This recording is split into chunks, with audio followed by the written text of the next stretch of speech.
Hello, everybody. Welcome to the Devil's Latest Issue podcast. We're back on again Friday. Again, Vegas is still not with us. No, but you have me, and I'm the best. Yep. Again, I am Fat Man T, the usual round weirdo of the internet, and we have Glitter with us again. But I think we should have came with a new name, and I came with one when I was driving home from the car.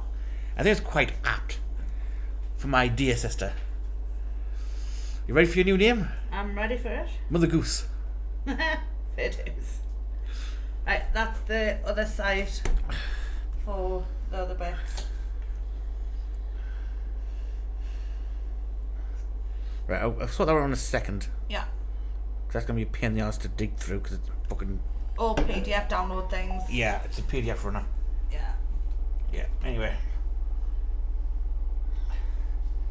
As part of Talsbone, our government... Well, first off, what do you think of your name? Yeah, I mean, I am a bit of a mother goose, I guess. Yeah, you pick up the waif from strays. I do, yeah. Yeah, I care for all. You got your own squaggle geeseland. Yeah. Literally, you about match run with geeseland.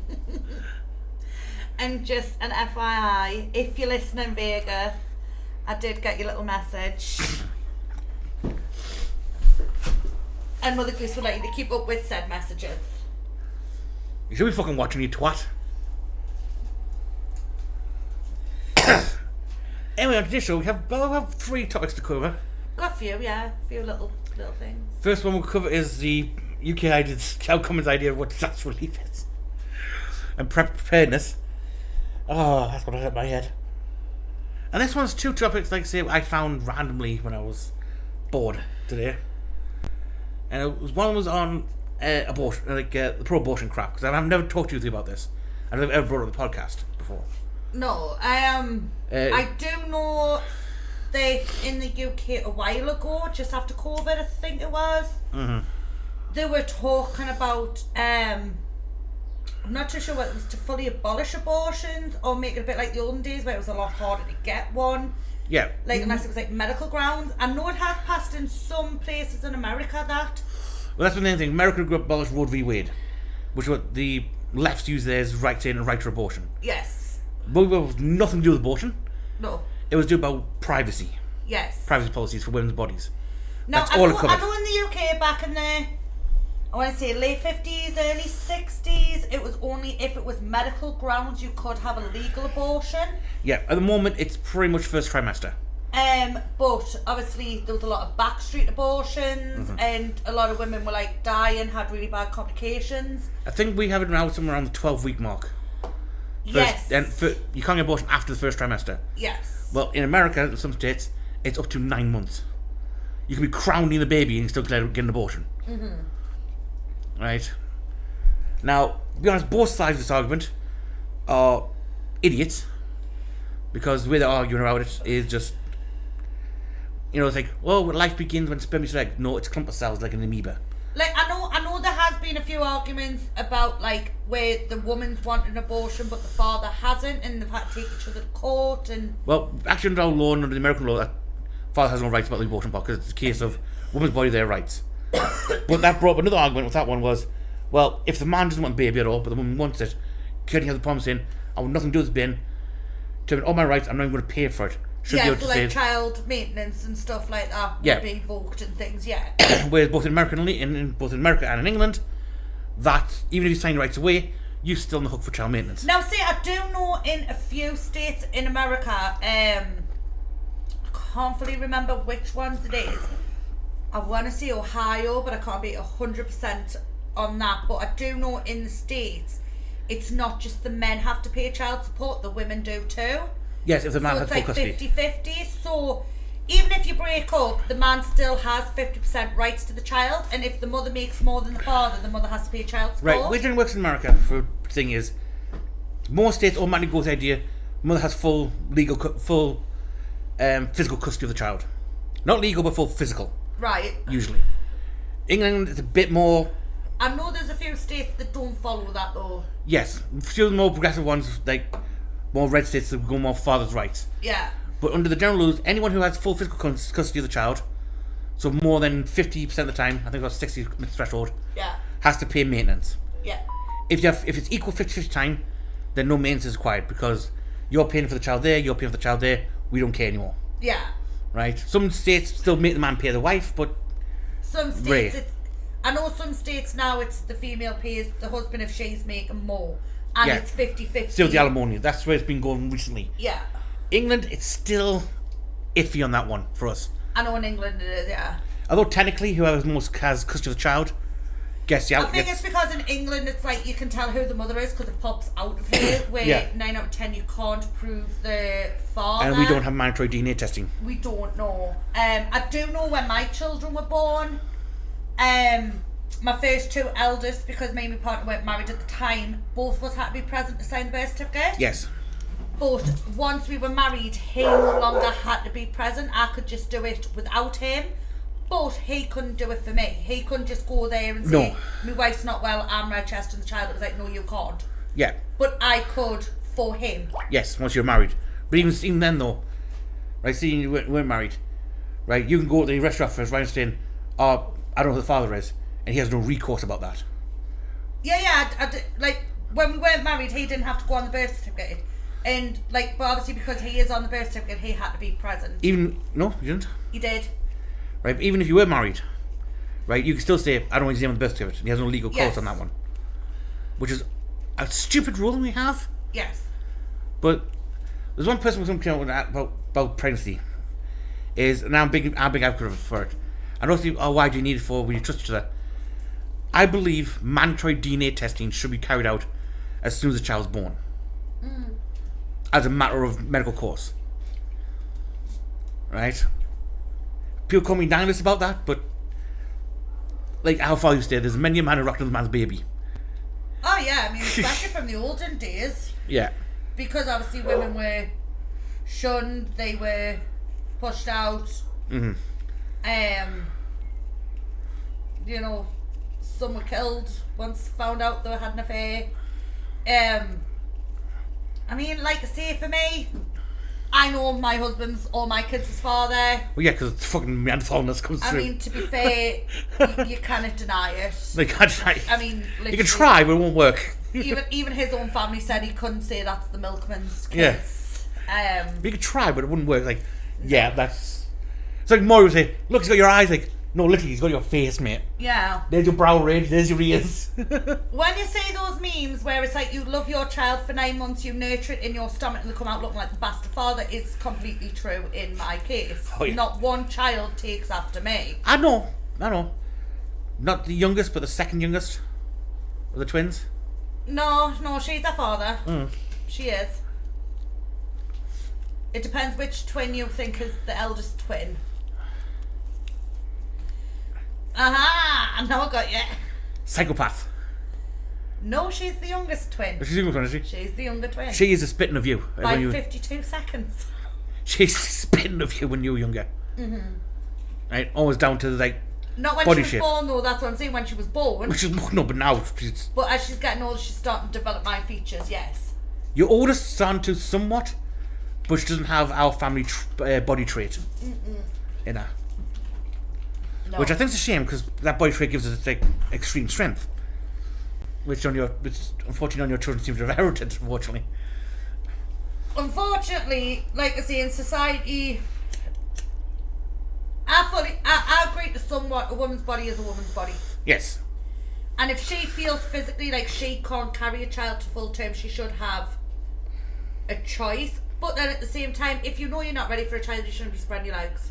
But the other hand though, right, with that one, is there's a lot of women who've done it, right? Is abortion out of spite. Yes.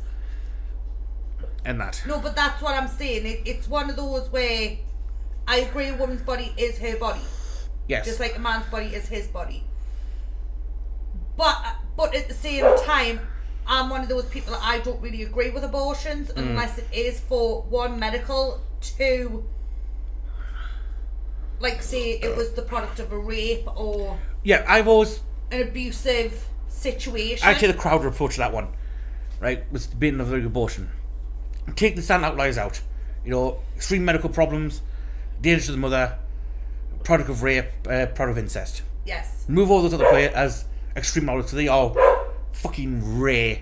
Yes, it is quite rare to happen. But like I say, for me personally, my personal beliefs, that's how I feel, unless it is a very... But I do understand those women who had to do it for career choices and things like that. Yeah, but those, like... In those cases, that's generally still very early on in the pregnancy. Like, oh, pee and stick, I'm pregnant. Well, you're 6 weeks. I don't want it. Yeah. By the point, it's what? Barely a tadpole? I mean, like I say, unfortunately, like, not unfortunately, but my precedence is I've had very bad luck with birth control. Yes, you really, have. Really bad luck. It's not bad luck because I love all my kids and I'm glad I've had all of them. But to some people, it's classed as bad luck. No birth control's ever worked on my part. I mean, even the birth control of not staying away. Yeah, I mean, staying a fucking way didn't work. You know, actually crawl down the stairs, open the blanket and so did you. I'm telling you, I could have sold that man semen for millions. But yes. Speaking of rough trap of that one, right, just before we move on for the abortion, have you seen a case recently of a woman who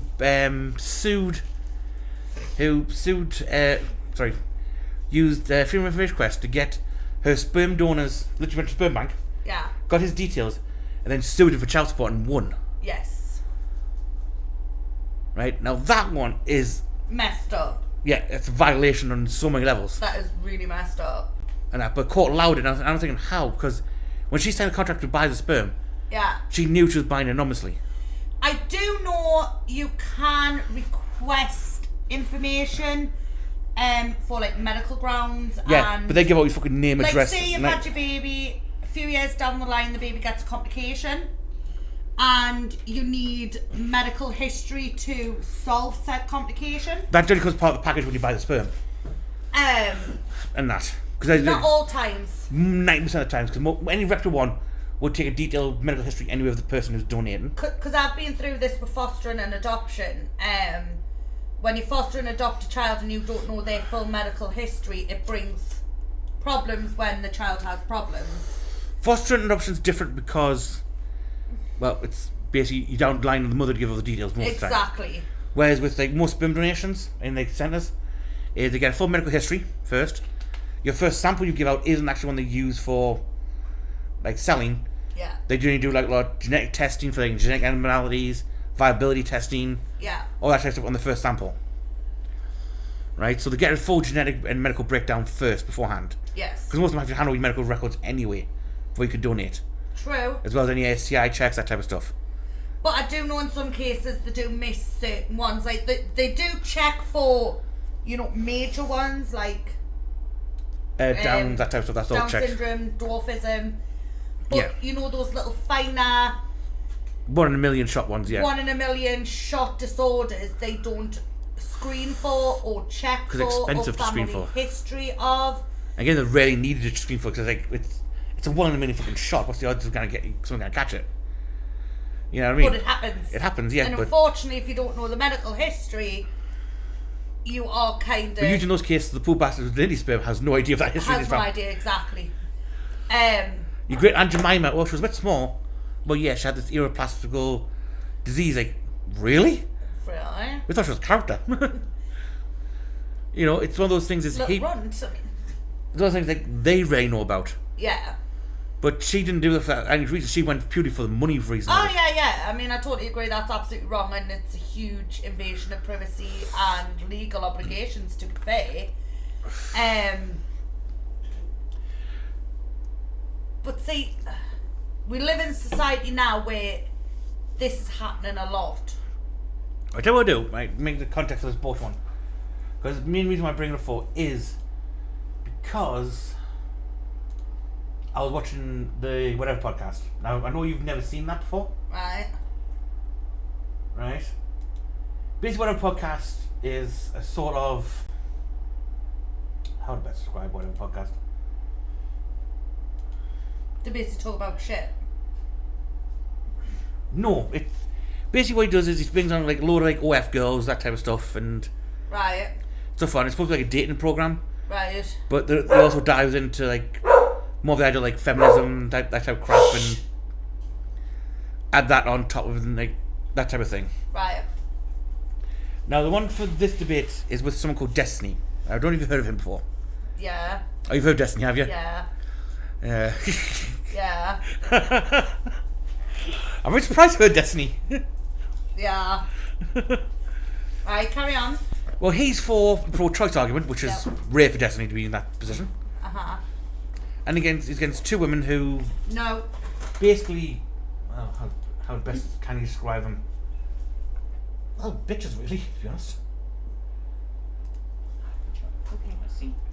Right, these are the hang 2 seconds, so that our audience can see. Yeah, that one I want. Bring here. I really get back to this. We do it for every year. That's the thing. This fucking shit. So yeah, these are the two lovely Women. People. Persons. assholes, to be honest. Because Destiny makes a clear distinction where he wants, where he Bags class. of air. Yeah, Destiny makes a clear distinction.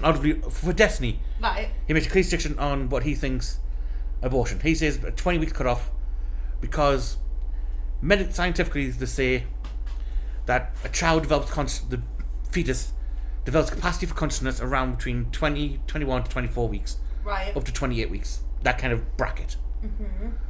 Right?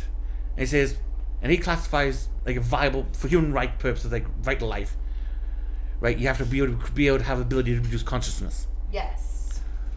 Right? Which, not a distinction I make, but it's a fair distinction Yeah. on a hard line, especially for someone in America. Fair dues. Right? Now, these delightful individuals Yeah. basically use the life begins at conception type argument. Right. Once sperm meets egg, that's life.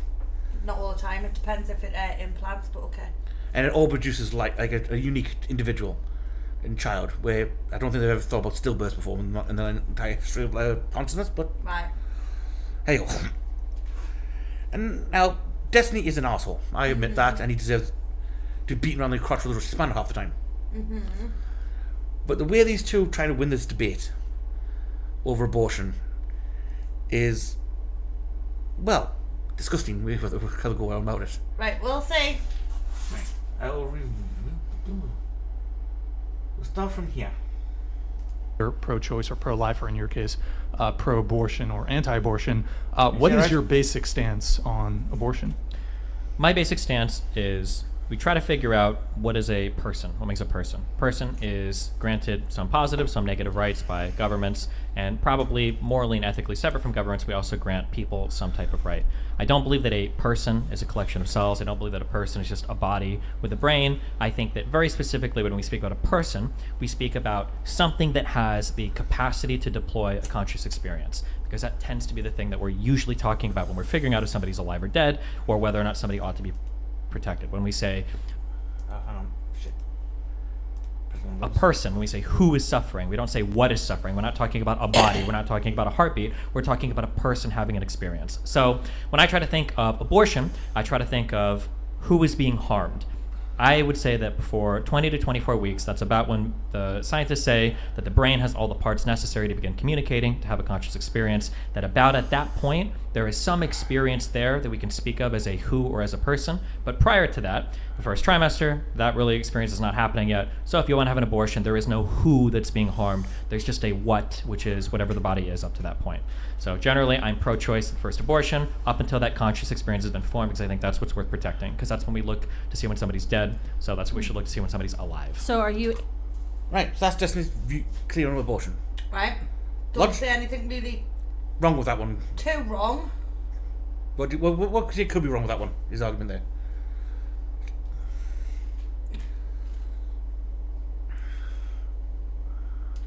So, say someone's in a coma. Yeah. Vegetable. He brings this up later on, actually. That argument you're about to make there, Yeah. he brings up himself. As long as there's a heartbeat to keep the person running on machines. Yeah. in a hope that that person could wake up to develop the brain signals that they need to say this person is definitely alive. Yeah. So, Traumas of the half of signals you can get that they're going to wake up, you can get from jelly. if we go off that representative, then a fetus is alive to the point it gets a heartbeat. Now, the point he's making here with the fetus one is the parts of the brain required for consciousness Isn't developed. isn't developed. They're not there No. at all. Right? Which is a fair argument to say of what constitutes is. You know what I mean? Yeah. If those components aren't there yet, then it can't be classified as, No, but it has a heartbeat. yeah, it has a heartbeat. I mean, that's generally my general line is. Yeah. But from a logical point of view, from being logically honest, Well, yeah, because a parasite has a heartbeat, but we still need to get that out the body. I like I say, I see yeah, he's logic, but at the same time, like I say, there is a little qualm with that for the consciousness part. yes, If you get where I'm coming from. Like, if you're unconscious on a ground, like say you've braid your head, you're completely unconscious, that going off his way, it's like, where they've got no conscious, I'm stabbing them in the foot, there's no reaction whatsoever, oh, I'll Yeah. leave them to die. That's the kind of representation you could take from that. it is. But And it sounds like some American hospitals do take with that one. You know, because they look for a particular level of brain activity. some level of brain activity, If you yes. fall below that level, which I think is the level jelly has, Yeah. and brain activity, which, yes, pure jelly has brain activity. It's weird. Don't ask me why. It does. Yeah, but I'm just saying you can't fully go off consciousness. You have to go off some sort of vital as well, like a heartbeat, like a pulse, like a... Do you know what I mean? His brain isn't conscious. His ability is the ability to experience consciousness. He's going roughly around second trimester where the baby starts kicking 4 signals. So I'm kicking you because I'm happy, I'm kicking you because I'm awake, I'm kicking you because of this. Yeah. I feel that cold water you've just drank, so I'm going to kick you again. Yeah, when the child actually starts having a conscious, he's basically, I think what he's on about is like, I think viability wise, medically viability wise, is around the 24 to 25 week mark. 24. I've said about that. It's roughly 24. I know some kids have been viable younger. Two but is very, it's down to weight really and being able to use medical equipment to keep the baby viable. all the best medical equipment in the world. I Yeah, have but seen- even then, if the baby's like the size of a pea, Yeah. you can't get an IV tube into that. like I say, I have seen some at 21 weeks. She brings up one about saying, well, I've got an assistant that was born at 21 weeks and 6 days. Yes. Should she be killed in the day? No, she was born then, and she was alive. She was born. She was thriving. And like I say, the reason why I use a bracket for it is because there is a gap of vary between how fast one fetus develops to the next another one. Yes. That's why there's a boundary which said 20 weeks. Which is when that kind of stuff starts developing roughly. Yes. Which, again, logically sounding, medically wise, and scientifically wise, it's a fact. Yes. Right? Now, what they do is a misnomer later on. Is they use what's saying, well, we have some biologists and they consensus, like 96 of them agreed with each other that this is like when life starts.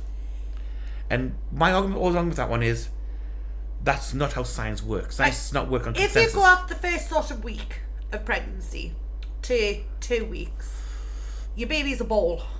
It's a ball with some cells that are forming.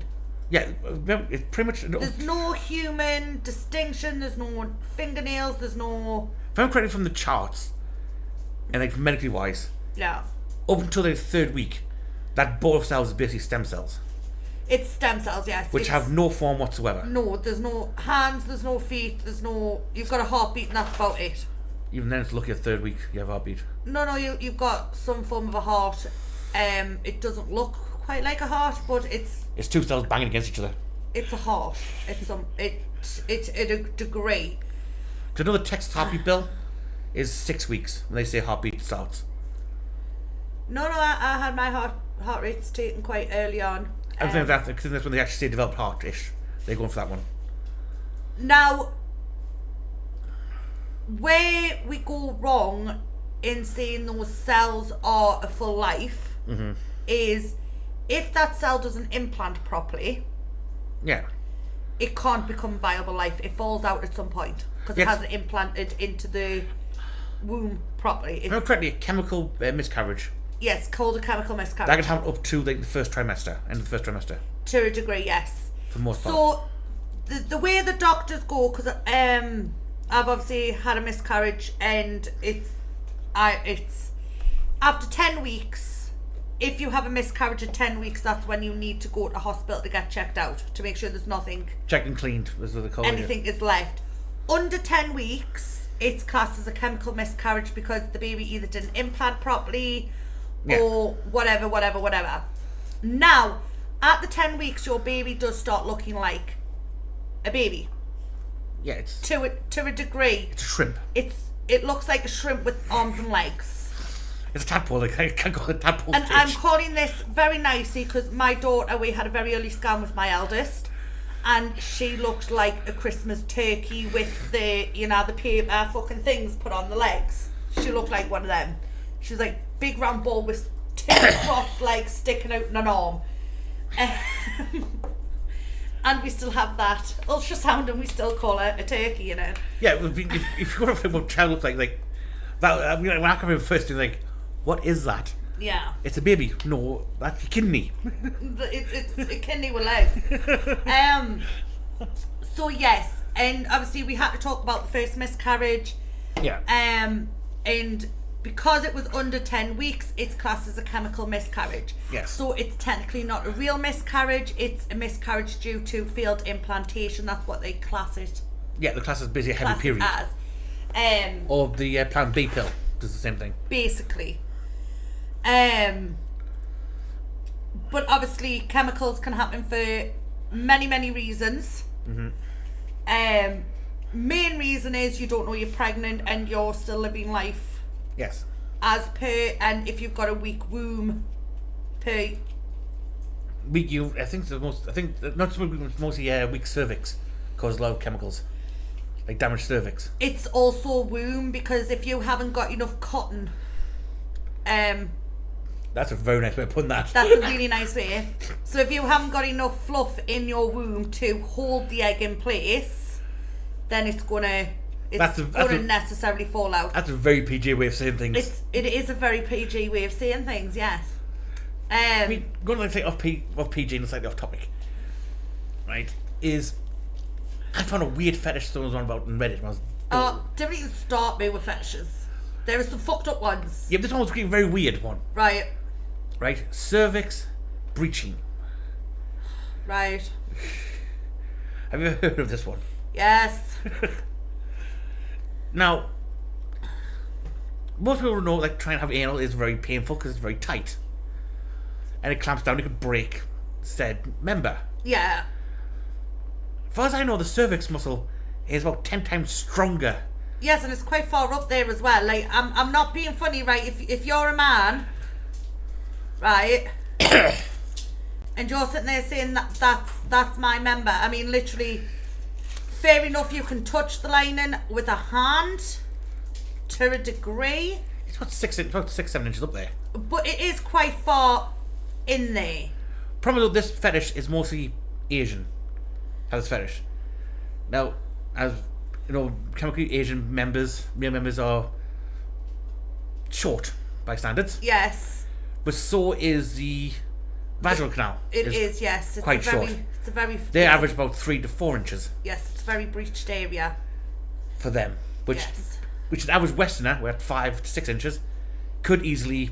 Right, I'm going to say this now to anyone who's watching or listening.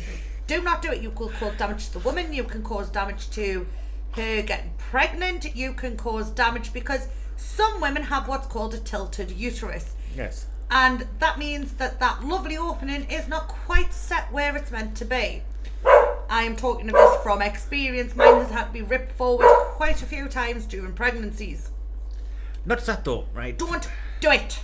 For the males, right? Women have an exercise where they clench their muscles down there, Yeah, pelvic floors. right? And the force those things can clench with is equivalent. It's to stop us peeing ourselves when we sneeze. Yes, but it's on the cervix muscle itself. Yes. That's whole sometimes a 10-pound bowling ball in place for 9 months. Yes. That's going to be very strong muscle. Yeah. And considering how orgasm works, where the whole body convulses, especially down that area, can you imagine that convulsion around the tip? How to snap it off? It's like, have you seen these people on TikTok where it's a marriage counsellor? Oh yeah. I am a marriage counsellor, and if you get your girlfriend too wet, you are doing it wrong. You aren't. You really aren't. If you think it's too wet, it's not wet enough. I am telling you now. If you have any sort of friction, you are the problem. Seriously. Yeah, friction burns are not a good idea. No. And say the woman has said medical condition where they can't produce enough Which fluids, can happen. right? Buy lube. Just buy lube. Exactly. Not Vaseline, because you will regret that immensely. There is no such thing as too much foreplay, too wet, none of that crap. I am telling you, you hate women if you believe that. Yeah. Or you hate yourself, to be honest. Exactly. If it ain't a slip and slide, you do not go sliding. That is the rule. Anyway. Fucking men trying to talk about women's body like they're not the crap when they fucking didn't. I don't love these hookup coaches that you see around all this. It's You stupid. see them all like, I saw one guy, and honest to God, right, I thought I was back end of a book. I thought it was like, you see when the picture like, this is a child predator Yeah. type picture. It's like, yeah, I'll guarantee you all the pussy in the world. It's like, Nope. really? I am socially inept. I But am. that's the thing. You've got men who come up to you talking like that, right? And it's like, honey, you have no idea how dry. Like the Sahara Desert has more moisture than me right now. I am telling you, I ain't going home with you. Yeah, but then she says, oh, I guarantee I'll go to the club and I'll get again. Yes, probably. Because she's so pissed. She doesn't recognise what you are. No. It's like you've gone from fucking being a zero to a fucking god because the beer goggles are so fucking high. She doesn't even know what you're speaking. You could sit there and go, blah, blah, blah, blah, blah, and she's like, yes, you are my man. Yeah. No. Any conscious, rational person was like, No. what the hell did I... I mean, that's right, this guy I found recently. Do you remember American Dad? Mm-hmm. Roger the Alien. Mm-hmm. He looks exactly like that, face-wise. He's like, you're trying... I'm socially inept. I mean, I have social anxiety up to wazoo. I'd rather jump off a cliff than talk to people, which I have done several times. And that... But even then... You just don't. I'm sorry. Like, if you're getting dating tips off TikTok, don't go outside. Just don't. Forever shame yourself to your mother's basement and stay there because no. I think everyone has their Stacey's. What the fuck's that? Basically, Stacey stands for like that one girl who heavily rejected you at school or something. Honest to God, it's like going back onto fucking TikTok. Those people where it's, when you're just a dad whose wife and daughters want a spa day. And they go out and they buy all this shit, like the boob bags. Aye. Right, this pissed me off to some length, right? Women, just because you have a period does not mean you deserve a basket every time you have a period. You don't. You do not deserve a basket with blankies and candles and chocolate because you have a period. Yeah. I'm sorry, no, it's a period. Get over it. I was thinking that's quote squid thing. Where the girls hide under the period. Shock. It's shock. Well. Hand under the quote and got like one of the emotional support squids Yes. Vegas has got. Oh my God. And Yes. they keep angry until he starts throwing shit. They just grab him like a goblin. Then we're going to the boob baskets. It's Halloween. I deserve it. No, you don't. It's Halloween. It's for kids, not a grown-ass woman who birthed said children. You do not deserve a basket Halloween themed. You don't. Admittedly though, right? No. No, not the boob basket, but to be honest, as a celebration of Halloween, you got to admit, as our family, we are quite big into Halloween as a celebration. I love Halloween. Halloween is my favourite. Which is odd for us in England, because it's more of an American thing, they like go nuts with Halloween. But Halloween and Christmas. I am there, right? Am I going to say to my husband, well, you know, because I'm a woman, I deserve a boob basket? My husband will look at me and go, fuck off. well, you've not seen the couple challenges recently. Yes. The orange peel thing. Or my personal favourite, clean it up after me. Where a woman used to get like, the ketchup squirts on the counter and say, Yes. clean that up. Right? Let's see how my husband reacts to my tampons. Let's see how my husband reacts to me showing him how a tampon's put in. Like, I'm sorry, it's a period. Women for centuries have dealt with it. With less products than we have now, nobody gets an award. Speaking as a male who grew up with a mother, 2 sisters in a household, right, and father died and I ended up being a carer, I have gone into the shops and bought feminine hygiene products of tampons and goodness wells, Yes. suppositories, you name it, I have bought. Without any shame, because it's like, I can't be arsed. No. Do you know what it is, right? But right, honestly, right, I found it more embarrassing, right, the first time I bought toilet paper, right, when I was about 12 or 13, Yeah. than I have done ever buying any feminine hygiene product ever. My husband couldn't give a shit. Could not give a flying toss. I could sit there and say, bleed through. Right, you need to get your root. Aye. No, I'm sweet. Right, no bother. Or say it has gone on the couch or on the mattress. He will clean up while I go in the bath. He does not give a flying toss. He's literally one of those sweet husbands where it's like, do you need out? No, I'm good. Lovely jubbly. Doesn't judge us for it. Yeah. Don't care less. He knows that the body is bloated. I am in a mood. I am going to eat us out of house and home in crisps because I have a salt addiction to the crisps. And then I'm probably going to sit there and cry and say I'm fat. And then at some point I'm going to sneeze and feel like I've pissed myself.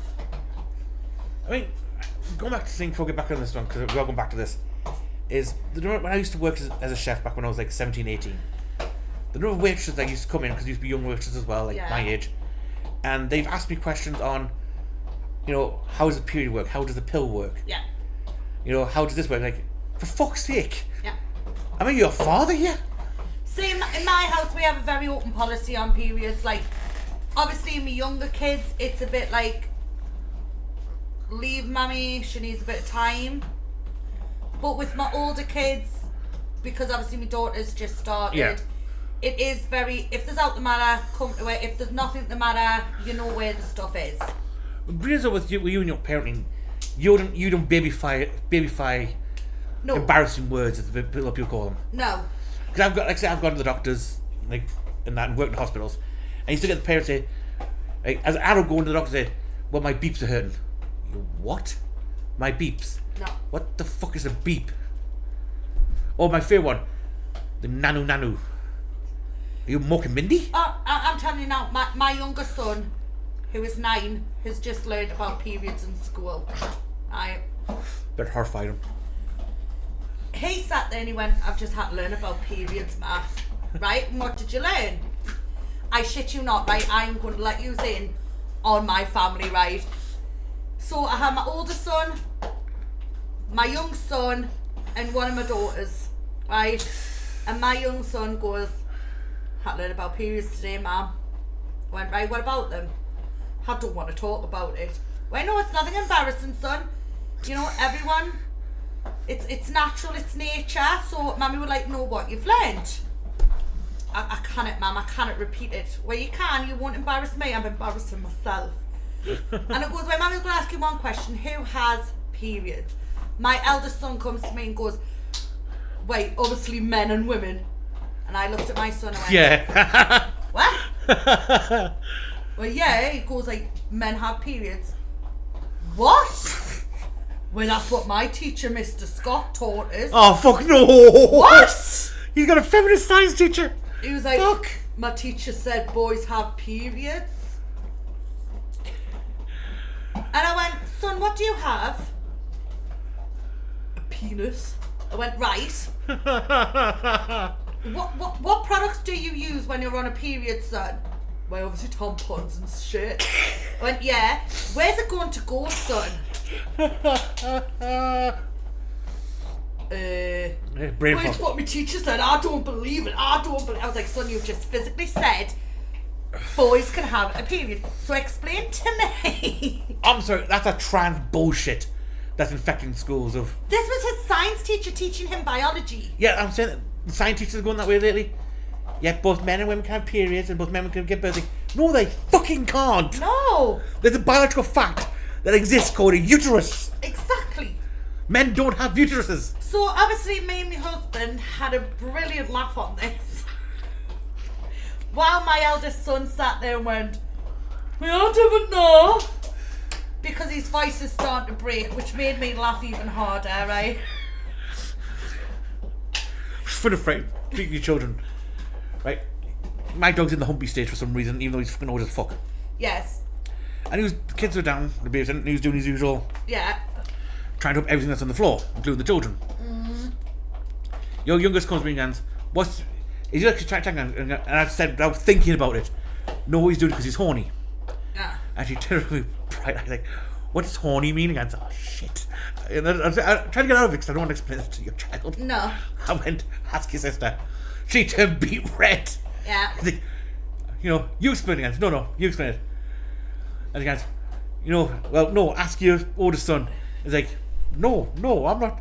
No. Right, I just started going, ask your mother. So, on these subjects, goes to my son, you need some new shoes. I'm going to have a look online, see if I can get you some new shoes. Wait, what about Feet Finder, ma? What? Wait, my mates want about Feet Finder, obviously it's where you find shoes for your feet. Oh, God. I was like, son, have you ever searched Feet Finder? Well, no, didn't. Oh, your children should not be on the internet. I'm sorry. Honest to God. Now, for context, he's only in year 7. He's a little baba, right? But yeah, He's 12, Nikita. Feet Finder to find shoes. He's 12. I found free porn when I was 10. For fuck's sake. I am telling you, this is my life. And honest to God, as parents, I'm trying to keep a straight face. But I can't. I physically fucking can't. It's like talking to my youngest, because obviously they are learning about sex ed too. I know the proper name for your foof. I went, right, what is it? For China. I was like, for China, is it? To my youngest son coming up to me and going, no, it's not. I went, I know it's not. I know what it's called. Wait, what's it called? A furnace. I went, so we're either a country or we're a fiery pit of death. Right. We're not wrong about that analogy, to be honest. Come on. This was last year. So this year he's learning, and I goes to my husband, I've come on my period, and my younger son goes, oh, not again. I went, what, not again? Well, you're going to be all emotional, you're going to be sad, and we didn't want any more babies in this. Who's that? And I was like, what is your school teaching you? Badly. I know he's got a female teacher who's pregnant again. And he says, well, that's the only way to stop them. And women don't like having them, so you're going to try and stop it. I was like, not by having more kids, son. Like, really, no. No. And we wonder why the birth rate's declining around the world. Honest. I mean, my younger son, he's the most loving boy in the world. I mean, he's got his little girlfriend who he cares about. And he's just lush, right? Well, he is, right, on my phone. My phone is linked to everyone's phone in my house, right? Because I have everyone's calendars, like, for exams and everything on my phone. So I've linked it to everyone's phone. So when I put something on the calendar, it bings on everyone else's phone. So they know today's mum's busy doing this, or tomorrow's this day, whatever. The bad thing with that is whatever they search on their phone bings up on mine. On all my accounts, right?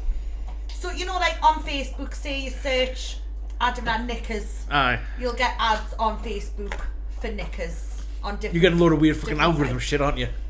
Do you know what I'm getting? Do you know those buffalo ride things? Aye. But instead, there's no buffalo, it's just a turning mat of girls who are getting spun around to an inch of the life, trying to stay on said mat to win a prize, so their knickers are keep flashing.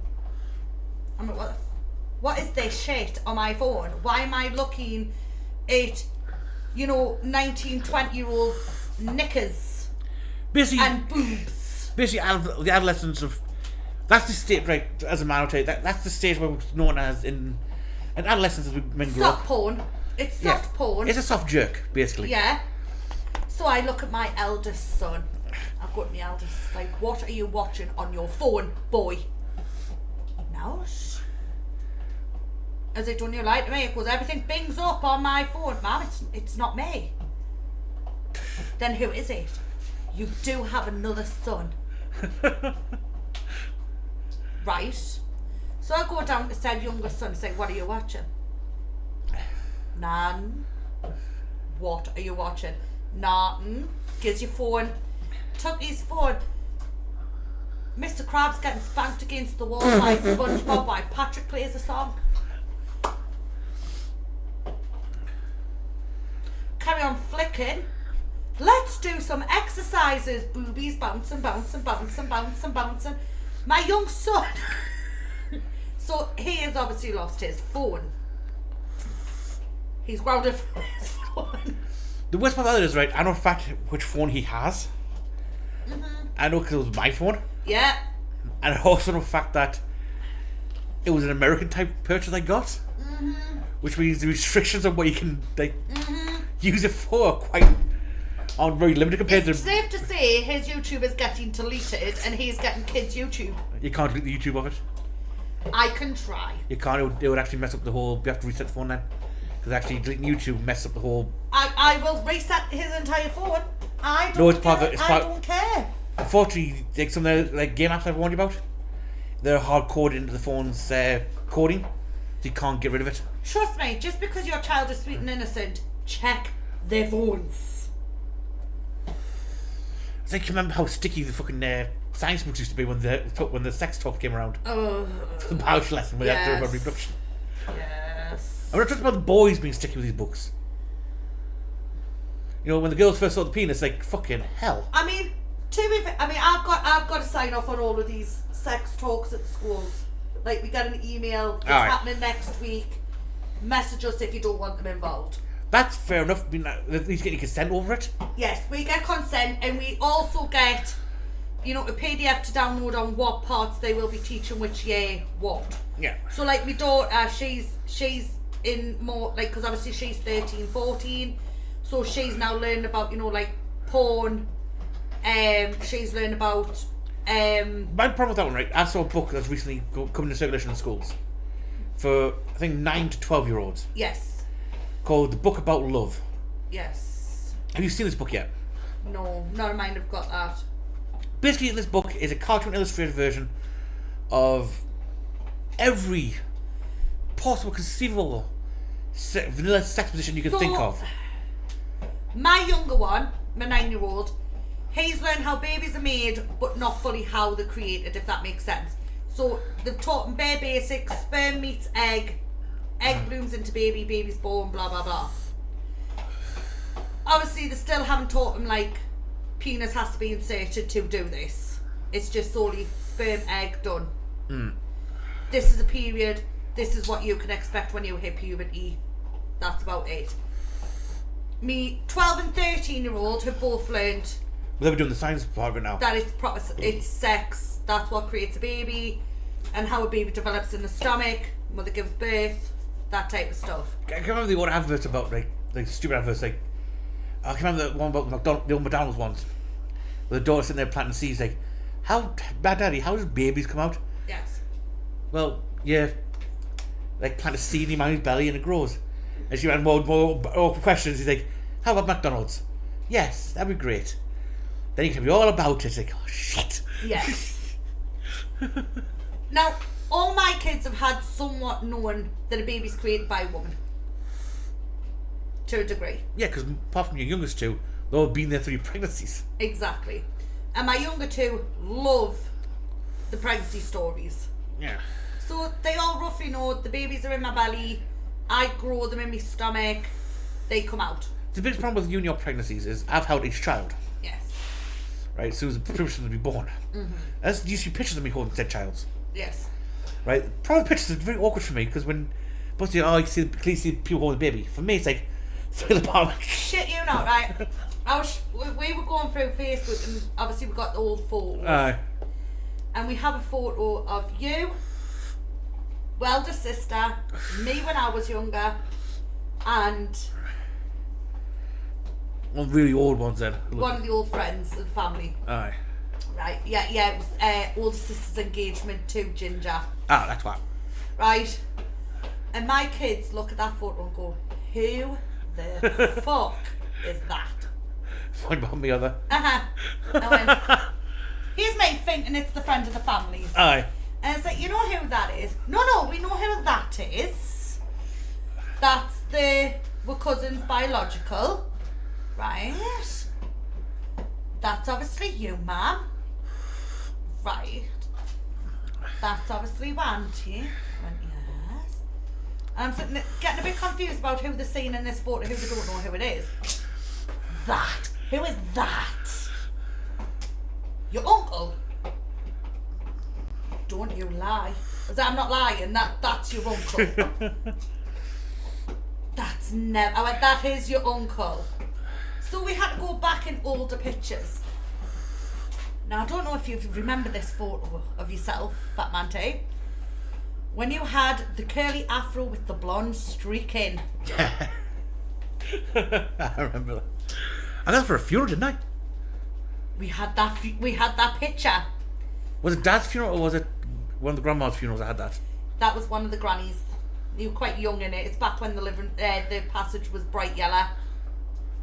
Yeah, it'll be Ward. Was it not Faze? No, I don't think it was. No, it wasn't. Actually, it might be because that's when Batty Pat was there and she tried to take the fucking centre stage. Yes. Which pissed everybody off. Yes, I'm So sure it might have been hers. Faze, you know. So I loaded up that photo. They're not the same people. It is the same fucking people. That's not the same fucking people. I was like, that is the same bloody people. But then how does it go from there to that? It's called growing up. But no, he looks older there than he does there. It's like, no, he doesn't. So my twins were very confused for a very long time on who you were. Their memory of you, because we've even got quite a young picture of you just as the twins were born. Aye. They were like, that's not the same person. It's like, it fucking is. So for my twins, they don't recognise you younger. Most people don't. For most people to recognise me, it depends on two factors. One, have I shaved my head completely bald? Right? And two, if I have a beard or not. My twins cannot recognise you. If I lose my beard, most people assume I'm younger than I am. With a beard, most people think I'm older than I am for some stupid reason. My twins cannot recognise you when you've got hair or no beard. Yeah, most people can't. Show them a picture of Granda, however. Yeah, no problem. Oh, there's Uncle. Show here for me twins. There's Uncle. It's like, no, that's Granda. Why are you lying? I'm not fucking lying. Given like a lot of people in our family say I look exactly like our dad did, which I find very confusing. Considering I'm a clean foot taller than he was, I think it's got to be the shape face. right? And my legs are bigger than he's ever dreamed to be. I think it's the face. But yeah, my twins can't recognise your younger photos because you either got no beard and bald, or you got hair with your beard. Yeah. Like I'm talking full on fro cone. Before head. And they can't recognise you in any of your younger photos because I don't think they've ever seen you. Like once memory establishes. Yeah. Like that. No, but I've had a beard. I think how long I've had a beard for?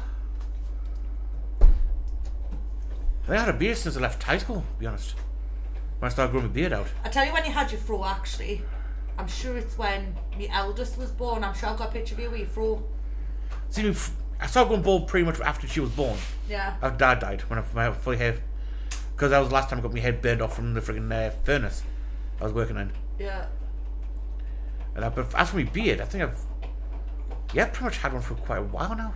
They struggle to recognise you in younger photos. Most people do. And I find it so funny. If I lose a beard, most people can't recognise who I am. With the beard, it's like, oh yeah, I remember you from high school. It's like, but you couldn't recognise me last week when I didn't have it on. I was like, what? It's like I've probably had a beard touch my face since I was a fucking child. I think it's so strange though, like a kid's imagination. Like obviously as babies, Aye. they go off, because they can't see, everything's blurry for a child. Yeah, in black and white most of the time. So, as young babies, yes, if you change your body, they will not recognise you. Mm-hmm. I mean, my husband, every time he got a shave, none of the kids would go near him. Yes. They would scream. Or if he got a haircut, Mm-hmm. they would literally scream the full place down because they didn't recognise him. Until he started talking, then it's like, I know that voice, but I'm still not two. Yeah, because of it, right? I've never, ever since Yeah. you're a child, ever since you've had children, I've never once fully shaved No. my beard off. No. I've shortened it, but I've never fully removed it. Seeing some of the younger photos though, you've got hair. Yeah. And I think that's what's throwing the twins off. Yeah, because for them, I mean a bald mound of meat. Mm-hmm. And that. I think it's dead interesting. Like all the other kids, all the other three, recognise you. Mm-hmm. But to the two twins, it's like, it's not the same person. It's like, it is. I mean, as for when I was younger, I mean, when before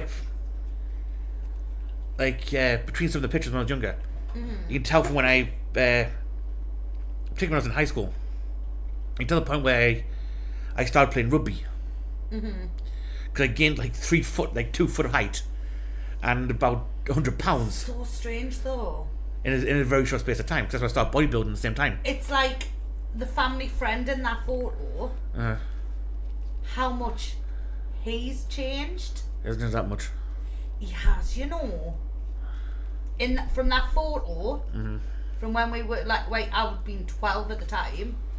Oh, from that period, yeah. But Yeah. since he hit his 20s, like So different. since his 20s, he hasn't. But they recognised him. Since he went 20 he's 20-year-old, right? The only thing changed about him now is he's starting to shave his head more like I do, Yes. and he's got a constant beard on now. That's the only real change he's made. As physicality wise, my body shape's shifted a few times, Yeah. depending on how much exercise I'm doing and how I'm just feeling. think it's so strange. Like kids are weird. I mean, if I go back to full train like I was back in rugby, I think your girls haven't seen me for a while. They'll be very confused again because I put a lot of muscle on quite quickly when I start Yeah. fully training, and my body shape completely fucking morphs into something else. It's just so weird how, like, to a child, things change so quickly. Probably what come out from the early baby pictures for all your children is, like, say, everyone else holds them, you can clearly see a baby in their arms, right? I pick them up, all your children fit in the palm of my fucking hand. I know, a little fun. It's like, what the hell's this? It's like my youngest son, his baby pictures, right? Because because obviously he was very, very premature, No. so he didn't have the colour around his eyes. His eyes were literally just pupils. So when we show his baby pictures, it's like, are you evil? Just pure black eyes. Probably he wasn't the smallest though. I can remember when I think your youngest was the smallest I've ever held. But I think it's your oldest is the smallest one I've had in my hands. No, it was my second youngest, the twins. Cause my youngest, she was the heavier one born. And she was quite chunky, but she wasn't like very. No, they weren't big, but she was one of the heavier twin born.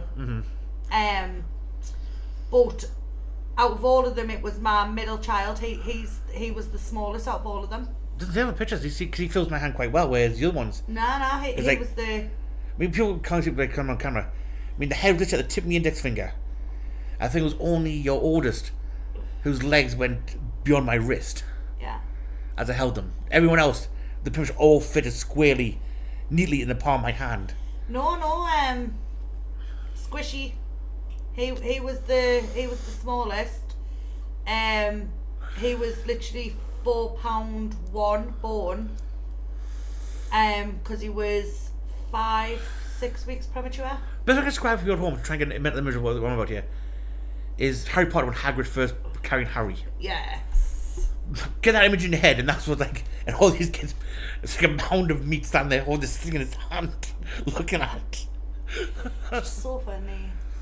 Anyway, let's get back to this one because these bitches about to talk, Yeah. and even from your point of view, you probably get angry at them very quickly. I get angry at a lot of things. Very Anti-abortion after 20 or 24 weeks. Yeah, after 20 to 24 weeks. And all abortions, anti-all abortions after 20 to 24 weeks. With the obvious exceptions of like ectopic pregnancies or life of the mother or something like that being threatened, yeah. Yeah. Easy, yeah, of course. Okay. Okay. So you remove the outliers like I did last time. Yeah. Which, anyway, even most pro-lifers generally say, well, remove these ones out of the equation, Yeah. right? These don't, Yeah. pretty much. And your positions on... So we share a position, but Kristen, I'm sure will have Yeah. have her way she wants to describe She's it. the worst one. I think that all humans have human rights. This one. By nature of being a human, She's the you are a worst one member of of the the two- human of the two of them. family, and so any member of the human family, and this is actually the preamble of the Declaration on Universal Human Rights by the United Nations. So for those that think they have any authority, I don't know if you do, Destiny, they say that all members of the human family deserve to be protected and treated by the law as persons. And Now, my big problem with this one, from a scientific point of view only, the human family includes gibbons, chimpanzees, Yes. gorillas, all fall under the... Because human is a derived term from the Latin of Homo sapiens sapien. Yeah. Because there was the Homo erectus and that type of stuff all came Aye. for. And I think chimpanzees fall under the Homo gibson, or something like that. I think they're... Can't be 100%, but I think so. I know they fall under the Homo... The fall under some sort of homo whatever. Yeah. So, fundamentally from a scientific point of view, which is batshit Yeah. by saying that. Carry on. And so if you're a member of the human family, you have human rights, and we know when you become a member of the human family, it's at the moment of fertilization. It's very clear a single cell embryo comes into existence. And so I believe human rights for all humans, and I also want to build a society of love and justice. And the way to do that is to treat people equally under the law and to protect the most vulnerable, especially children. Children deserve more protection actually than adults because they are defenseless. And so we should actually go out of our way to do what we can to protect children and never commit homicide against them. So that's my pro-life position. Cool. Yeah, I share Lali's position. I'm against the strong being able to choose whether or not the weak or the vulnerable get to live or die based on someone else's perception of them or their convenience factor to another person. I think that's a very slippery slope, and I actually think the position you represented is a very dangerous one, because what you're saying is you have to be not only a member of our species in order to be a person with rights, the very basic right to life, but you have to be a person plus. And it's a very exclusionatory class of what you're doing. You're excluding a whole group of human beings. So I guess my question is, are there other human beings you would exclude that you don't view Destiny as persons? Not for this debate. No, I'm just kidding. Here's a question, actually. Let me... Right, we're going to because of commentary reasons. Right. So, that's their views. Yeah. Do you see the logical problem they've already put themselves into so far? So, what I want to touch on is when she says, "Oh, it's very dangerous what he said." Yes. I don't see what he said as being dangerous in any way, shape, or form. To be fair. She's going to quit more of that later, which is even more batshit crazy. Right. To be honest, they're warming up here. I mean, Two things I have a big problem with is she's saying according to his stance, there has to be not just a human but a person plus. Right? but he just said they had to have some form of Consciousness. Yeah. Yes, because he makes a point. What he's trying to make a point is, when does the zygote fetus become a person? Yes. Right? And for what they said, that life starts at conception, that's not always true. No. Because if that's the case, then when you have cases where the twin absorbs the other twin, Yes. or the said fetus turns no longer fertilizes and grows, it sits there as a little tumour. Yeah. Now, another thing they do a lot of this one is they keep saying murder of the child, killing of the child. Yeah. And like he says, he's killing the child as a person. As law states, unless it's changed in the past 2 years since obviously It I've hasn't. studied, you are not classed as a viable person until you take your first breath. That's a general stance, yes. That's the general stance. So, say a mother and a child, a mother who is pregnant dies, right? If that child was wanting to be kept to a degree, then they can try for a murder charge on the mother and a misdemeanor on the fetus. I'm sure it's like accidental manslaughter or something on said fetus. Oh, you mean if a woman's been killed, she's pregnant? And she's pregnant. It's But that's only if she is in her second trimester. Right, that counts under our law, under British law. That counts, depending on how far along she is. Yeah. And sexual trimesters count as murder with enhancements Yes. within the second trimester. If it's with the third trimester where the child is actually viable. But I know, like, say she's pregnant and they cut out the fetus, because there has been a few crimes where people have tried to steal Yes. the baby out of the womb, and that baby sadly passes, what they look for is if the child has took its first breath. If it Yes. hasn't breathed, then the baby is completely took out the equation and they solely go for the mother's murder. Yes.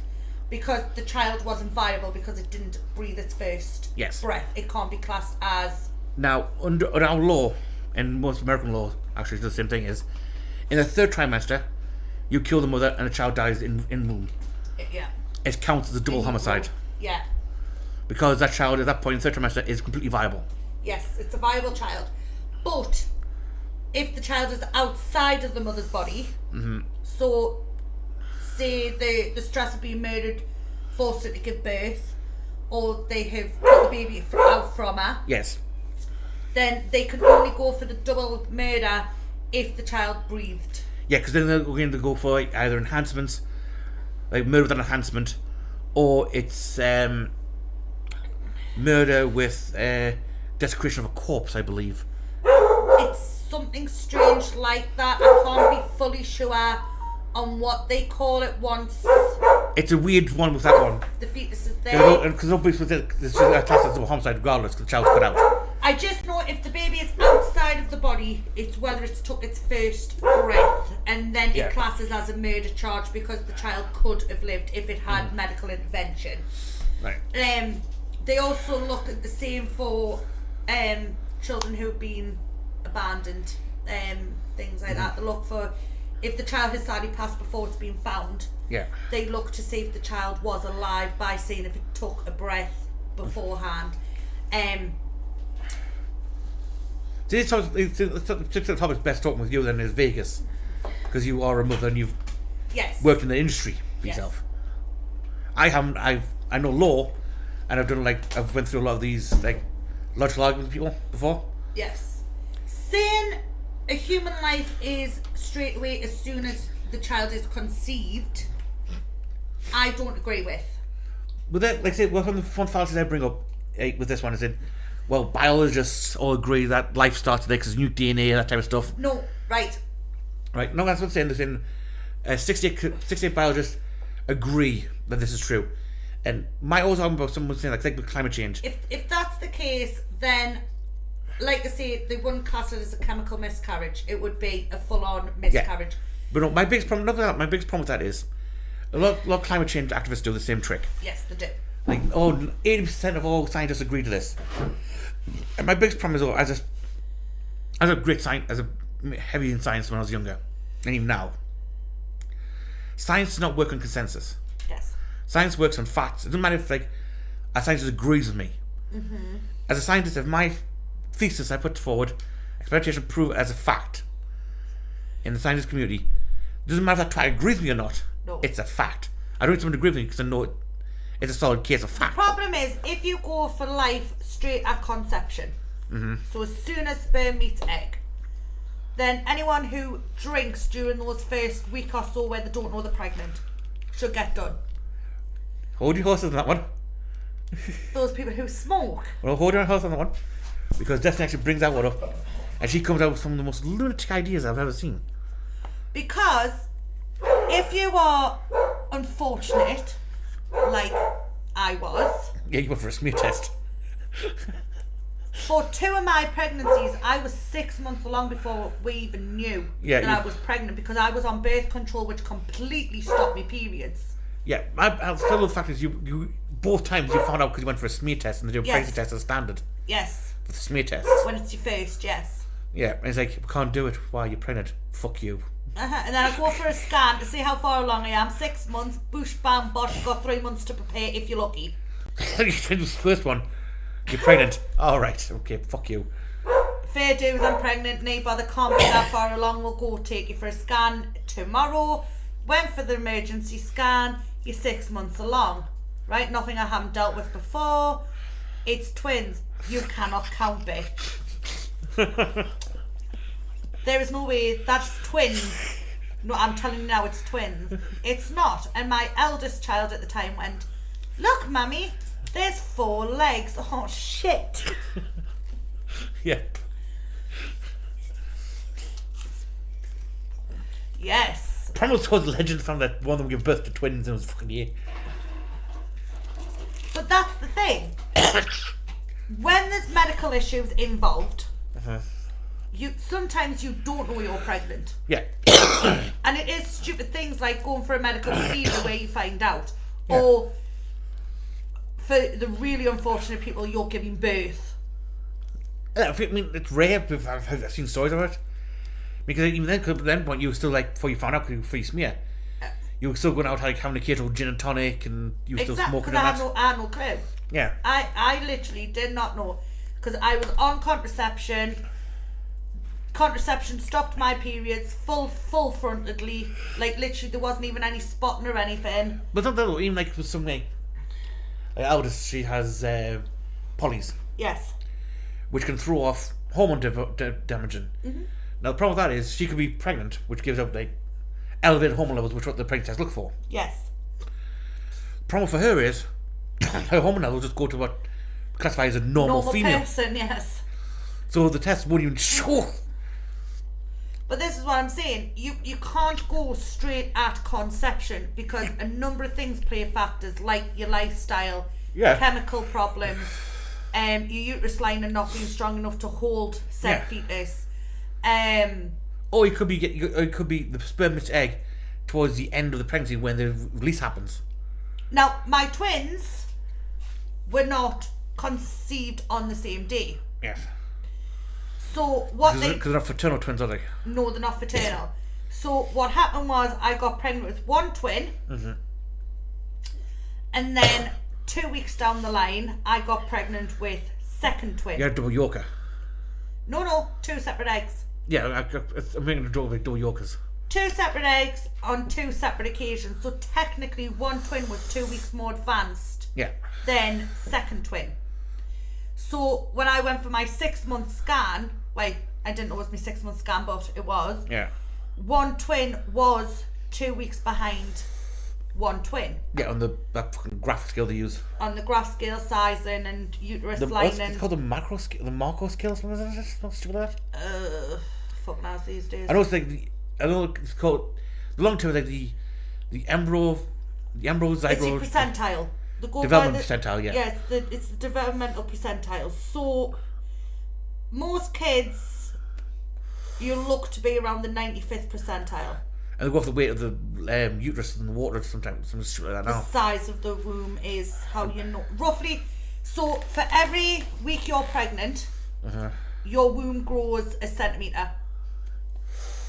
You And they also calculate by, so I know some calculate by how much embryonic fluid there is in there by weight. know, because if you're unfortunate, my kids like to pop theirs.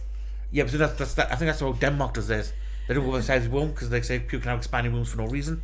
They go about how much embryonic fluid. Now, if we go for that, that's my second child. My second child had a massive placenta. Yeah. Like his placenta, they thought he was going to be the biggest baby you would ever have in your life. I mean, my uterus was measuring at around 49. Yeah, it came out like a squirrel. And they were like, oh my God, we're going to need backup. We're going to have to pull his shoulders out for you. Expect to be split from arsehole to breakfast. And I'm like, lovely, I'm ready to go. No medication on this one because my births happen quite quickly. Yeah. So it was like, ooh, contraction.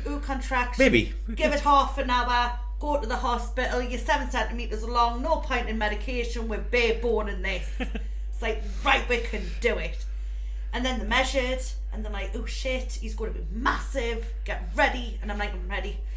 We've got more nurses to pull his shoulders out. You're going to be split, but you gotta manage. I was like, right, I'm ready.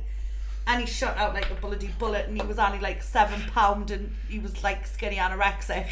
I remember the first time I went for pregnancy, the first advice the women would give you was leave your dignity at the door there, pick up your way out the door. Yeah, she was like, you have no dignity. Everyone will see your vagina. Everyone will touch it. We will take photos if we have to. We will watch you pee. We will watch you shit. There is nothing.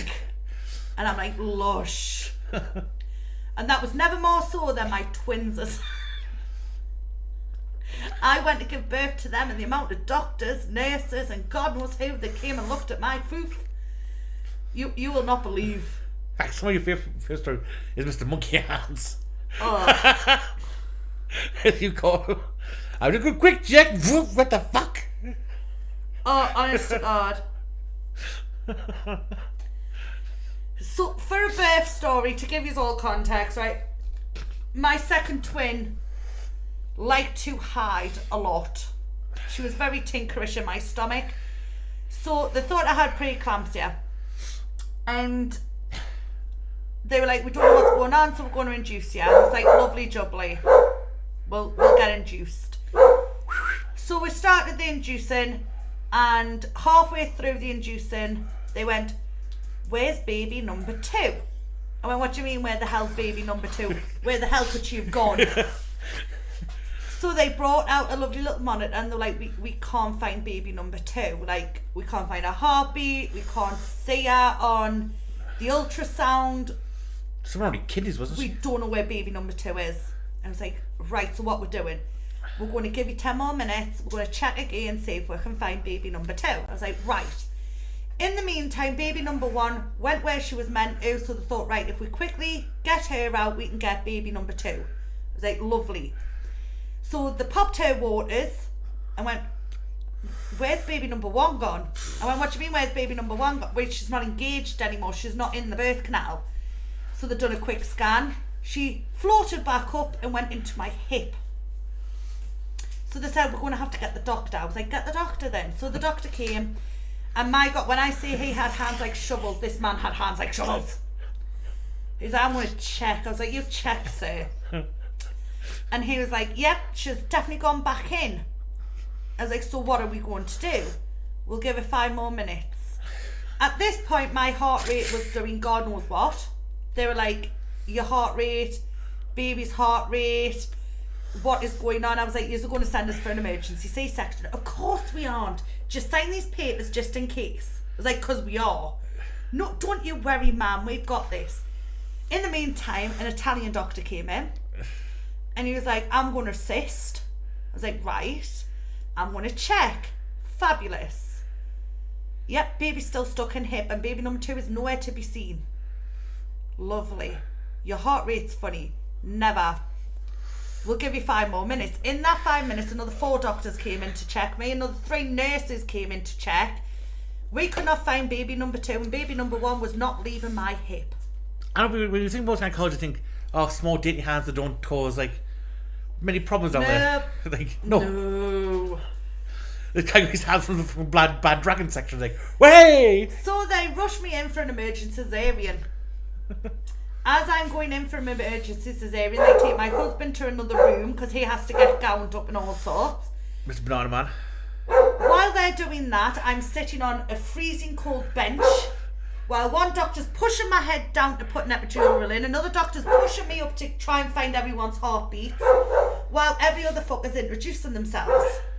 And it's, honest to God, I'm talking like 24 people were in this room, introducing themselves, telling us what all of them magically did in that room. 90% of them stood in a corner and watched. It was like, you know, we say you're funny, hello. We're just over here doing nothing. Didn't you have students come in as well to watch the... We had students, yes. Because it's a medical marvel to completely lose a child, twin yeah. in a stomach. Remember Craig though, didn't they find out that it was, I think it started hanging around your kidney? She hit in my back and was crushing my heart. Yeah, or she like float up towards like under your lungs and like, hello. Yeah. And this entire time my preeclampsia was her sitting on a kidney. Yeah. So my kidney couldn't flush. Which mimics preeclampsia. So they brought first twin out. They went, do you want to see her? Here she is. See you later. Took her away to check her over. Because obviously it looked like she was in distress in the womb. She was not.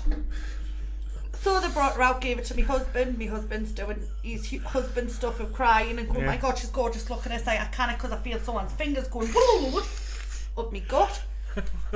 Then there goes, here's baby number 2. We found her. It's like, lush. They brought her out. She was still in all her fluid. Mermaid baby. Miracle. Popped her waters. Took her straight over to check her out. Brought her over and went, sorry about this. Why? What's going on? What's wrong? There was absolutely no need for cesarean because there's nothing wrong with your child. She was just being a pain in the bum. Lush. Fabulous. So they put said baby next to me head. I'm like, oh, she's beautiful. Then they give it to Dad. Dad's got 2 babies. They're going, we're going to take them out while we finish you off. And I say to the husband, do not leave their side. He's like, I'm not going to. Push. He goes with the 2 babies. Finish me up. Wheel me into the same room.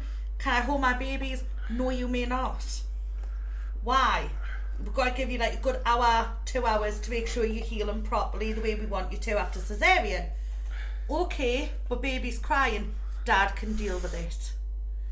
At the same time, doctors, nurses coming in to check on the babies. Which twin's which? Well, I don't know since I didn't get to hold them. Well, we'll put a hat on them so we can tell them apart. Still can never tell them apart.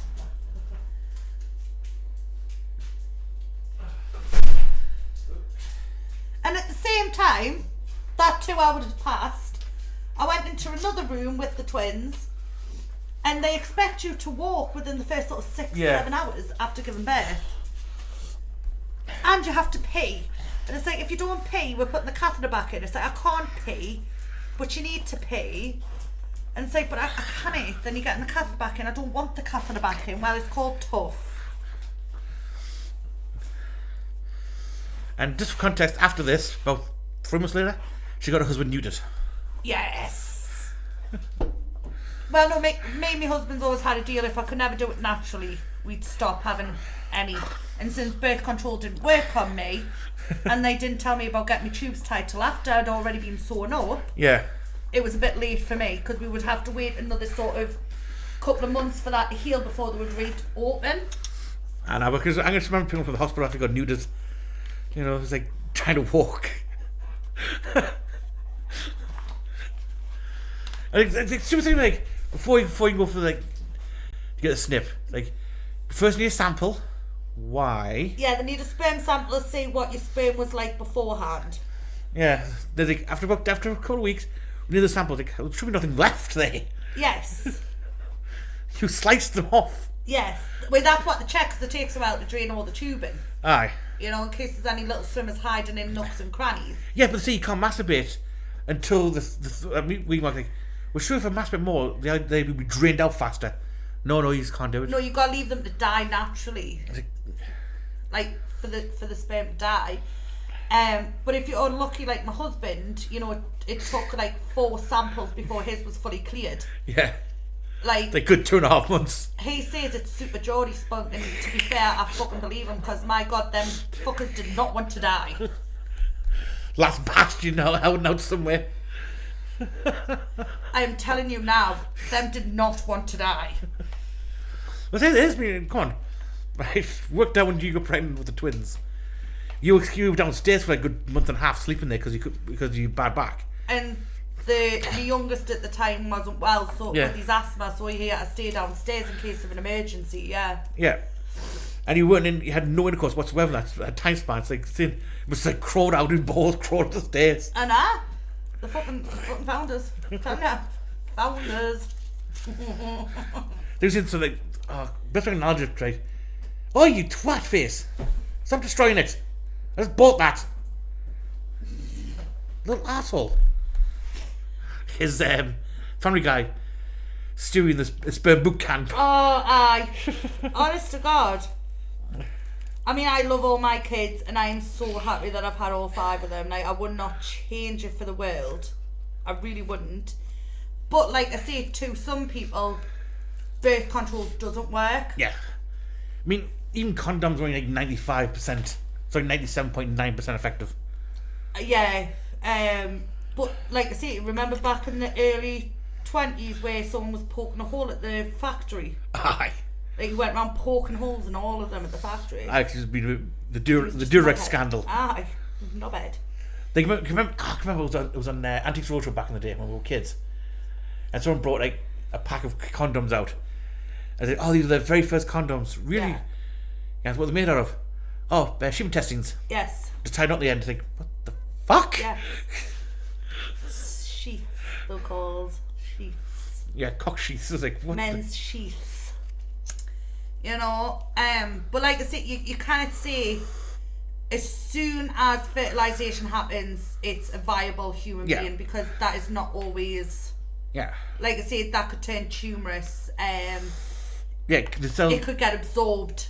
Yeah, you can, like I say, can turn. There's 'Cause many it's cases. it's just a clump of cells. They can go wherever they feel like it, to be fair. Yeah, stem cells which can be programmed to do anything you fucking watch. That's hence why they don't be harvested more for medical research and stuff like that. Let me Exactly. respond to your question with a question. You guys say that humans are protected. Do you agree with that? That humans ought to be protected, or Well, humans are it's, given? more specifically, humans have human rights. So Yeah, okay. protection can mean different things, but Humans have human rights. the fundamental These human are already right is the starting to right to not be change killed. what is on what should I It's say? the right to be protected against the right to life. And so that's why I don't have the right to commit homicide against you, Destiny, or against you, Kristen, or against you, Brian, and certainly not against a Now, the word homicide, people have a lot of thing with that one. Yeah. Right? Homicide is basically part of the legal terminology.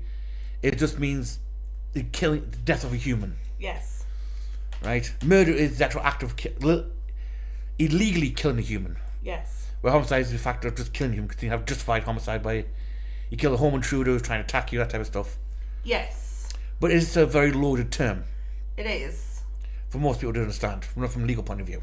Yes. born developing child. Okay. And yeah, so but I have a question for you too, but I know we all have questions for each other, but I'll let you. Sure, let yeah, you because I'm going to keep go. going on this. Yeah. I don't believe that you believe in that statement, that humans have a right to life. So my next question would be, I show you a human who's been dead for 10 days.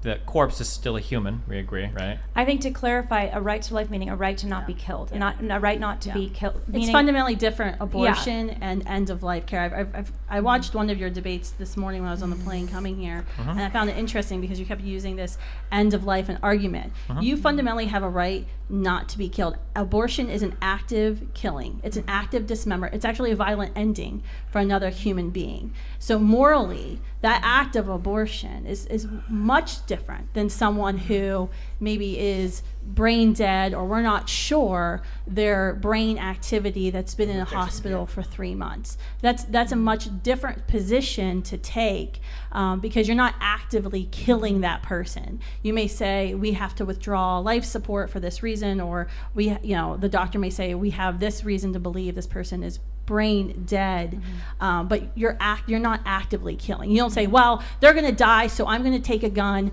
and put it through the person's head. We would not say that. We would say we might withdraw life support and see if the person can sustain life on his or her own, but we're not going to actively dismember But them it in the is process. actively killing when you know that person physically can't. So if that person physically can't breathe on their own, and you take away their breathing machine, you Yeah. are actively killing that person. This goes back to the comatose argument you had about Yes. earlier. Because he does bring it up soon about that particular Right. thing. Because he makes an argument. I believe making an argument, but they refuse to answer the question. Well, Now, he does it in such a crappy way. because, there was a doctor a couple of years ago who got arrested for doing that. Like, people on breathing machines, he was taken away. Yeah. Because it's like he knew they weren't going to survive. But he done it to so many people, he got caught and... yeah, most of the patients were the thing was brainstem death. Yes. And there was like basically keeping the fridge warm. Yes. Type thing. Now, just because everybody in that room decides that it's okay for that person to die, it's still you killing that person. It's still you going, I know if I take this machine away, that person's going to die. Yes. Which is the point where death and comes in is what constitutes person? Well, consciousness. If that person's never going to wake up again, and just keeping the body regulated completely on machinery, Yeah. is that person still have the human rights protected of don't kill it? Exactly. Or is it just a slab of meat you're carrying and keeping running? Like, we can go off experience here, right? Because our father, Yes. he was on life support. Now, if we spoke to him, he still moved his hands. Yes. He still gripped us, We came in and out of consciousness several times. right? If we touched his face, he still twitched, right? Yet, it was time to take him off life support. Yes. We don't argue that, we knew it was the right time. Which is the point they bring up in a minute is about, feeling pain and responding to stimuli. Yeah. And I know it's an argument people saying, oh well, you can feel pain and respond like external stimuli. Yes. My point with that is there are species of jellyfish out there Yes, there is. that have no brains whatsoever. Nope. They still respond to pain stimuli and Yes, because your pain's done by your nerves, not your brain, yes, per se. pain's an animalistic trait, not a Yes. consciousness trait, Yes. and that which is kind of defeats the argument they're trying to make with Yes. that one. Because there's those creatures out there we consider conscious that still respond to pain, like sea cucumbers and sea sponges. But that's the thing. If you go off consciousness alone, what we class as humans as consciousness, Yes. right? So that's sitting here knowing right from wrong. Would you say that's conscious thought? Yeah, it's an experience.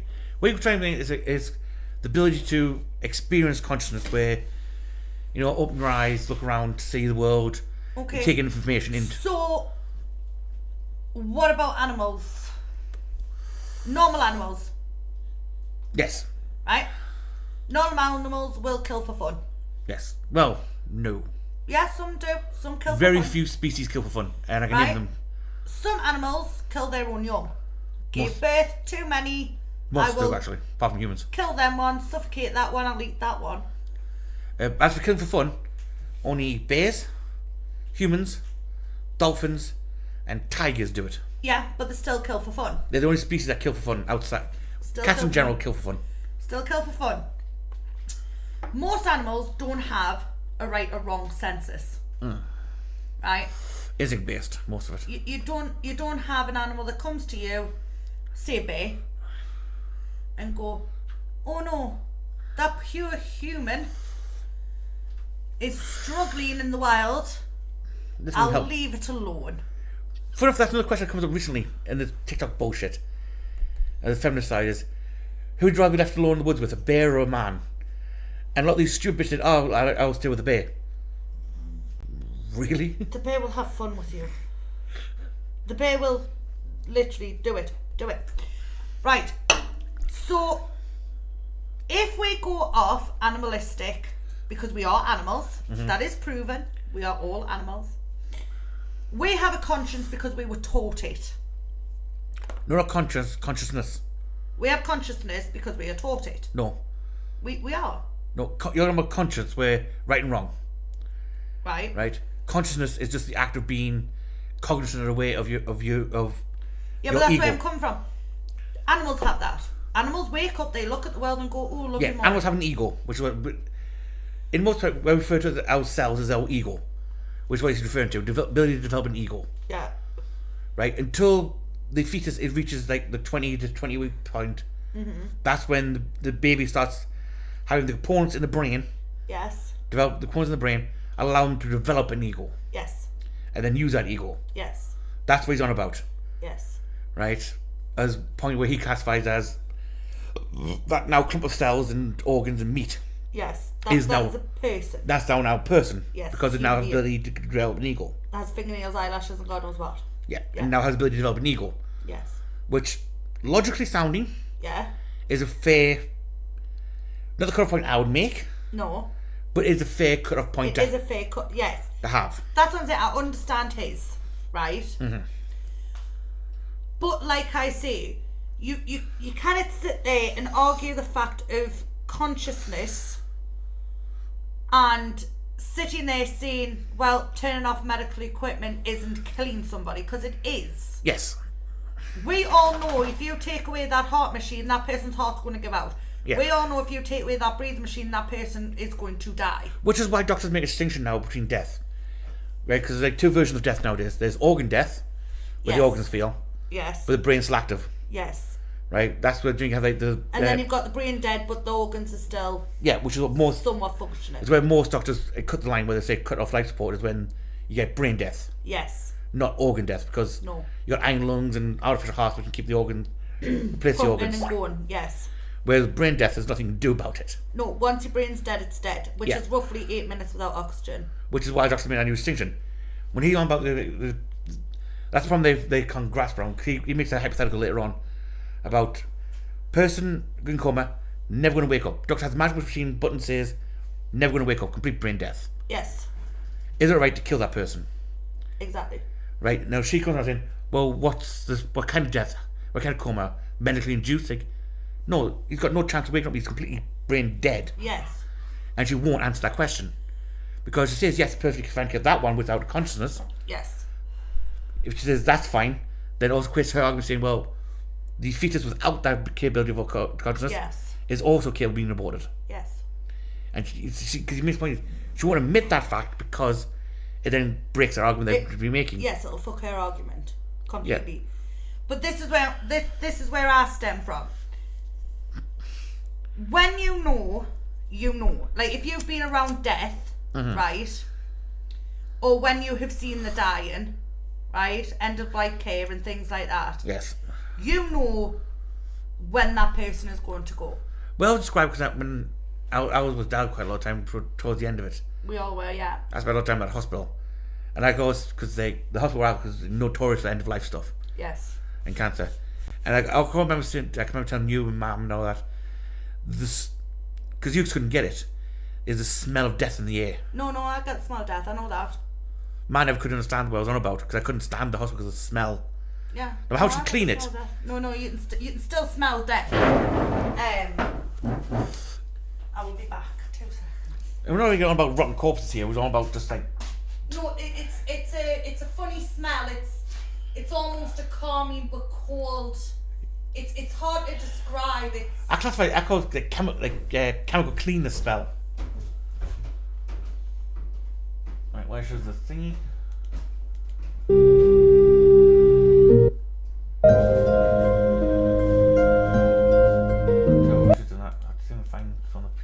Process or violently kill them in the process. But that's exactly what abortion is. It's not just with easily withdrawing life support. So right now I'm just trying to figure out what your position is. So Well, oftentimes, we're trying to figure out your position. I think that. depends on what video games the child plays. No, the only thing I'm trying to figure out right now is I'm trying But to. are you okay with that? Because I think that was what you said Well, earlier. I don't know what. So against. Anyway, unwanted, inconvenient, just for whatever reason, abortion is chosen for that child, then you are okay with a parent killing their child. Chosen because I think it depends on their parents. A newborn is dependent on his or her parents, and Yeah. a preborn child is dependent on his or her I'm mother. just I The understand dependent on baby and then leaving that argument. If I were to show you that all abortions could be done by just extracting the baby and then leaving it on the table and not actively killing it, but just removing it, is that actively killing any more than because pulling the plug children, on Destiny, somebody? you know this. You're a parent. Children are dependent on their parents. A newborn is dependent on his or her parents, and Yeah. a preborn Killing, child yeah. kills in any. I'm trying to figure out. Hold on, wait, just because. Hold on, wait, hold on. Just because I got cut off like 7 times and I haven't responded. So just to be very clear, to give you an idea of like what I'm trying to establish right now, when I have conversations with people that are pro-life, there's a lot of dancing between words and when we stay. That analogies of slavery we're trying to draw here, but what I'm just trying to figure out is because. But can you respond to that? Because I think let's just take it one step at a time. Because that I might. think fundamentally there's a difference between saying a fetus hasn't developed the cognitive parts yet to recognize it as living versus saying black people and white people are Okay, well, let's different address types of things. let's address consciousness for a minute, because my understanding is you're saying. Okay, if you want, hold on, real quick. okay. If you want, we can leave to my position if you want. I still have no idea what you guys believe, but we can leave for mine if you want. Well, You can then go I'll ahead. just Very say it clear. I again. mean, we Any can say killing- it slower for you. What I heard you say is that like children should have rights and shouldn't be No, killed, which I think we all agree. Any human life Uh-huh. has the right to not be killed. Yeah. Any Well, yeah, human but life then has you the right also to try not to be draw, killed. when you said not be killed, you try to draw a distinction between like active and passive. Right. Welcome back. You see that the woman I've Yes. been saying? No, let me say clarify you. Yeah, like obnoxious bitch. Yeah, Yeah. yeah. Put it in the face. Yeah. Possibly killing. No, you She cannot. did. She did. You could, Because she said there was a difference between pulling the plug on grandpa versus actively the killing. a intentional fetus. destruction of an Yep. innocent human life is Sure, is but what I was we saying that like oppose. unplugging grandpa would be kind of like unplugging a baby. You're disconnecting both from a life support thing. No, because a baby belongs, a preborn baby belongs before development of He or and able she's to right be where born she's supposed belongs to be. in his or her mother's womb. Sure, I understand, but So that means it's there's a probably The only mean here, which is it's a crappy one, but again, psychological, is saying like the dead body, the coma patient's like kept by an external life support machine. Yeah. Technically, the fetus kept alive by an internal life support machine. It is, yes. So isn't it logically the same as when we take his life support, we can take that one away as well. Yeah. And that's what they can't seem to get their head around for logical reasons. I don't know why. I get it. It's another good one. No. Argument. But I can understand it. Yes. probably ways It's a to, natural habitat. Sure, this is fundamentally different thing. There's probably ways to passively kill children that we would agree is also wrong. Just because you're actively versus passively doing something, Well, that's it's not about. going to be. I think intention matters too. Yeah.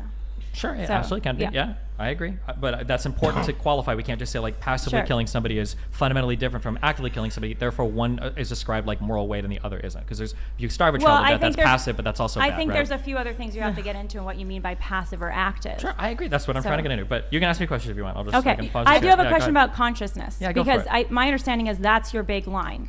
That if there's suddenly consciousness, then they are a person. They're not just a human, but they're also a person. And first, to clarify, you think it's okay for some humans to be the victims of homicide? You think it's okay to commit homicide against a human, just not a person? I mean, I would take issue with homicide because that's a really loaded term. But I would say that you can end the life of human beings that no longer have the capacity to deploy consciousness. And So we if do I'm that. asleep Let me and I'm finish real quick. unconscious, it's okay to kill me? That's why I said capacity to deploy consciousness. I can wake you up when you're sleeping. Like the fetus Okay. has capacity. No, a The fetus that fetus- doesn't have the necessary brain parts has no Destiny, capacity for If consciousness. you give that child time, that child Give the innately child time has implies- capacity. Wait, you said 20 to 24 weeks. What about children? Hold on. Who Wait, have wait, REM, wait, wait, wait. would have REM Just you cycle saying, sleep hold on, at wait, 18 wait, weeks. wait. Just what you said there. Give the child time implies that it's Give not me time there to yet. wake up.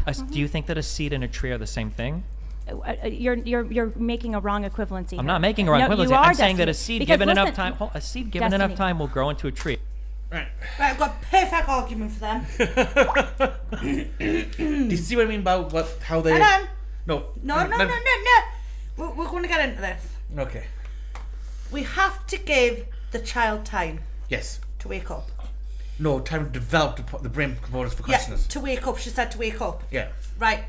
So in that case, every time the bitch swallows, she is committing homicide. Yeah. Because them children just haven't had time to fertilise an egg to grow.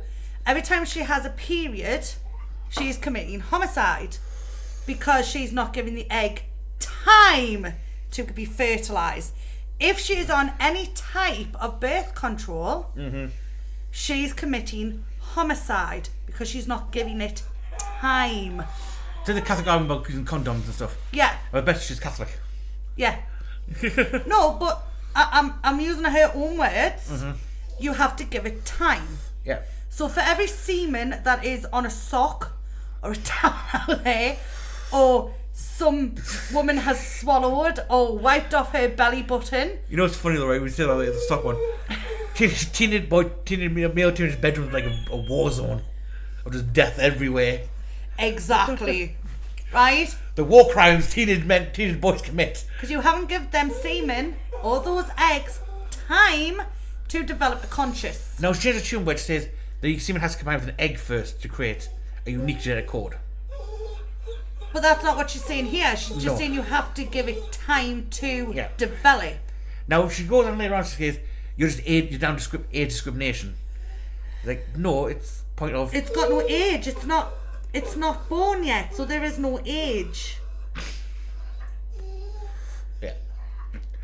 Like they definitely made clear, Brian, the parts to create consciousness in that zygote don't exist. No. They haven't developed. They don't exist. There's the brain, the grey matter needed to display consciousness isn't there yet. No. And I says, well, give it more time, it'll be there. Like, but it's not there yet. Okay, so let's go to the very rare case, and I am sorry, but I cannot remember the woman's name, who had a 40-pound tumour, right, on her stomach. You can Google this, ladies and gentlemen.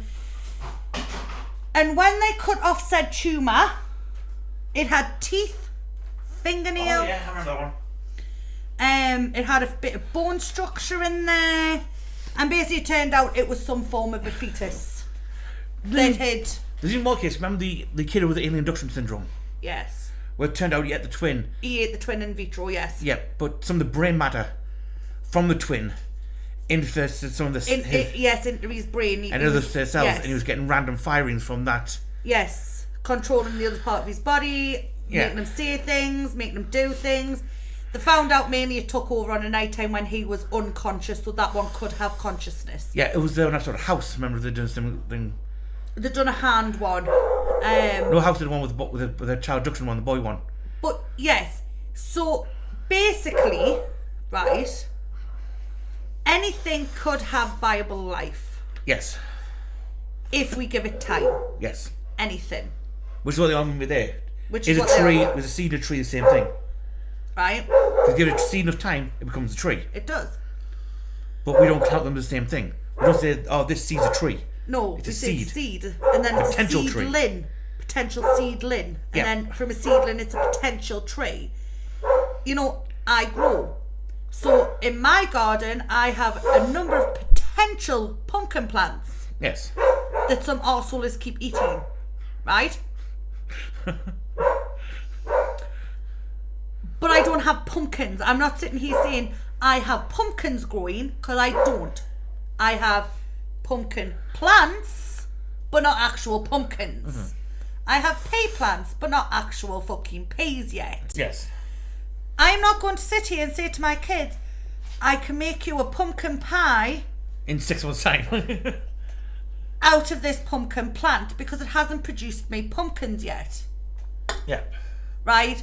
So just because, and like I say, I am not for abortion unless it is one of the extreme Medical reasons for it, yes. circumstances. It doesn't have to be medical, like I say, rape, abusiveness, What I call the outlying points. the accidental where they were on birth control, used a condom, something still happened, and they realise they are too young. Yeah. Right? Because that's the other one. I can guarantee these two women are the type where it's, well, why did you have kids if you can't look after them? Yeah. Do you know what I mean? Problems like my problem with abortions is I don't mind abortions too much up to the first trimester. That's Up to the first trimester, yes. That's my hard cut-off line usually because, Yes. like I say, there have been rare cases where things have developed differently, Yes. right? But my biggest problem with abortion itself is there are some women out there, Yeah. mostly leftists, Yeah. mostly university students who went through the gender study courses and other bullshit like that. Or those lovely women who trick men into getting them pregnant to force them to stay, and when they don't stay, it's like, I'm getting an abortion then. Yeah, baby trapping. Yeah. But many of the leftist feminist ones who use abortion as birth control. Yeah, but it's not. You know, I'm on my 12th abortion now. Hey, let's celebrate. What? Yeah. No. Like I say, I fully... Like I say, for me, I do agree with the people who use abortions just because it's there. Yeah. Like I say, for me personally, I don't agree with abortions unless it is one of the very weird circumstances. And like I say, my circumstances to that is, the child won't live a good life. Yeah, but you still don't advocate for like second trimester or third trimester abortions. No. If you're so far along, then no, you're gonna have to. Fair enough if the mother's gonna die. Yeah. Because that has happened. I have seen a few cases where she's pregnant in the first trimester, everything is fine, and then when it comes to the second trimester, something serious has happened. Yeah, ectopic pregnancies. Something really bad's happened, where she's developed severe cancer. The placenta's on falling out, which is ripping away our womb lining, which is causing internal bleeding. Yeah, like I said, medical reasons, that's I'm fine for. Yeah. That's all. I always count those when people have the argument. People, I always say, because I take both sides of the argument usually. Yeah. And like I say, for people like it's so pro-life, like pro-abortion, like pro-choice, and I'm taking the pro-life side of it. And I always say, well, first off, remove the outliers Yeah. of this, and this. They've gone off the table. We say abortion for those only. Yeah. That's fine. Like it was in the old days, yeah. Yep. So can we still keep the viable ones there? No. Well, why not? Should it still be 9 months? Yes. You know, that's what I generally do when I start the arguments, because a lot of them like the hang thing. Well, what about rape? What about incest? Like, right, we already said those. Yeah, both those. They're there. We already said that. Yes. They're gone. What about the rest of them now? The 99% of all other abortions that happen. And once you do that, they get very squirmy. Yeah, because like I say, for me personally, I understand if it happened when you're too young and you know you can't look after the said child. Yeah. There isn't enough families for the amount of kids in care. Yes. There really isn't. Without giving children back to somebody who's probably going to treat them even worse than the original people that got took off. There is not enough families in the world to support the amount of kids in the care system. Which is a topic he brings up later on about when the equivalency about something like, you know, when you're, you know, which if you consider you're wrong, which is the worst one? You know, a low child reborn or a load of dead babies, and it's like, A, wrong, equivalent to that one, Yeah. and B, on a balanced scale of it, Yeah. the abortion is more of a more right considering how the state of. I mean, I'm not one saying, I'm not now saying, oh, how dare you bring a child in this world when it's all crap. No, I'm not that. No. But given the state of a welfare system we have, which is crap, Yes. the foster care system is even worse. Yes. Then you've got like a China where they had a legislated point of only one baby Yes. because it was so overpopulated because they were just popping out like fleas. Yes. You know, even India disagree with so overcrowding. Yeah. There's got to be a limit where you've got to try and Balance balance the two out. Yes. the two out. Now I know some people say, oh well, you know, you can only be able to have a baby, you get a license to have one. It's like, that's a bit The much. thing is, when you work in social care and when you work with the fostering system and things like that, as I've had to do on many occasions, the degree, and it does depend on the social person, right? Some social workers are absolutely fine with a bit of a mess in the house, Yeah. right? Livable mess. I'm not talking shithole here. I'm talking Few toys scattered around. You've some done a clothes, bit of bacon with the kids. You've got a bit of laundry on a chair that you've just folded. And you thought, fuck the laundry, I'm going to bake some cakes with the kids. And you've got a bit of flour all over. You've got a bit of a mess in the kitchen. And the kids have been playing football, coming a bit dirty. Few dishes in the sink from lunch, haven't quite got around to. Yeah. Some toys here, some bit of mess over there. Livable mess. So it's everyday life mess. Yeah. Some social workers, fantastic. It shows you feed your kids, it shows you cleaning the clothes, it shows you trying to feed them, you know, home cooked food. Love it. You get other social workers where it's like, you have dishes? You have dishes. Yeah. You know what I mean? And this is the problem when it comes to the fostering system. I have seen many of good potential fostering parents or adoptive parents where it's the rules are so hard to pass that you're not suitable for a child. We looked at what we looked in, case we looked in. We know a bit about this procedure we've been through several times with court runs with one of our friends. Yes. And it's like, you can't, like, so people ruled out because, well, one of your cousins on your father's side had a bit of a criminal record, therefore you're not Yes. suitable for it. It's like, I don't even know who the fuck that is. No. But it's even down to you. If you have anything, I mean anything on your DBS check, right? It could be a fucking complete misunderstanding, right? But obviously it has to be logged. Yeah. So say somebody rang you and said you're a drug dealer and the police have to come and raid your house. That goes on your record. Well, the grown-up was me, right? You can remember when I got the armed response called on me. 2 whole groups of armed response people, all full of rifles. Right? Because, right, God's the truth. Right? I was staying in a hotel in the middle of the fucking woods Yes. as a carer, and I was out doing martial arts practice with a sword. Right? Not a real split sword, a wooden sword. A stick. Right? Now, because I put that sword on my hip, we're supposed to bring it back in as part of martial arts training, and I put a large coat on because I was fucking freezing when I was coming back in.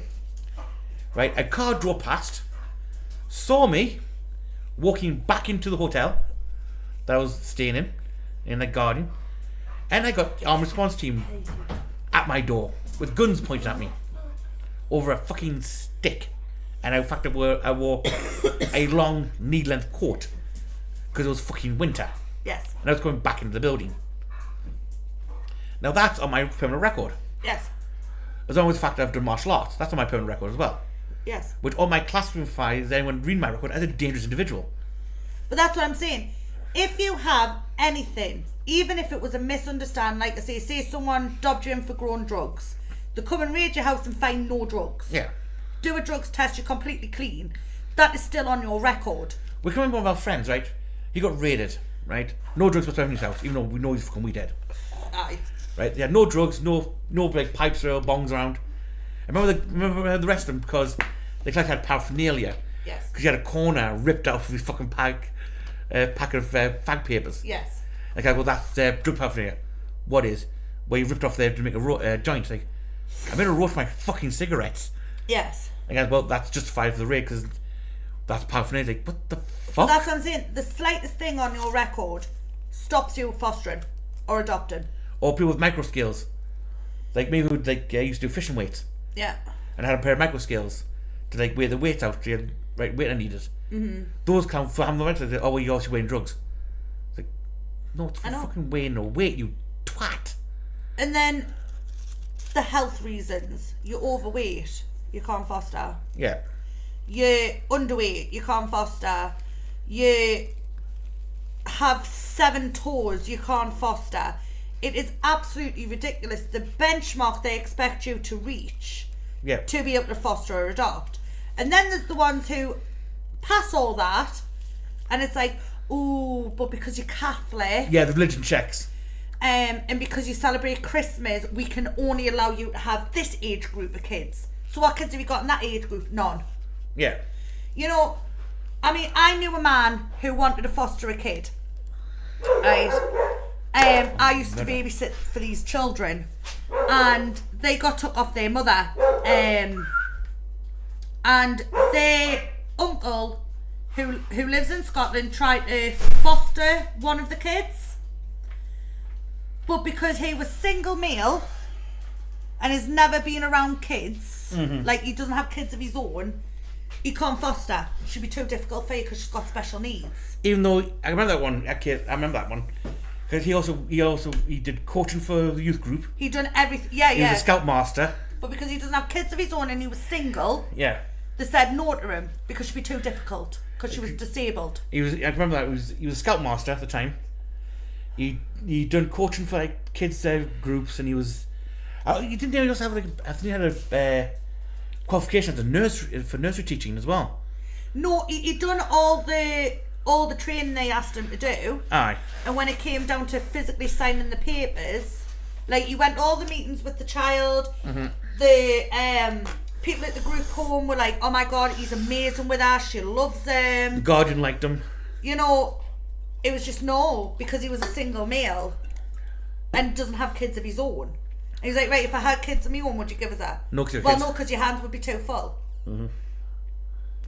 You know what I mean?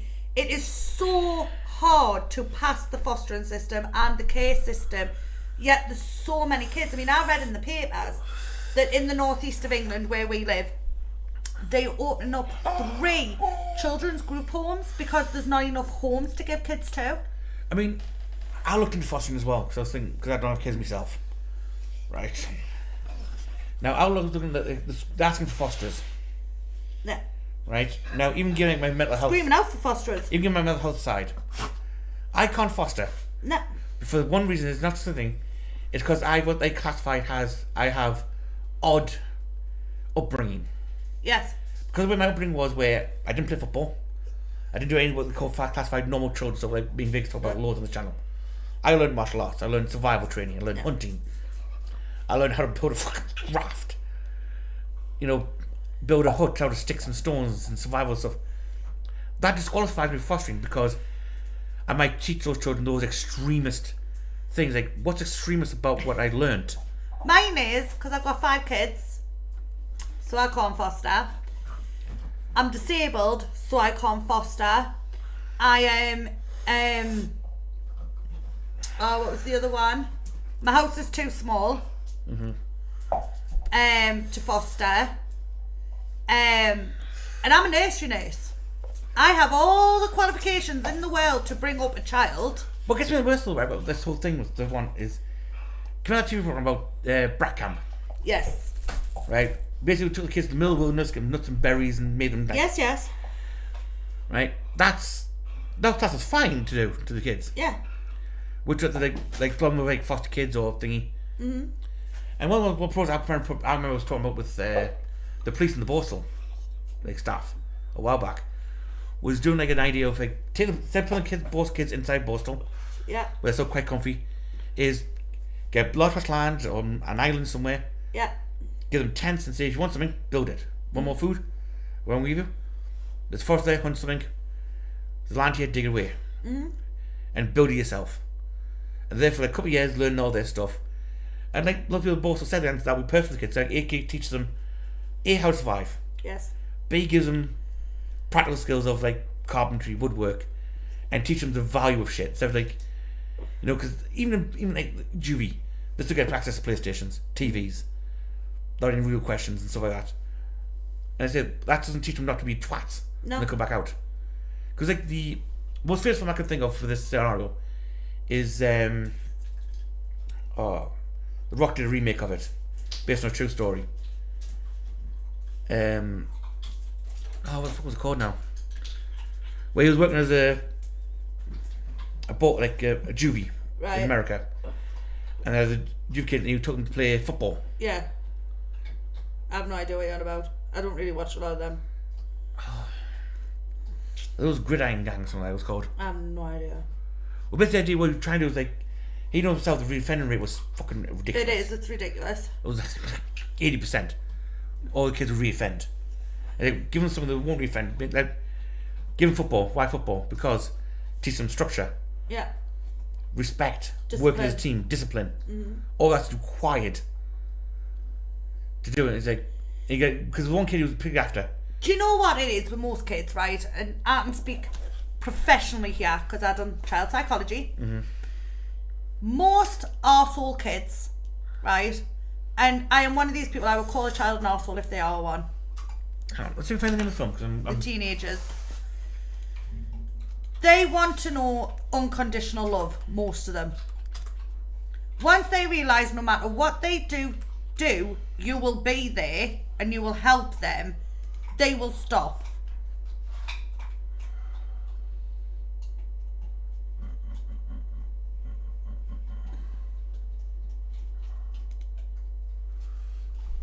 I'll be for a second.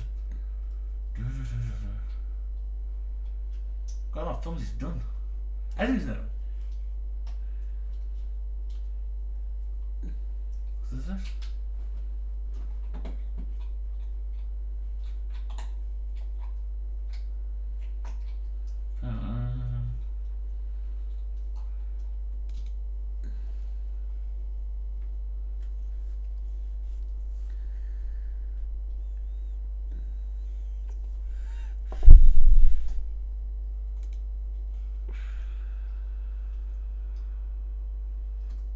Yeah, it was Gridiron Gang. Yeah. Oh, it's a good movie, watch it. It is a good one. You know, I say, because you have to particularly one particular kid as well, who was there for murder. Now the reason he was committing murder was His mother was married to an abusive partner and he was beating the shit out of his mother and the other kids. Yes. The lad had enough, found a gun and blew his head off. Yes. Yes, I said no murder guns.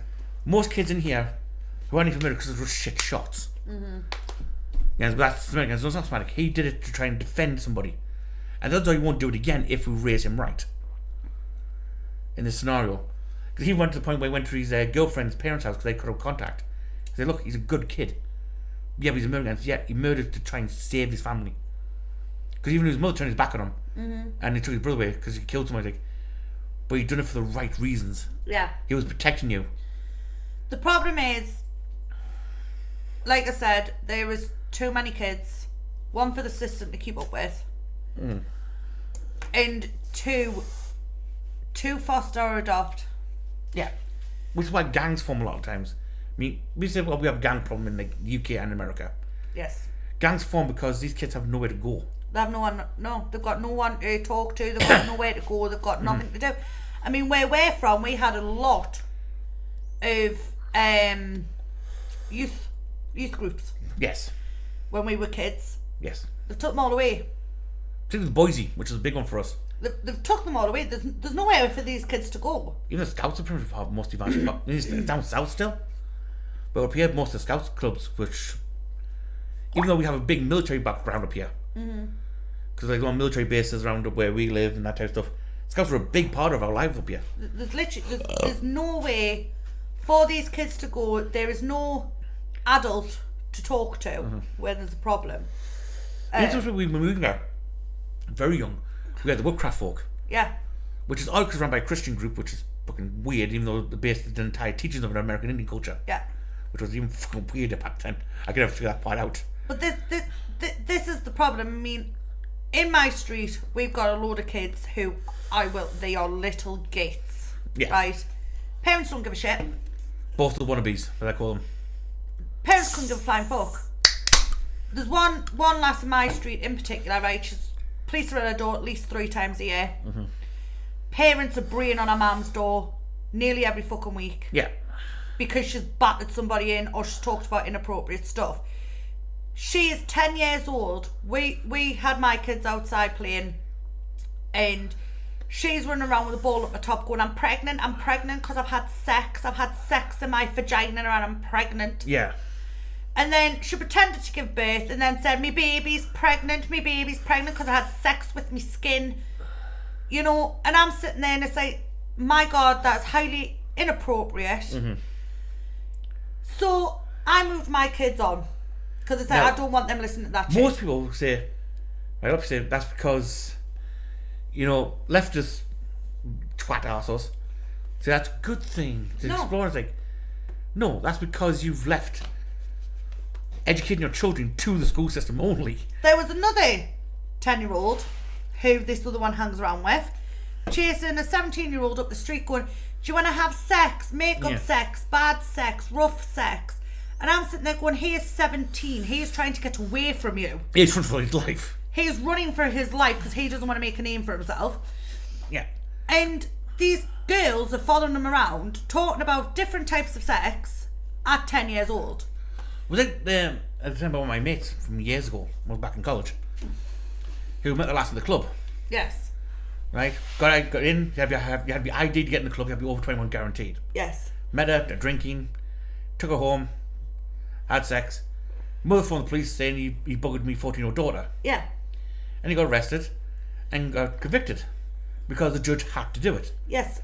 And like I just said, there was no conceivable way you did everything you could possibly think of to know she was of age. Yes. You couldn't, the ID was there, Yeah. she was in the club, he met her in the club, they were both drinking. What was he else supposed to do to find out what her age was? And it's getting progressively worse, to be honest. Then you got the fucking Cuties movie that fucking come out with. Let me start on that one. But this is what I'm saying. And if you go to said parents' house, they don't give a flying fuck. You bring on the door and say, and? Or they'll bring them in for about 5 seconds and kick them back out because they don't want to deal with them either. Yeah, it's the question, where's your children? I don't know. Exactly. I know where every single one of my kids are. I know exactly what every single one of my kids is doing at all times.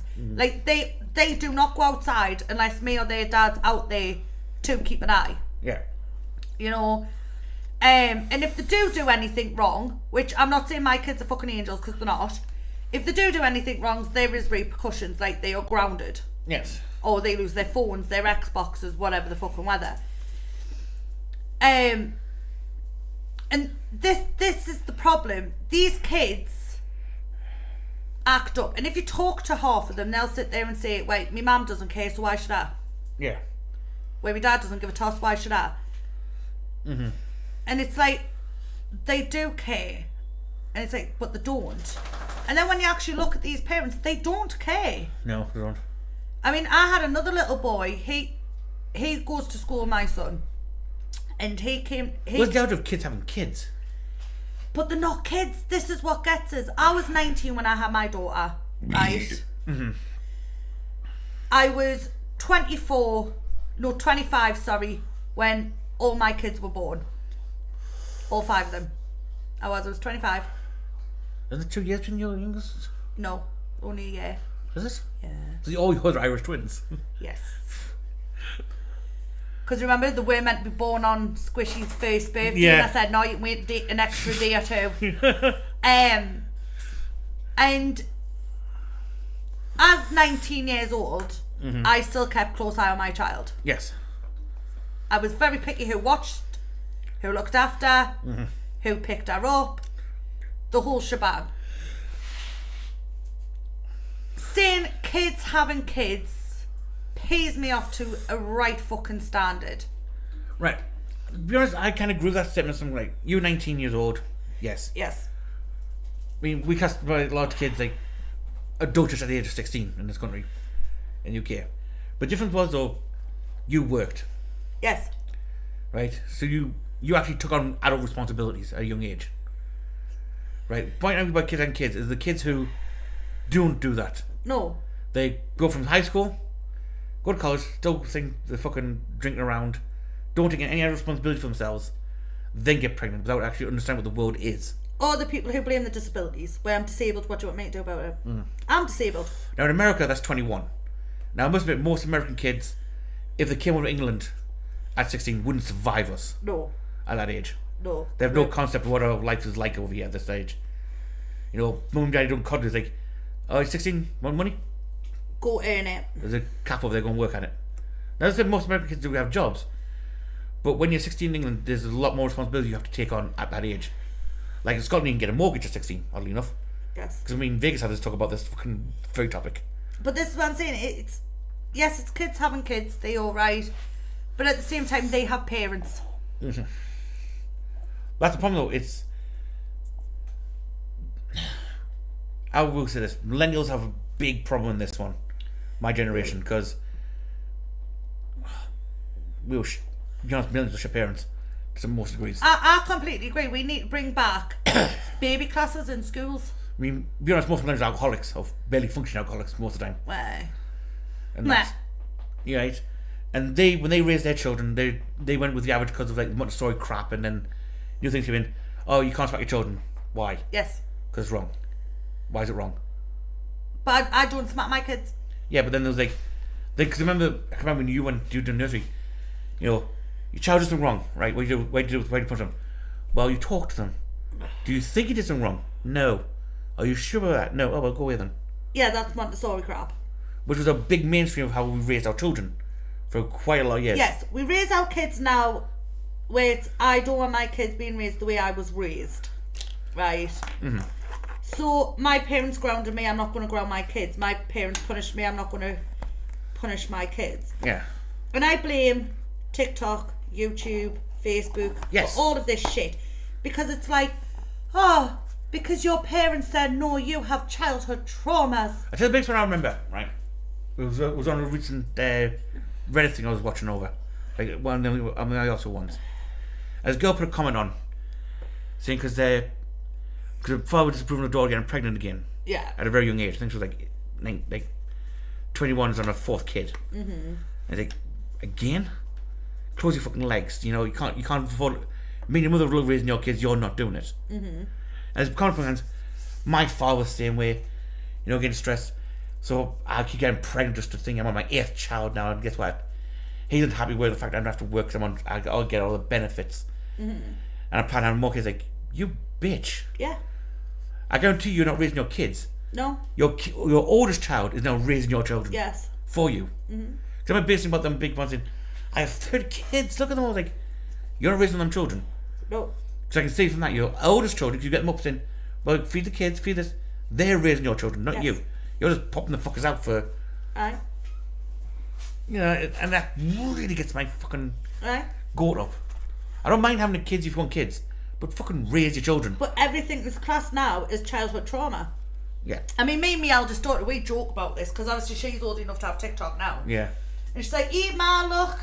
It's like, what have I abused you with now?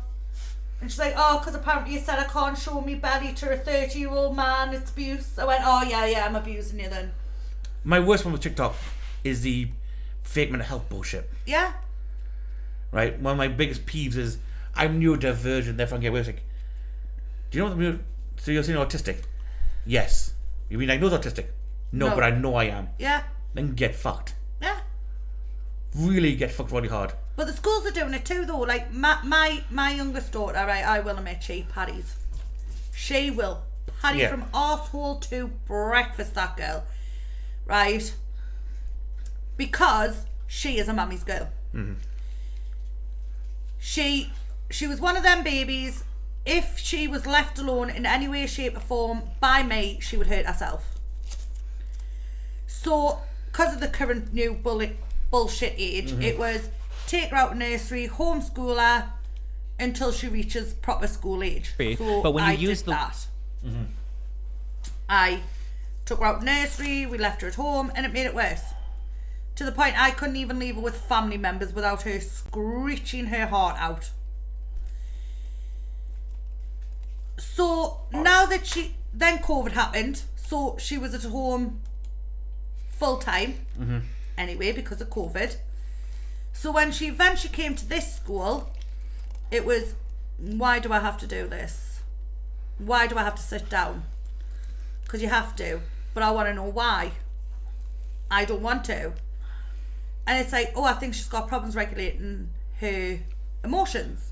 It's like, no, she's just that used to having a mum that she doesn't believe she needs to listen to other adults. Well, yeah, that one. The one I can remember is, right. I've got a long mental diagnosis. I learned I had after my mum died, longer than I thought it was going to be. Right, and that includes hallucinations, delusions, chronic depression. There's another one there, I forgot what it was now. Psychosis. And the biggest one got me was PTSD. Yes. Which I refuse to say I have. Yes. But according to every psychologist I've been to, I've got PTSD. Because now everything's PTSD. We grew up in an era where PTSD was post-traumatic stress disorder, which was basically stress induced by a past trauma. Yes. Such as being in the army and getting shot at all night. That caused real stress. Yes. So if they heard a bang in the middle of the night, it would bring them back to that time. Now mine was that essay attempt that kid tried to do when I was at school. Yes. Right? Now, because I have no emotional attachment to that memory, right, I don't think anything about it. No. But apparently, medically, that's actually PTSD, the fact that I raised any emotion attached to the memory. Yes. Which is a match, which I still didn't get to that point in that memory yet. Yes. In my therapy sessions. But that's PTSD. So medically, I have hallmarks for it. Yeah. But I refuse to accept it, personally. Because I don't. But then you get people saying, someone brushed against my butt cheek and it caused PTSD. Or someone whistled at me and now I have PTSD from that. Like, fucking grow up. Exactly. You know, for like saying, oh, the catcalling of men like to women, it's like, I'm sorry, I've worked in bars. Right? In the middle of Newcastle town. And the amount of women you see walking around literally clawing at the poor fucking bastard men who are trying to run away. Like, what the hell? You know, I can remember the scene reminds me of, it's like Hocus Pocus, the witches dive and try and grab the children. You see groups of women like, do like, what the fuck? And these poor brooding lives are trying to run away for their fucking lives. And he's going to claw at them. What gets me is you've got these women out there who it's like, I'm one of the boys. I can talk like them, act like them. Nothing shocks me. And it's like, right, no bother, pet. And then it's like, that boy said hello and I can't cope. And the rocking in the corner. Yeah. And it's like, are you fucking joking? He said I had nice tits. Right? And? You tell him he's got nice balls, now present them. You know what I mean? Like, I give as good as I get. I was literally raised by men, right? I spent my time with the most pervious, demonistic men. I mean, I'm talking they were pole dancing, saying lick me balls, and I'm sitting there going, get them out. Unfortunately, my mum said I will choke on small objects. What a shame for you. We haven't got the tweezers today. I can go through the list. My raisins are bigger. You know... Oh yeah, that one friend we had at school where he got fucking detention was Mrs. Hancock. I had one guy say to me, women belong in the kitchen. I went, do we now? Okay. So I dragged his ass to the kitchen and stood on his bollocks in 9-inch stilettos until he apologised. And then I asked him again, where do women belong? Wherever they want to. Exactly. Yeah, the guy we had, the perfect guy we had. I mean, he honestly went.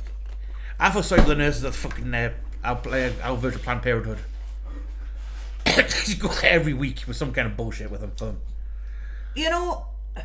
And I can remember the day of school. One day of school, he got detention with one of our teachers. Right, he was always ribbing her, and he walked in with that leather bondage gear on. Yeah. And they got ready for my date, miss. And you threw him out. But this is what I'm saying.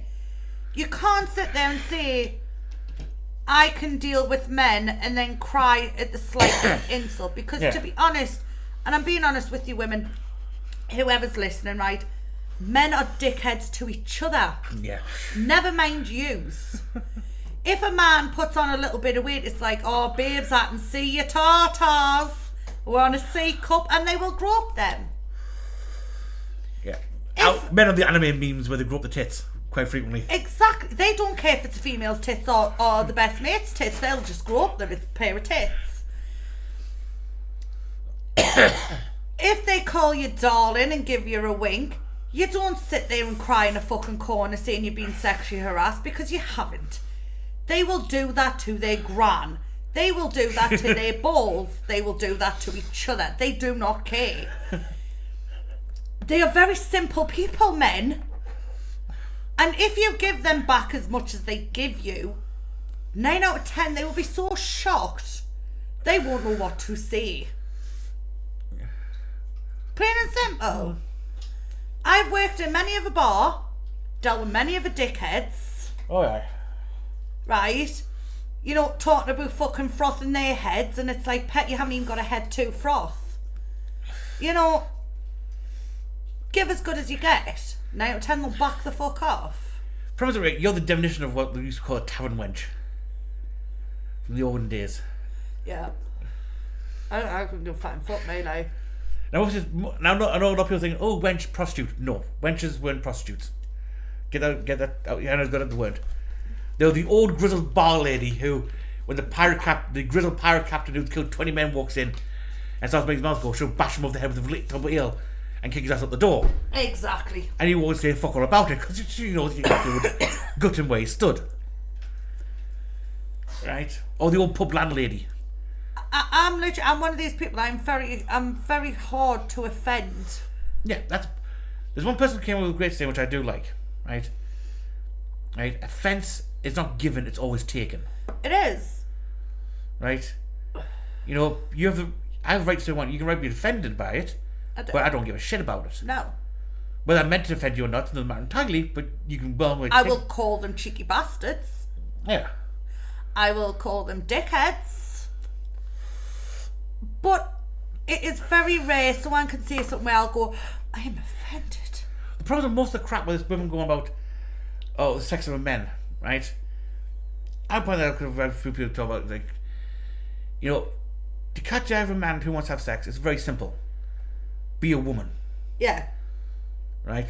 It's not a high bar. No. Have a pulse. Post and skirt, even then the skirt's optional Exactly. at the point in time. And sometimes post is optional, but I digress. Special sort of people. Yeah.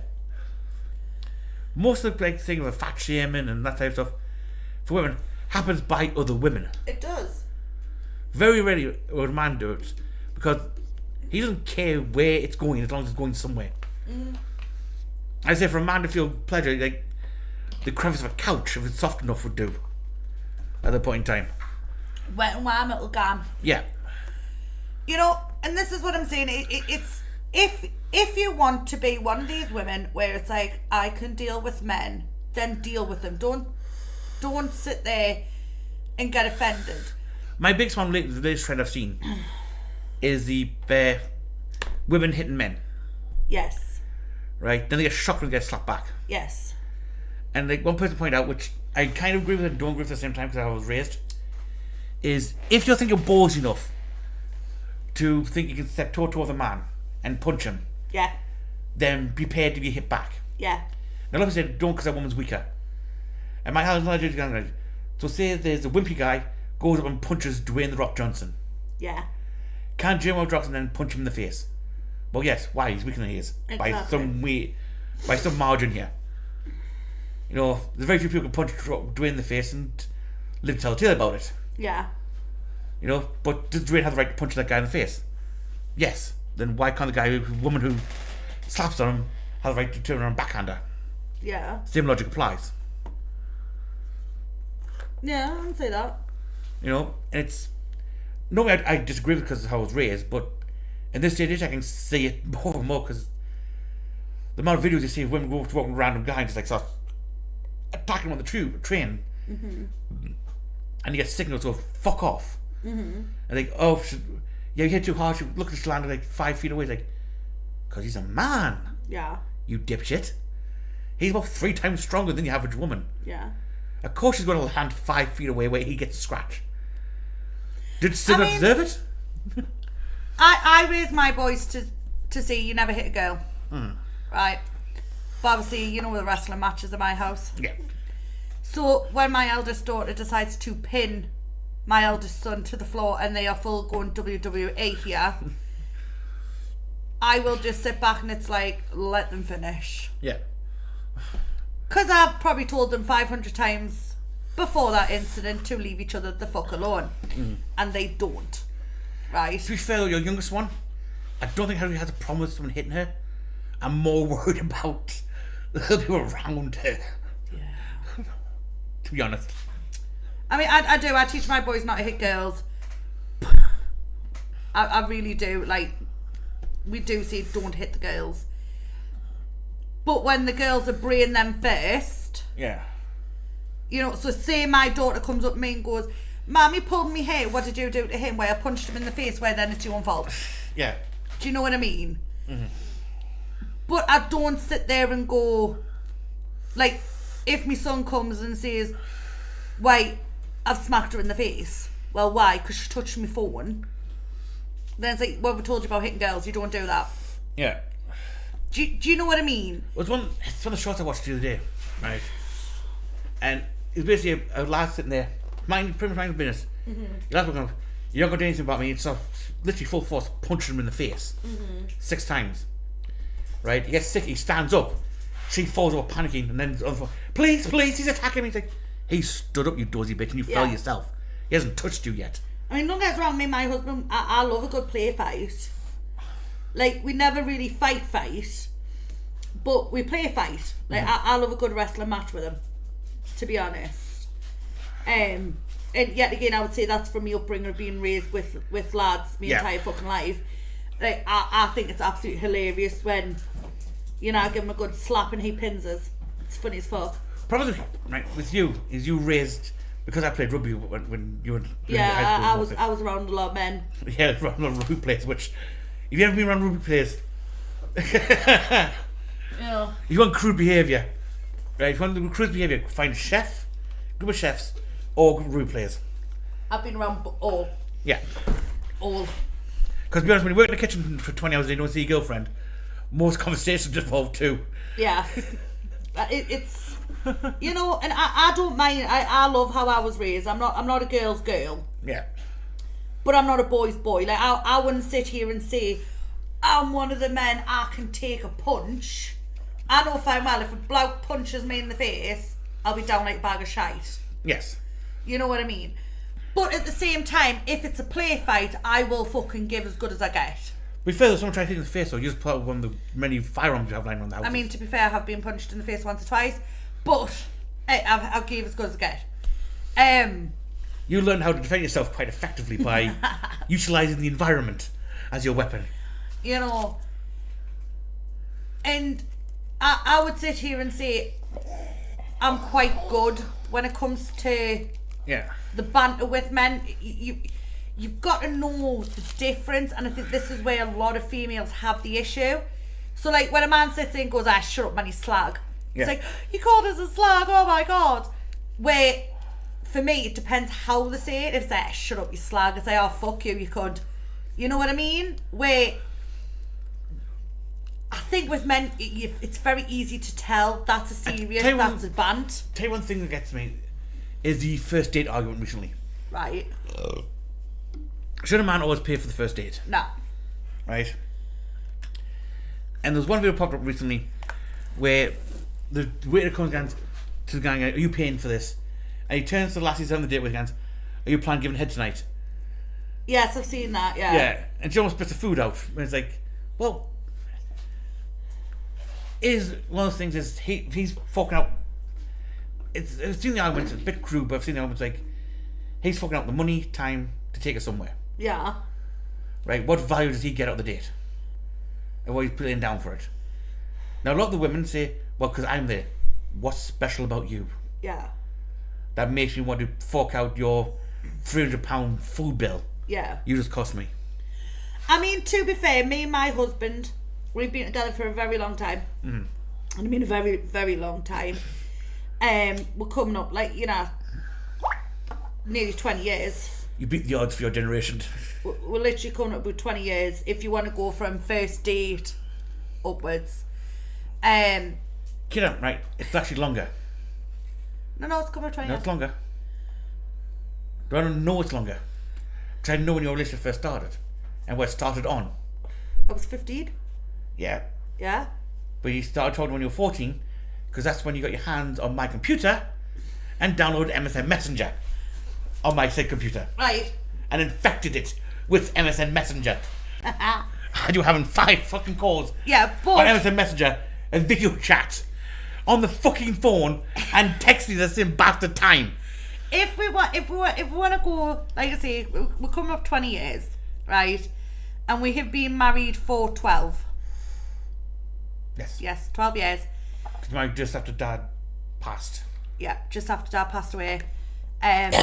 Because we got married literally after Lucas was born. Like, Lucas was only a couple months old. So married for 12. We've been living together for 15. Known each other for 20 years. Our very first date was at the Metro Centre. Neither of us had any cash, Yes, I took you there. right? And we sat on top of the blue parking fucking lot thing, right on the top, chatting shit. You gotta remember though, some of the naps we took up there was fucking amazing. Literally just chatting shit, having a tab. I think we managed to scrape together a couple of quid to buy a Coke to share between us. Right? Yeah, I'm not gonna drop you fuckers off there half the time. And I would not change our first date for anything. I mean, some of the outings we had as brother and sister, some of the weirdest times we had, because we used to get on the back of the motorbike all the time, was parking up at the Metro Centre's Blue Park Centre and just lying in every car parking space watching the sun come past. But I couldn't think of a better date. We weren't distracted by fancy things. We could literally see each other in the row, both skint as fuck, knowing that this was us. This is all we had was our banter, and that's it to entertain us for the rest of the night. It's like again with TikTok shit. It's like, what kind of he has to be at least 6'1" and making 100,000 a year. And it's like, Why? yeah, when you sit and work it out, like, right? I mean, my height of 5'11", I'm already in like the top 5% of height-wise for people. Yeah. Right? I know I dwarf a lot of people where I live quite easily. Yeah. Right? And again, for like 100,000, there's not many people make that kind of cash. No. The problem is that this is what gets me with society, right? My husband see me at my worst. Yes. My absolute worst. And he's also seen me for the good. Right? He see me on days where my makeup's on point. I sucked me gut in with a nice corset. My arse is fucking perky as shit. And he's seen me in shorts and a t-shirt, covered in drool, vomit. My hair's a mess. Makeup smudged like a fucking panda. And he still turns to me and goes, my God, you look gorgeous today. And it's like, why are you lying? Right, if I get back to the video, because the point coming on the video, because I'm going to get back to it. Again, I was watching another thing about a thing, and it was Reddit, like, am I an asshole one? And I was like, finding about the kid, asked them to clean the tidy up. Mm-hmm. And because I know I need a single day decompress. 16, by the way. Right. Because we'll pick a day to do cleaning. I do it on Wednesday then. And it's like, window of the month in, you know, if you just clean as you go, it won't take that long. And it's like bitching about the mother nagging her to clean. Aye. And the comment goes, well, my mother did that to me. And I said, if you do this to me again, I'll ruin the relationship. Yes. And he goes, well, she did again, and I spread rumours about her new a partner, to the point where he got so sick to do my shit, he left. Now she's depressed, and I'm happy for her, and I'm staying goblin mode. Like, if that was my child who did that to me, I would have picked them up, opened the door, and drop kicked them over it. And say, fend for yourself now, fuck off. It's absolutely disgusting, I'm telling you now.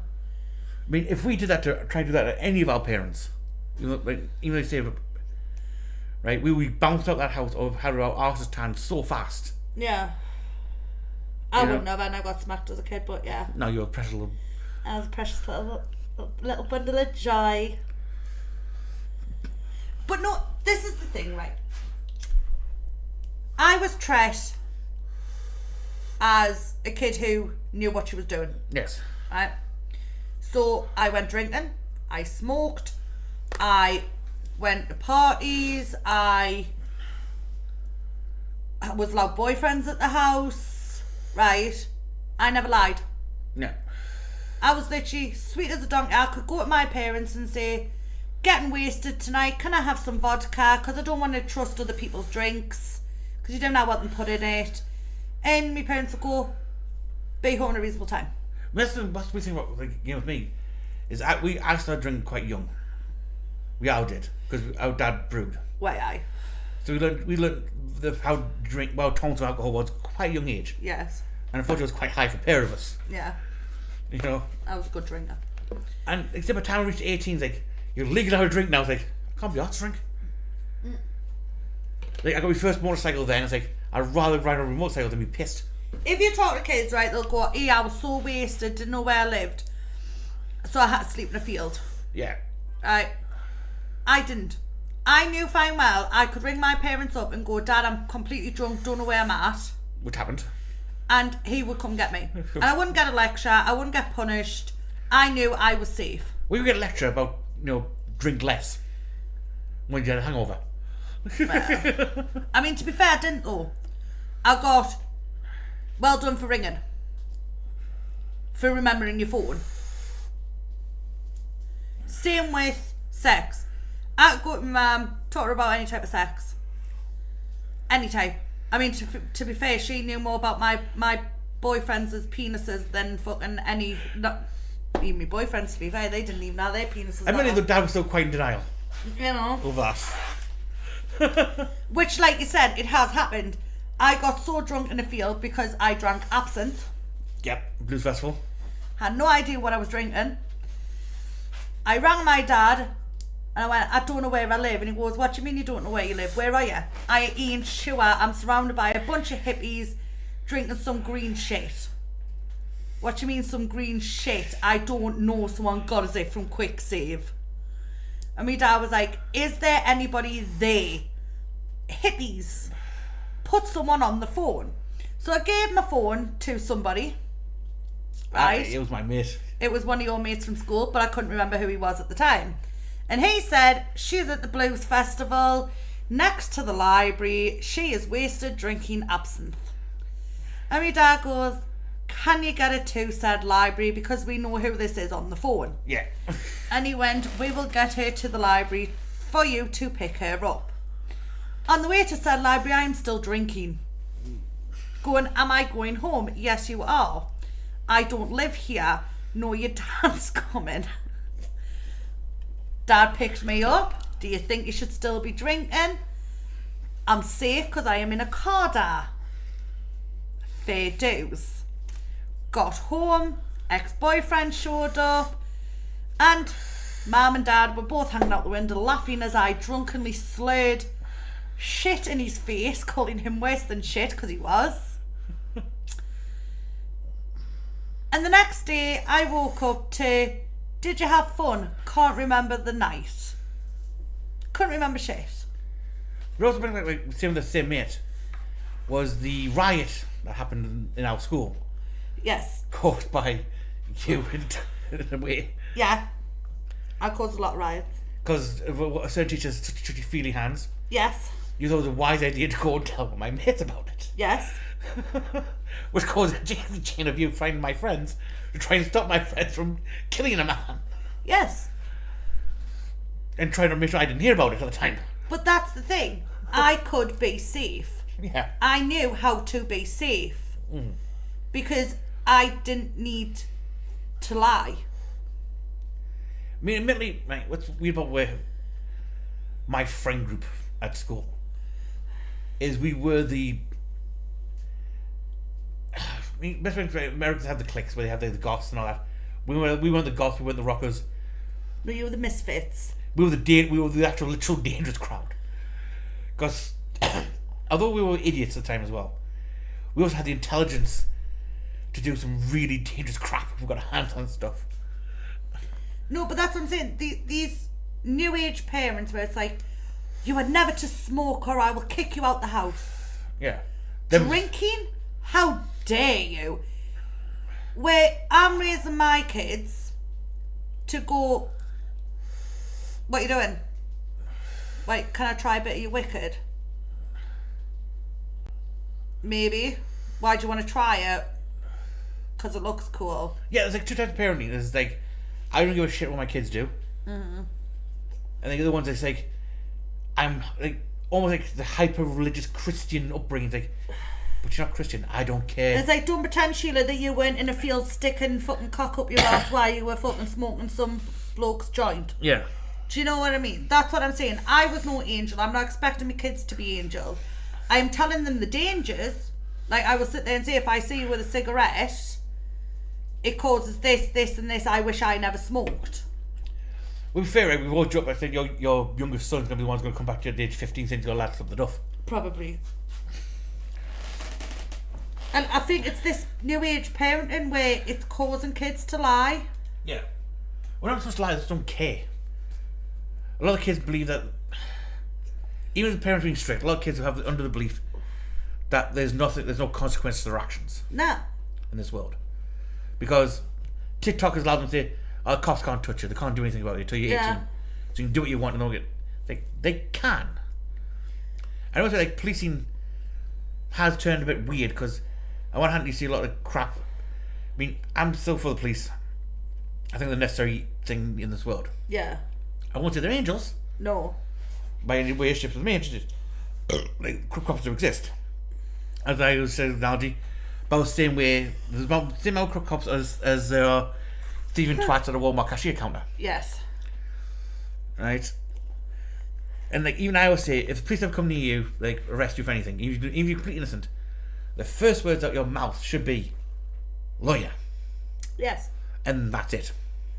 Then you No comment, get us a lawyer. Yeah, then you don't want to speak until your legal representative turns up. Exactly. That should be the very first words out your mouth. Again, if you're in a car and the plug comes over, yes, put your phone on code. But don't do like a lot of the others will get the phone and shove it in the cop's face with the light shining and be a adversarial. No. Ask for your license, hand it over. Litigating legal things on the side of the road is not the place to do it. No. Court is. My husband got pulled over a couple of months back because he was driving me mobility scooter, testing it because he hadn't long fixed it. So he was testing to make sure it was fully fixed before I used it.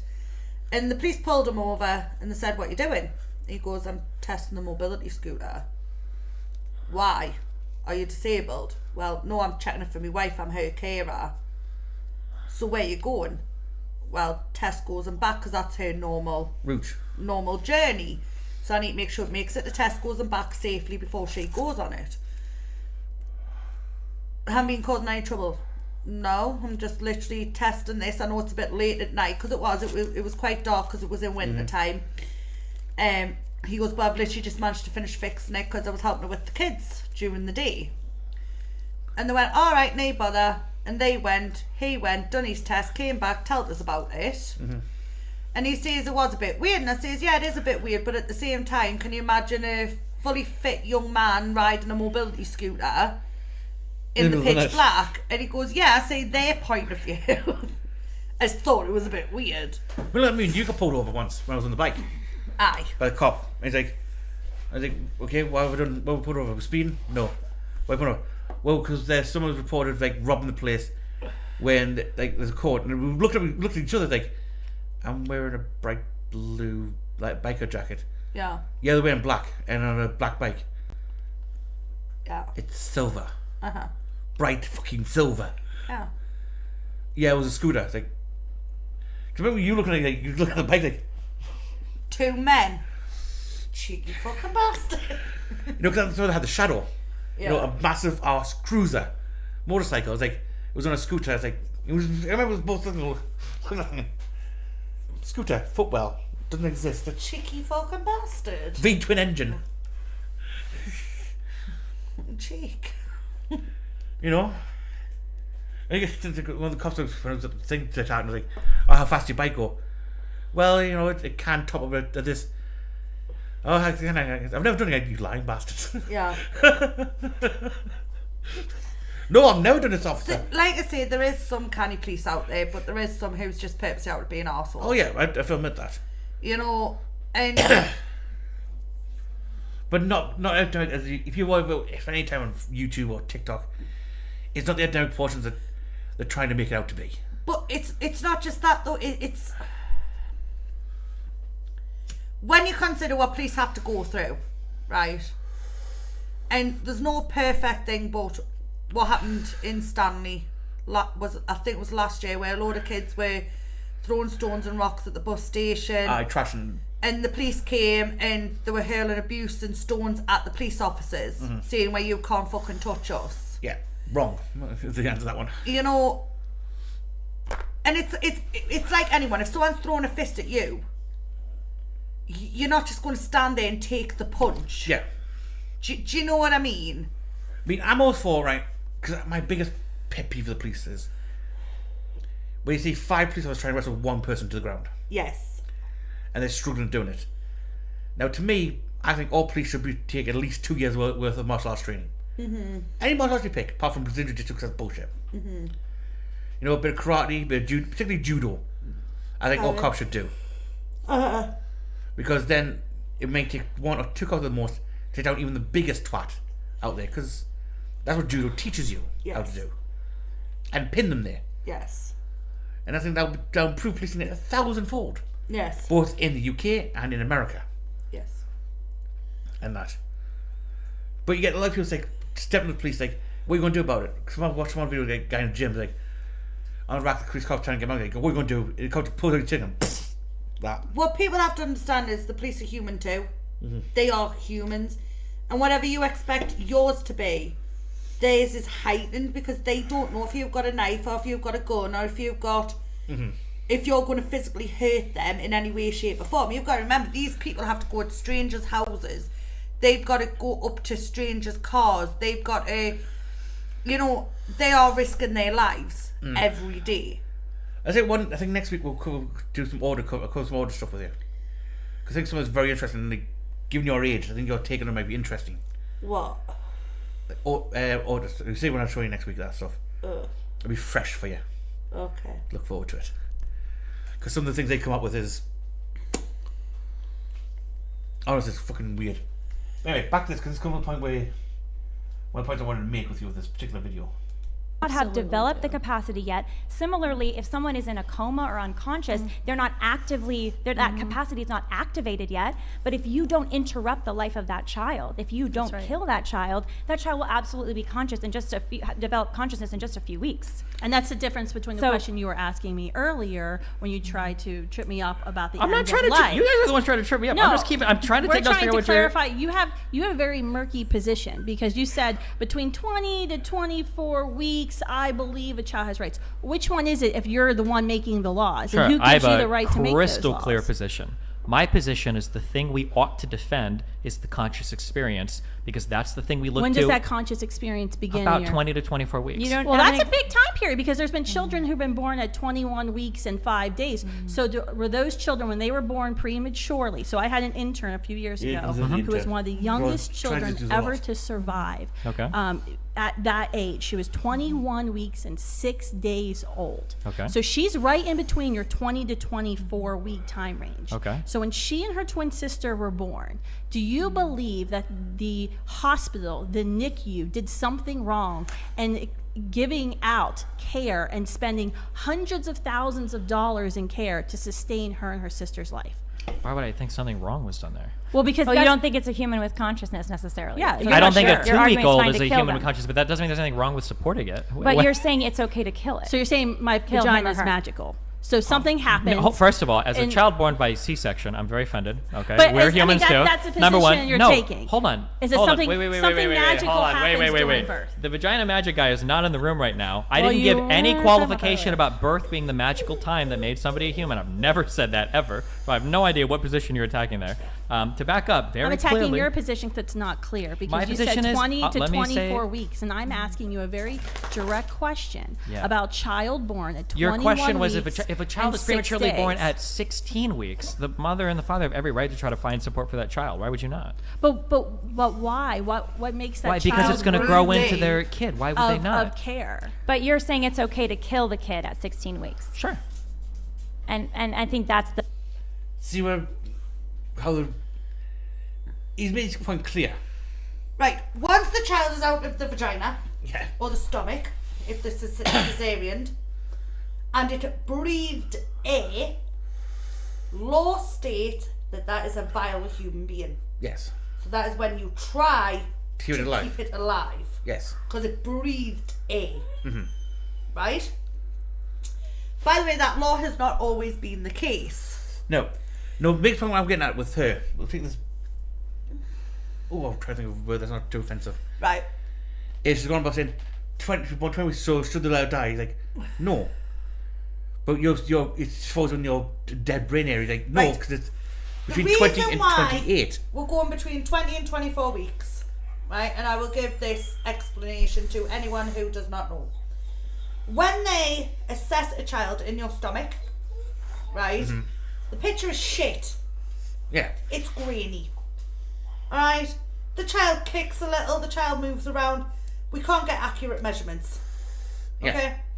Most of my kids were small fetuses. And they were small born. Right? So, going off age ranges, right? My eldest son was born on time. Right? You were this far along pregnant, you should give birth on this day. Right? That happened. Yet he was overcooked. Yes. And that's what it said. If we were to go off science, your child is overdeveloped. That's why he's got all this dry skin, that's why he's peeling and cracking. He was in the stomach for far too long. My daughter was born 3 weeks premature. The eldest. She was tiny little tot, but she was fully formed, Yes. perfectly formed. And they said if we didn't know, we would say you would give birth at the right time for her. Right? My middle child, he was born 4 to 5 weeks early. Yeah. Right? But looking at his birth, the way his lung development was, they would put him at 2 months early. Yes. This is the point you make. Like, reason why the gap is because not every child develops the same way as they speak. Well, it's not just that we can't guarantee you conceived when we're saying you conceive. Yeah. The first thing they go is, when was your last period? Right? So, say your last period was a month, so you should have been due on 2D, but you're pregnant, right? They can go, right, so we're going to say you're a month pregnant. They'll do a scan, we can guess you're out a month pregnant. By size. But it might not be. It might only be 2 weeks. Like my twins. My twins, they've got the same conception date and the same growth date, but we know one twin was conceived 2 weeks later than the other. Yeah. So just because we say 20 to 24 weeks, that it's because we can't be 100% scientifically that you conceived when we are saying you conceived. Yeah, which why there's a bit that variable there of like you say between 20 and 24 weeks. Exactly. Like say her friend was born at 21. So maybe they this. got her date correct. Yeah, which means she was still a viable child. Yes. And the Would have development had consciousness. Yeah. Doesn't mean that another child born at the same time is going to be viable and survive. Yeah, because they don't have the rest of their brain. They might have the brainstem, but nothing else. Exactly. My son, who was born 43 weeks early, right? Because I know this has been brought up before about the abortion. And I sat there and says, my son was born then and he was a viable human. He survived. Yes. He didn't need much interference. He didn't need, the NICU. He didn't need any real specialist care, bar he's Billy Rubin. Went too high, had to be put on a billy bed. But there is other kids who are born at the same premature rate who don't survive. There's literally nothing they can do. Yeah.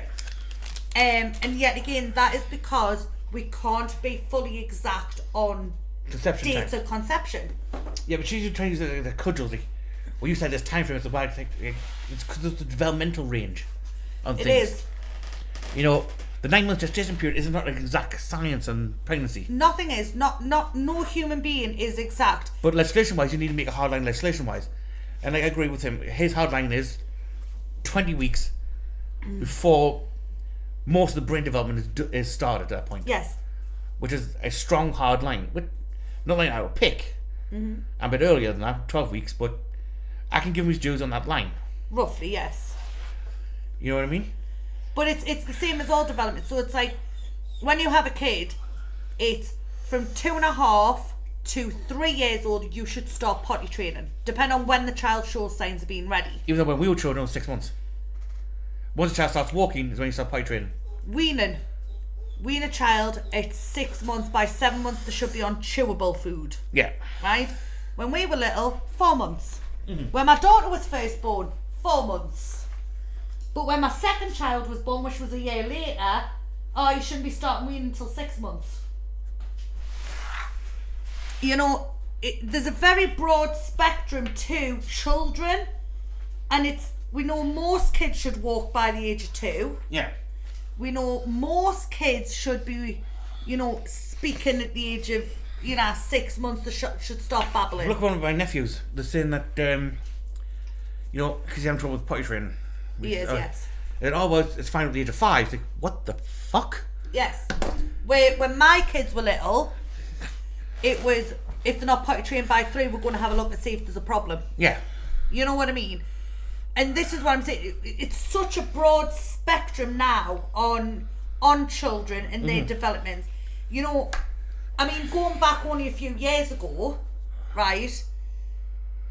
If a child was born, like I'm talking about like early 60s here, late 50s. If a child was born with a disability, Yeah. like spina bifida, or either had multiple complications, they were actually physically left to die. Well, actually, we can explain this one because I'm our mother, and that was in the 80s. That was in the 80s, yeah. She had a child who was going to be autistic, spina bifida, and Down syndromed. Yeah. And she did not know this, but the child actually lived for 24 hours. Yeah, because they just took it and let it die in the corner somewhere without. Let it die in a corner without feeding it, yes. Because I thought it'd be better for the mother, which Yes. is crap and evil, but But that's what happened. It was to save the parents, because the parents, they thought, save the mother grief from seeing that disorder and Yeah. how cruel it was to the child. so they can go on and have another child and live happily. Yes. Which is still a moral decision they took to make, which they thought they were justified in, but it would horrify anyone today. It would.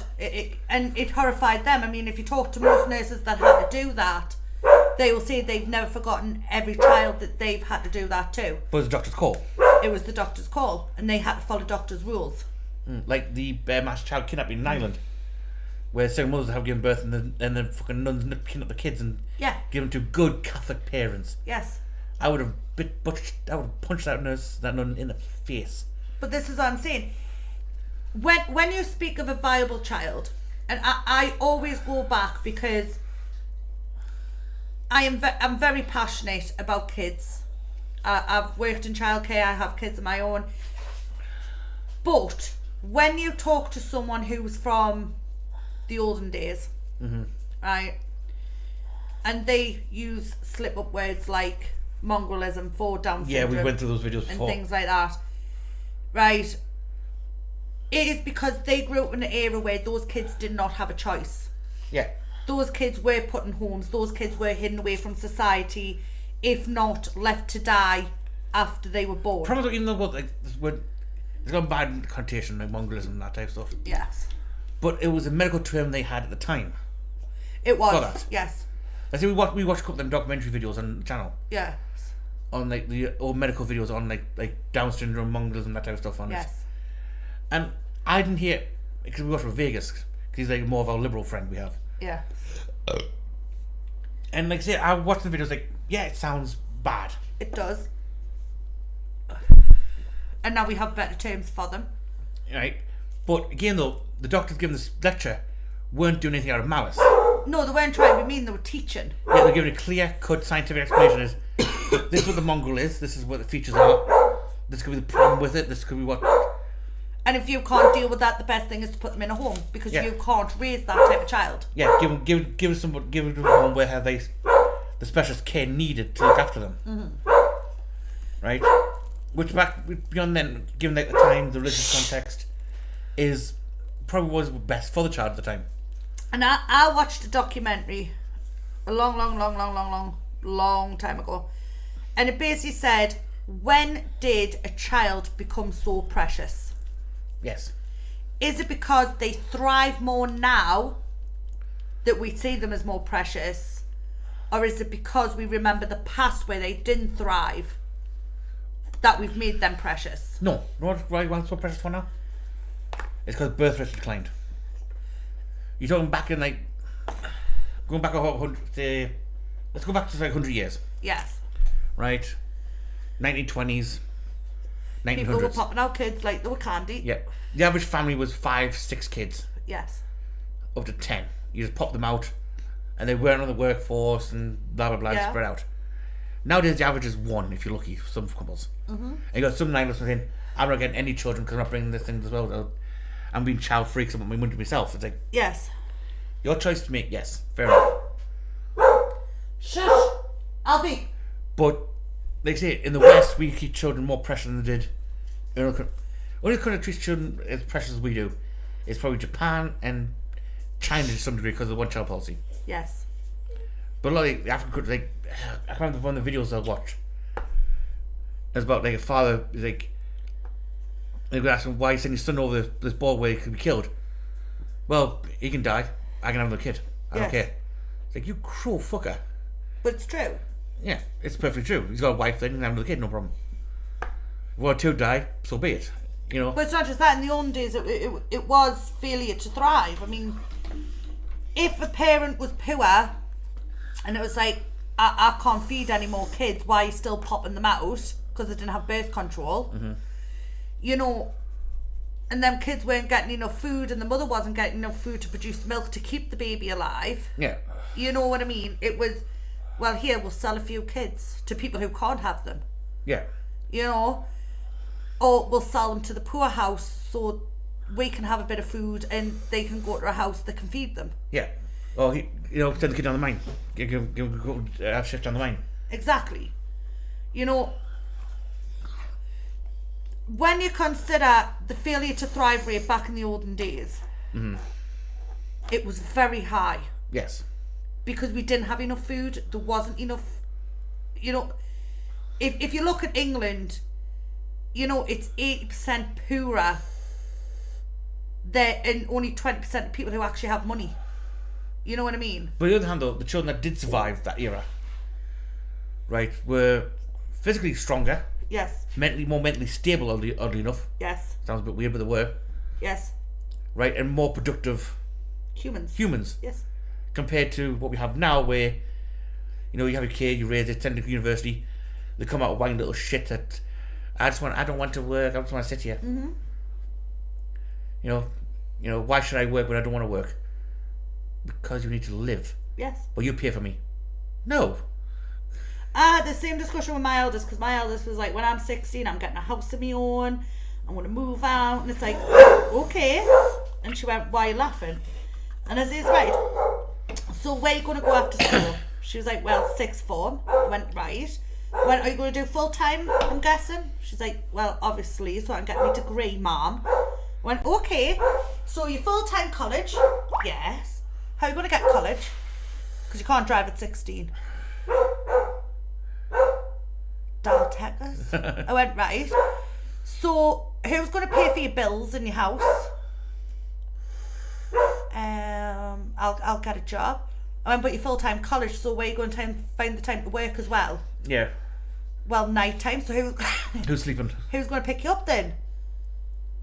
Well, I mean, we get a nighttime job. I'll have to get a bus.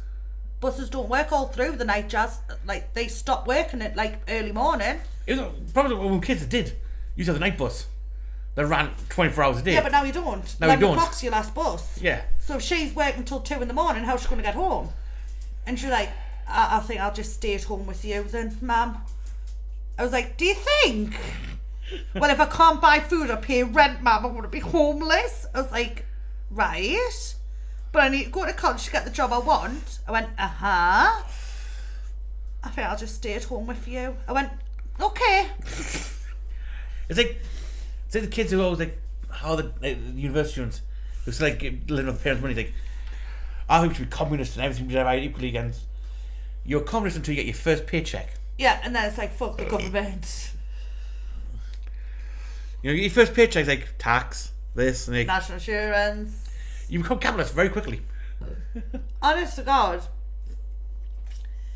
And like I say, I'm not one of these parents where I'll model my kids and go, you can get a flat at 16 and you'll survive. Yeah. I'm one of these realist parents where it's like, right, so you need to get a job, but I want to go to college, but you can't, like, where's the time? Who's going to take you? Who's going to pick you up? We know it's in Vegas, is like that kind of tight spot. He's 21. Mm-hmm. And he's struggling now at the point that things are going tits But even now with the current economy, I mean, I'm seeing people who's having to move back in with their parents and they're like 40. Yeah. Me and my husband's moving back in with my ma because we can't afford the fucking bills. Mm-hmm. You know, let them raise the grandkids while we work. And they're working, that's the point. They're actually working quite long hours. And like, Uh-huh. we just can't afford to live. I mean, if you look at my family, we're a family of 7, right? So, to clothe everyone costs me about 100 quid per season. So, Not into school uniforms. this isn't school, this is just normal everyday clobber, underwear, socks, Yeah. shoes. So about 100 quid per person per season, right? Then when you consider rent, me rent's around the 450 to 500 mark a month. Yeah. Gas and electric, 70 quid a week for electric, and we're looking at about 30 quid a week gas in our little Well, house. look at the idea, right? They have, with the UC set up, right, is for them to send for an adult, for a single adult that's paying gas, electric, Yeah, internet, because it's essential now, yes, they say 90 quid a week is enough. yes, That's the clothes, food, and as well, like, any like enjoyment incidentals. yeah. 90 quid a week is more than enough for you to live off. Supposedly, yes. Supposedly, yeah. My rent's £90 a week. Yeah, mine's 95. Actually, sorry, no, it's 101 when I include the service charges for the water rates. That's not including services on mine. Mine's 195. Mine's 101 including service charges. And then TV licence is £14. Well, it's after you got a bigger house than me, I know. and I'm paying the same amount of rent you are. I know. I'm telling you, it's getting the point where everyone is having to move in. Actually, hang on. Yeah, there it is. Yeah, 420 a month. But that's what I'm saying. It is absolutely. And we don't live in an affluent area. No, we live in a shithole. But this is Say what I'm saying. like say the average rent in London or like Newcastle is like 3 times that. If we're lucky. Me and my husband, we were looking at another house that we used to live in because it's gone up on the market. All right. And we thought, oh, we'll have a look, see what it's like, because it's private rented. And they are wanting £800 a month for this house, and I'm sitting there going, get fucked! Like no one is going to pay that in our area. That's a terrace house, wasn't it? It's a normal house, normal everyday. There's nothing fancy about it. There's nothing special about it. And they want £800 a month. Well, the house cost $3 for me. That's gone for sale. They want the best part of $500,000. I know. I mean, me and my husband, we were saying we're going to look at buying the house for the kids. You don't get a mortgage on that house. No, on that house not anymore. No, it's a shithole. No, you wouldn't get it anyway, because it's prefab. The lower walls are concrete. In order to get a mortgage on that house, right, you'd have to, at your expense, knock all the downstairs walls out, Yeah, outside walls, and put them back with red brick yeah. to get a mortgage. That's the best part of 40 grand there. I mean, it's to the point, maybe husband was saying, the only way we would ever be able to buy a house is to go for a huge house and move everybody in. Yeah. Like, literally, it'd be you, there'd be my sister, her partner, her kids, me, him, our kids, put all our money into one fucking pot and we'll just say manage to buy a house. Yeah. Between what? Or the suicide with people saying, oh, it's very expensive, but it's actually the cheaper option, is to buy a chunk of land and build your own. Yeah. No, but even then, to do that, we would still need to drag you lot in with us to afford that. Yeah. Now, when COVID first happened and I seen this all, I've got to move in with my man, me and my husband were like, can it be that fucking bad? That's bad. Cannot be that fucking bad. But now we're at that stage where it's like, hands on. Hands on. I've just paid 95 pence for a tin of fucking baked beans and I need 4 of them. Well, that one. When COVID hit and we didn't have a car, No. right? I mean, I took the expense, I got some money back and bought a car, even though it's quite an expense to keep running. I'd prefer the bike, but that got trashed because some little bastard and I still haven't found him yet. Yes. You want to talk about don't find him? Because I love that thing. Right? Is I need it in order so I can get to the cheaper shops in order to buy the food in I need to survive. Yes. Like one of the ones we got to is a butcher shop Yes. that sells like fresh cut off meat for cheaper. Yeah. Now I say I bought you reallocated my top side. Yes. Was it tasty? Very tasty. It was lush. We had it the day. You're supposed to give me some, you bitch. Me kids ate it. Right, now I paid £7 for that. Yeah. Right, market price from the shop we bought from was £15. Yeah. Now if we went to like say Asda to buy that same size piece of meat, which was like kilo, 1.2 kilos, that's best part of 20 quid. 20, quid. 30 quid. If we're on the lucky end, the top side. I know. But this is what I'm saying. It to survive. I mean, me and my husband, we grow as much as we can, like fresh wise. But even then, in our little garden, we haven't got the space to grow as much as we need for our size family. Right. The way it works out because they are going to have vegans, which I love, which pisses them off no end. To grow enough vegetables for one person to last a year, Yes. you need 1 acre Yeah. per person. Per person. You need 7 acres for your family. Yes. The average farmer's field is only 25 acres, Yes. right? And you get the vegans saying, we've got plenty of room to grow all the vegetables we need. We don't. We don't. You need a meat sauce in with it.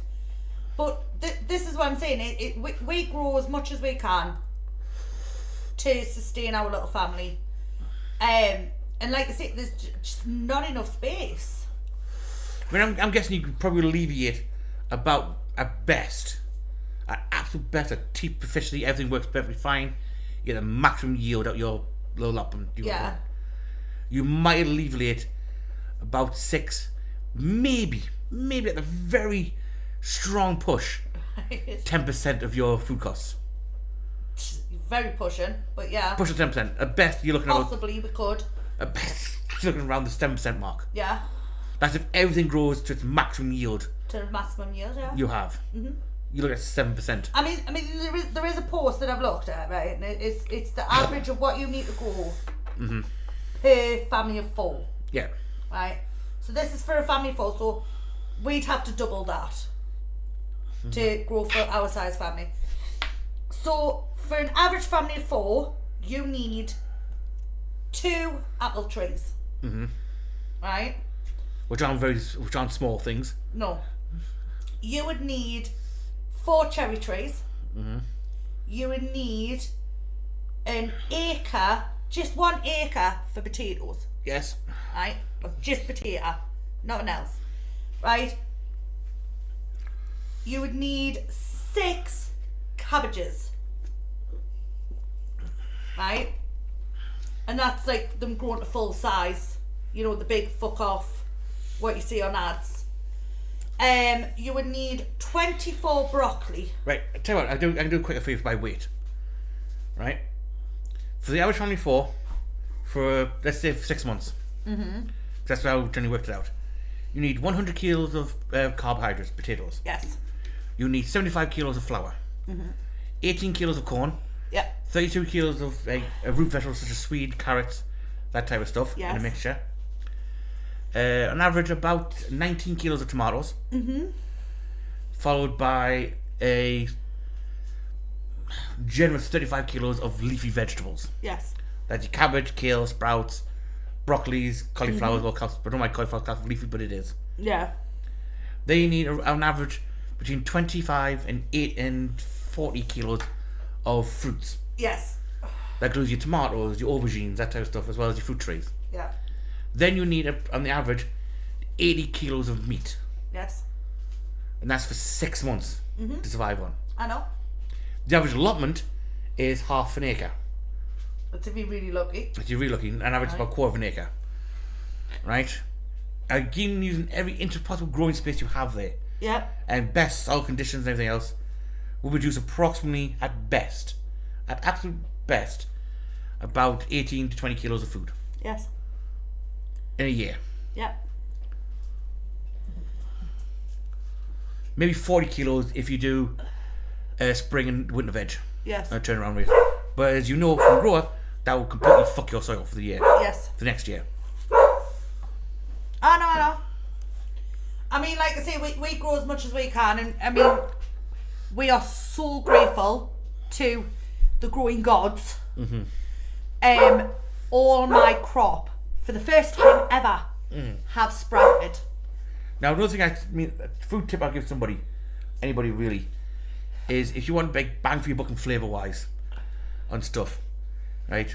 Pinch your nose, live with it, learn to like it.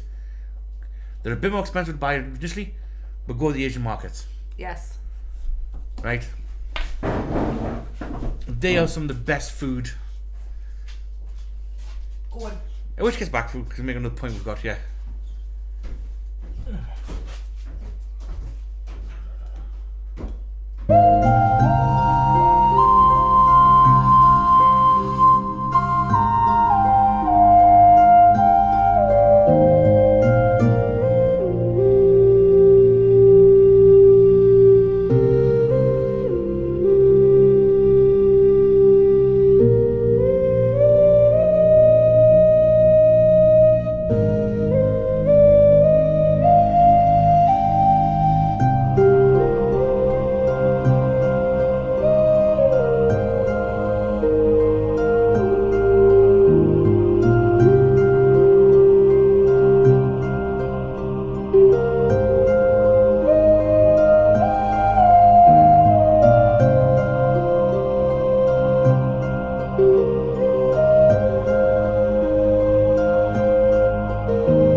That's the difference between this side of the table and that side of the table. Well, That side of the obviously, table is that's because okay. I'm pro-choice and you guys are Right, but you're pro, as you pro-abortion said, and you're anti-abortion. pro-abortion. Yeah. Have you We'll ever spit more this, considered then that we'll you go could be cover wrong that on this issue? later on. Yeah, of course. Quickly on. What, Do you? what?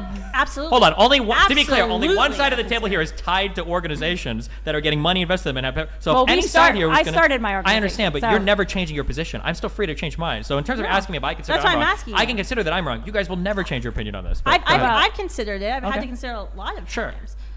But what would it mean if you were wrong on your position on abortion? Oh, this is where she's wrong. Probably. What would it mean Morally, if what I would it was mean? wrong?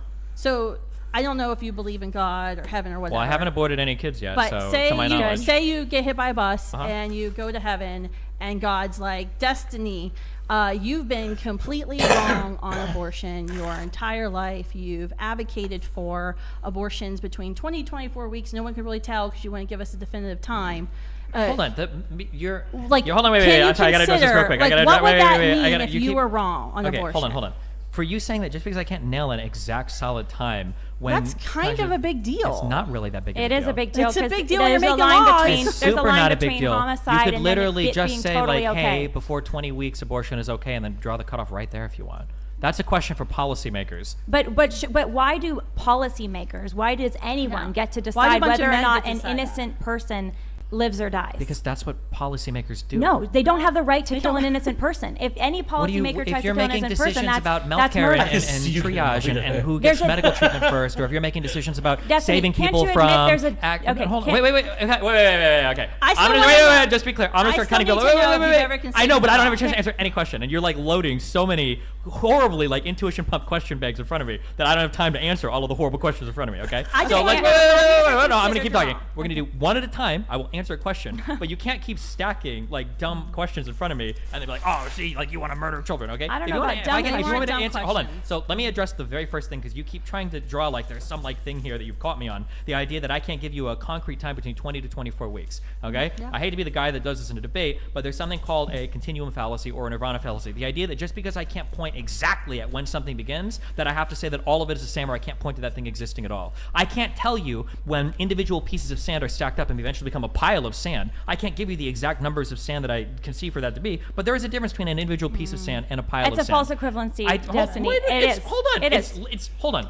That's- This is you're basic gonna- argumentation. Because the reality is you are saying that these are persons Yep. and Yeah. these aren't based on a specific characteristic that you've decided on. You came up with it. It's not human rights I anymore. didn't- It's consciousness rights. Yes. You believe because in not that, human no. rights. To You're be not clear, a, you're not in support of nobody human here rights. at this table. You're in You support either of consciousness hold rights. on. Why don't you defend? So wait, you need why to don't? defend your position, and you're not doing that. You're kind of Yeah. blowing told smoke a you. little bit, to be honest. Why don't And you so give the same rights to let's- why don't you give the same let's- rights to human corpses as you do to living Because they're humans? dead. They Okay, can't, they, what they're is- already What does that dead. mean when you say they're dead? So they're already dead. What does dead mean to you? I Their mean, body's no there's- longer working in a coordinated fashion anymore. Their heart That is isn't a fetus. pumping blood.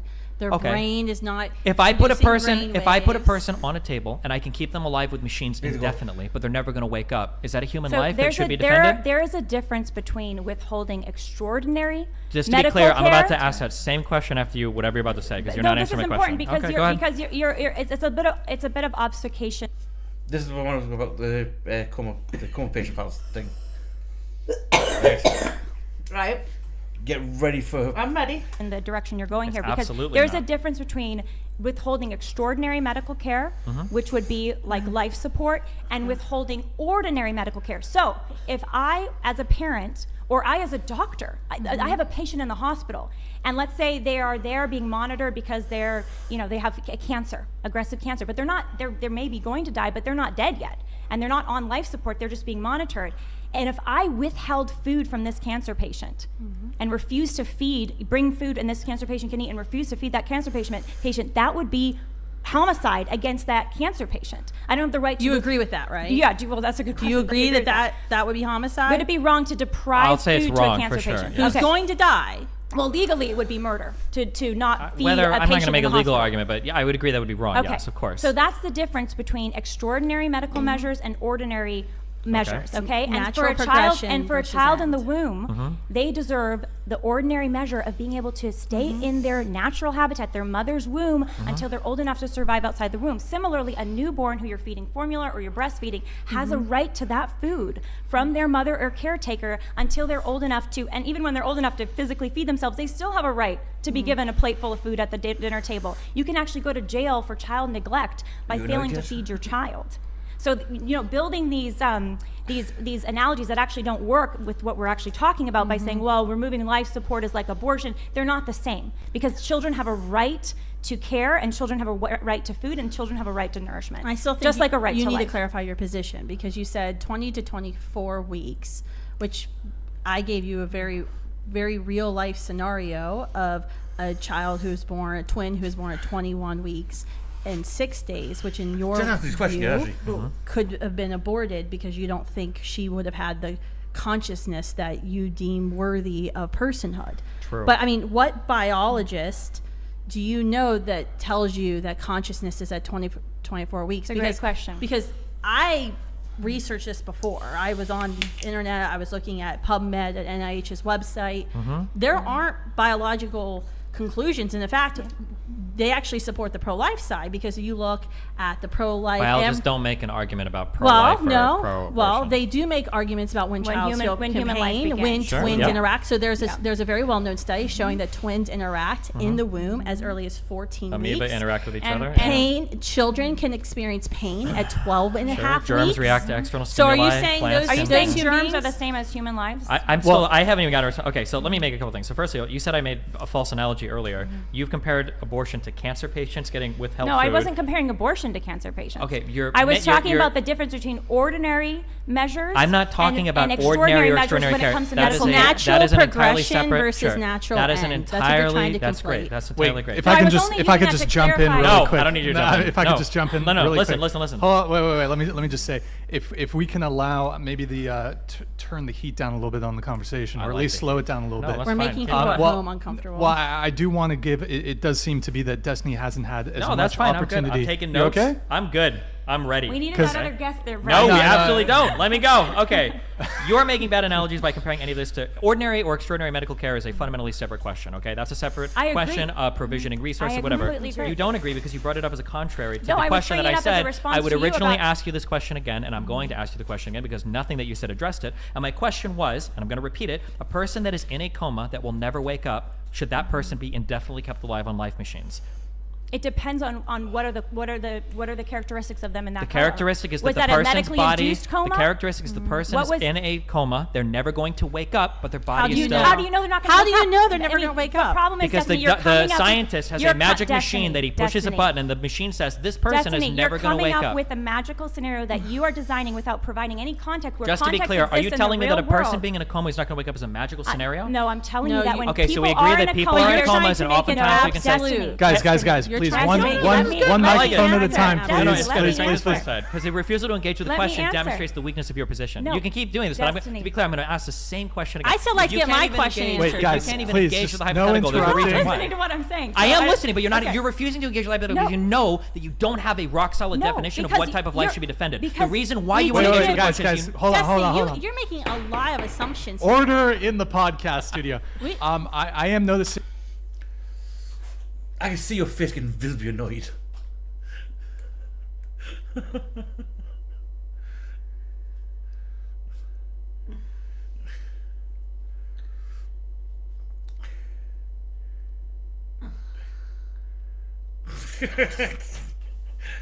You try and think of a kind way of putting this across? Right.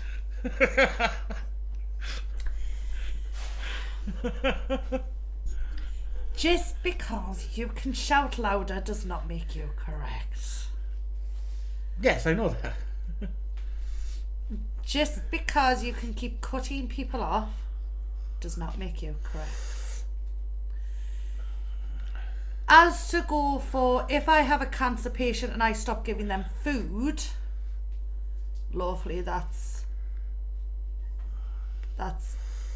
homicide. Yeah, but you use that as an analogy to what he's saying about the coma patient. Right? He said, a coma patient, they're never Yes. going to wake up. Well, if I stop giving cancer patient food, it's like, but that's not the question I asked That's you. not the question. Right. there is a big difference to a conscious, should we say, cancer patient, any patient that is able to speak for themselves and tell you, excuse me, I'm still alive and I am in pain. Yes. To someone who is completely unconscious and is never going to regain consciousness. Now, what annoyed me about this woman here, right, is that, well, there's no machine saying the guy will ever wake up. Well, there is this test. There is. It's called an EEG machine. Yeah, it's has brain waves. electrical stimuli to the brain and tells you how it reacts. And if there's no reaction, the brain is completely dead. Yeah, there's also CT, the MRI scans, which can be done with Yes. the test of stimuli, which can show if brain death exists or not. It is. Doctors do it all the time. Exactly. So, if you come across an unconscious patient, alright, the first thing you do is you subject them to pain. Yes. Right? You try and talk to them while you get your equipment ready. If there's physically no conversation going, you subject them to pain. Yes. So you nip their ear, you nip their arms, you poke them in the foot with a needle, you do something Yeah, you get automatic nerve response. That tests for the brain to cells. test for a flinch, or that might be enough to wake them up, or anything like that, right? Yep, those tests are designed to show if there's actual, at least brain stem activity working. There's some form of activity alive in the brain. Yeah. Right? We know this from physical life, okay? Because our mum passed out numerous times on the kitchen floor. Yes. The paramedics subjected her to pain Yep. to see if she would respond. Yes. And she was pronounced dead on 4 separate occasions. Yes. Because there was no response from the brain Yes. when they subjected her to the tests. Yes. Lucky enough, it didn't last long enough to cause permanent death.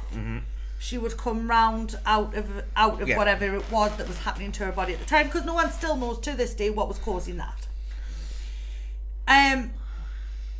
That is why the pain test is only one part of the scale. Yes. So if someone dies at home, you've got the paramedics who come, they subject a load of tests, they hook them up to heart machines, they hook them up to other machines, and 9 out of 10 you will find that your loved one will go in the ambulance to hospital, right? And they will pronounce them dead at the hospital. It is very rare occasion they will pronounce them dead at home. Yeah, then the scene, unless it's a clear, Unless it's clear, they are stabbed, all their blood is on the floor, Yeah. this person is cold, stiff, rigor mortis has kicked in. Corpse is a bit whiffy. It's a very rare occasion they will pronounce someone dead on scene. Yes. They could say they were dead on scene and then revived in the back of the ambulance, whatever. And as I state, this is because just because they do not respond to the pain stimuli on scene doesn't mean they can't eventually wake up. Yeah. Depending on what's caused the issue. There are coma patients that are in comatose but still have what we call low Brain level activity. brain activity, which means they can wake up. Yes. And there are coma patients who have no brain activity, Yes. completely flatlined on the brain activity scale, Completely gone. which is what he's trying to say for this test. Now, if there is no brain, there is no life. Your heart might still be beaten by a machine, Yeah. but once that machine is taken away, the organs can't function without a brain. It needs a brain to say, here's a signal to beat, here's a signal to Yeah, but breathe, even here's that- a signal to move. Even the point where one of the points I can get at is the physical body can still be functioning.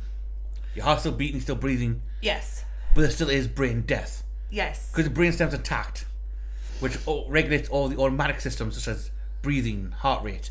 Yes. Because that's still intact, the body still technically functions. It still functions. But the brain itself, the essence of what the human is, the consciousness, Yes. is long gone, Yes. out the window. No, but this is what I'm saying. There's a number of things. Without any part of a brain, there is no life. Yes. Right?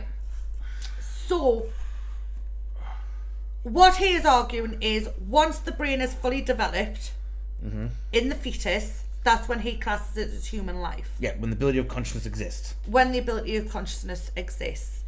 Because if there is no brain, when that child is born, it can't do any, it can't breathe, never mind, it can't take its first breath, never mind do anything else. Well, Right. I think the point, Because I think about like 18 weeks, the brain stem's fully developed, so automatic systems are active at that stage. Roughly. What he's going about is like the limbic system, the frontal lobes, the cortical cortex, stuff you need for like personality, consciousness, awareness. No, but I'm just getting at bare basics here. Yeah. Right? So, yes, he might be wrong on the time scale. Right? Because it's a broad, like say, it's broad time scale when Very they're developed. broad. It's very fucking broad. Like I say, we aren't miracle workers. We can't sit there and go, you definitely conceived on the 25th of December. We can't do that. We can guess, and you can roughly relate it to when you had sex, but we can't be 100%. So, if... Can you see the pack of papers lying around over there, mate? It's there. No, another one, because we're two. Nope, that one's empty. So if a person is on life support and they have brain function, they won't straight away go take them off life support, pull the plug. Right? There's a small chance they'll wake up. Right? Once other parts of the body start dying off, right, then they may suggest it. Yeah, because the brain stem pretty much shot by that point. Alright. You can't...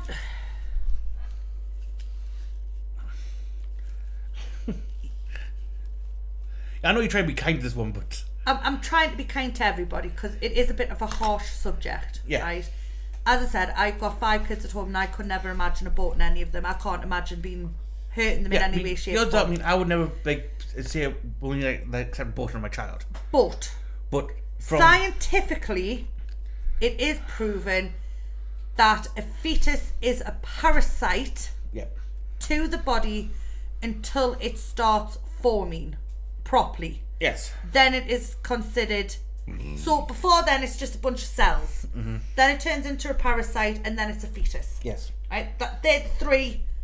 Yeah, three you sort got of the lines cells we go. zygote, which is like the early stage before the brain matter actually starts forming. Yeah, before anything really forms. Then you've got. Begin to like shit with that big dozy bitch saying, well, we got a case of 18 weeks feeling pain, 18 weeks of like Yes. twins actually like yes, but those again you're going to extreme lengths here. like two off cases to try and justify your argument. Yes. Where Destiny, he's actually quite civil, to be honest. He is being very civil. He's using a very common marker Yes. as the cut point. Forget the extremes. Like saying we already took the extremes of like both like rape, incest. That's already Gone. fine for, which I accept. It's one of those things, right, where do I agree with either of them? No. Right? If I had to pick, I would pick Destiny over the two women. He is giving a viable argument that I could go, I see your point. Right? He's making a logical argument where I can find evidence to support his case. Yeah. Not the evidence, not like the choice I would make. No. Or for legislative my purposes, but for what he's arguing for. Yes. As a cut-off point where it's not too short, not too long. It's a viable marker saying, here's my line in the sand. Yeah. Right? From this point forward, I consider protection for it. Behind that, not. Yes. Where these are fighting for full rights as soon as conception happens. Yes. So in that case, anyone who aborts a child should be done for murder. Mm-hmm. In their mind. Anyone who drinks, smokes, or eats something that they shouldn't be should be done for neglect. Well, because the point makes up about, like, you drink, yes, but you could be pregnant. Well, when I think I'm going to be pregnant, I stop drinking. Like, how do you know? Exactly. How do you know every time you have sex it's going to cause a child? Wait, you're going to take a pregnancy test every day? What if it's a false negative? I have plenty of them. Every time you have sex, are you going to stop drinking for a month? Just in case? Exactly. I highly doubt it. So that means everyone needs to be done for neglect and everybody needs to be done for murder who has an abortion or who drinks and smokes while pregnant. Mm-hmm. Or after having sex, it should be done because possibly the child could be there. Possibility. Yeah. Because even, like I say, even birth control does not guarantee that you are not going to get pregnant. Mm-hmm. Like I say, she still refused to answer that thing.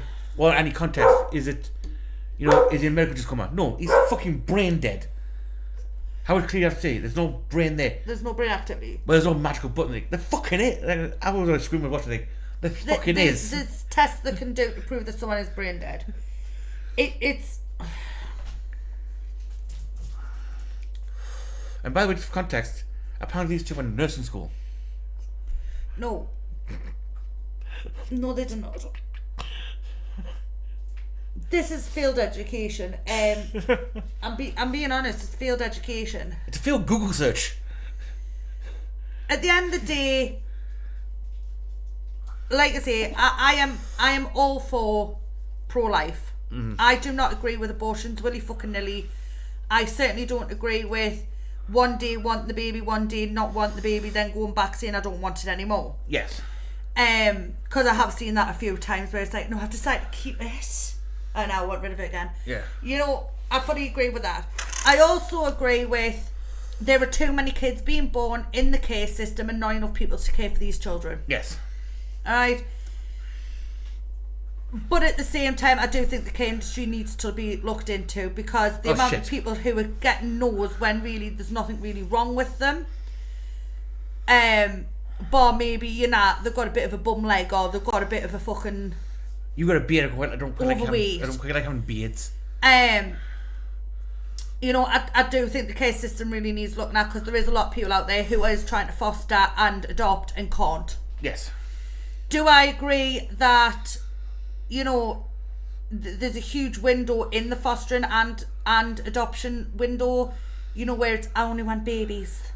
Yeah, that's So I'd say it's my own. I don't agree with that either. If you're willing to adopt or foster a child, you should be willing to adopt and foster all. To be honest with me, right, if I was going to adopt, I would want to avoid the baby stages.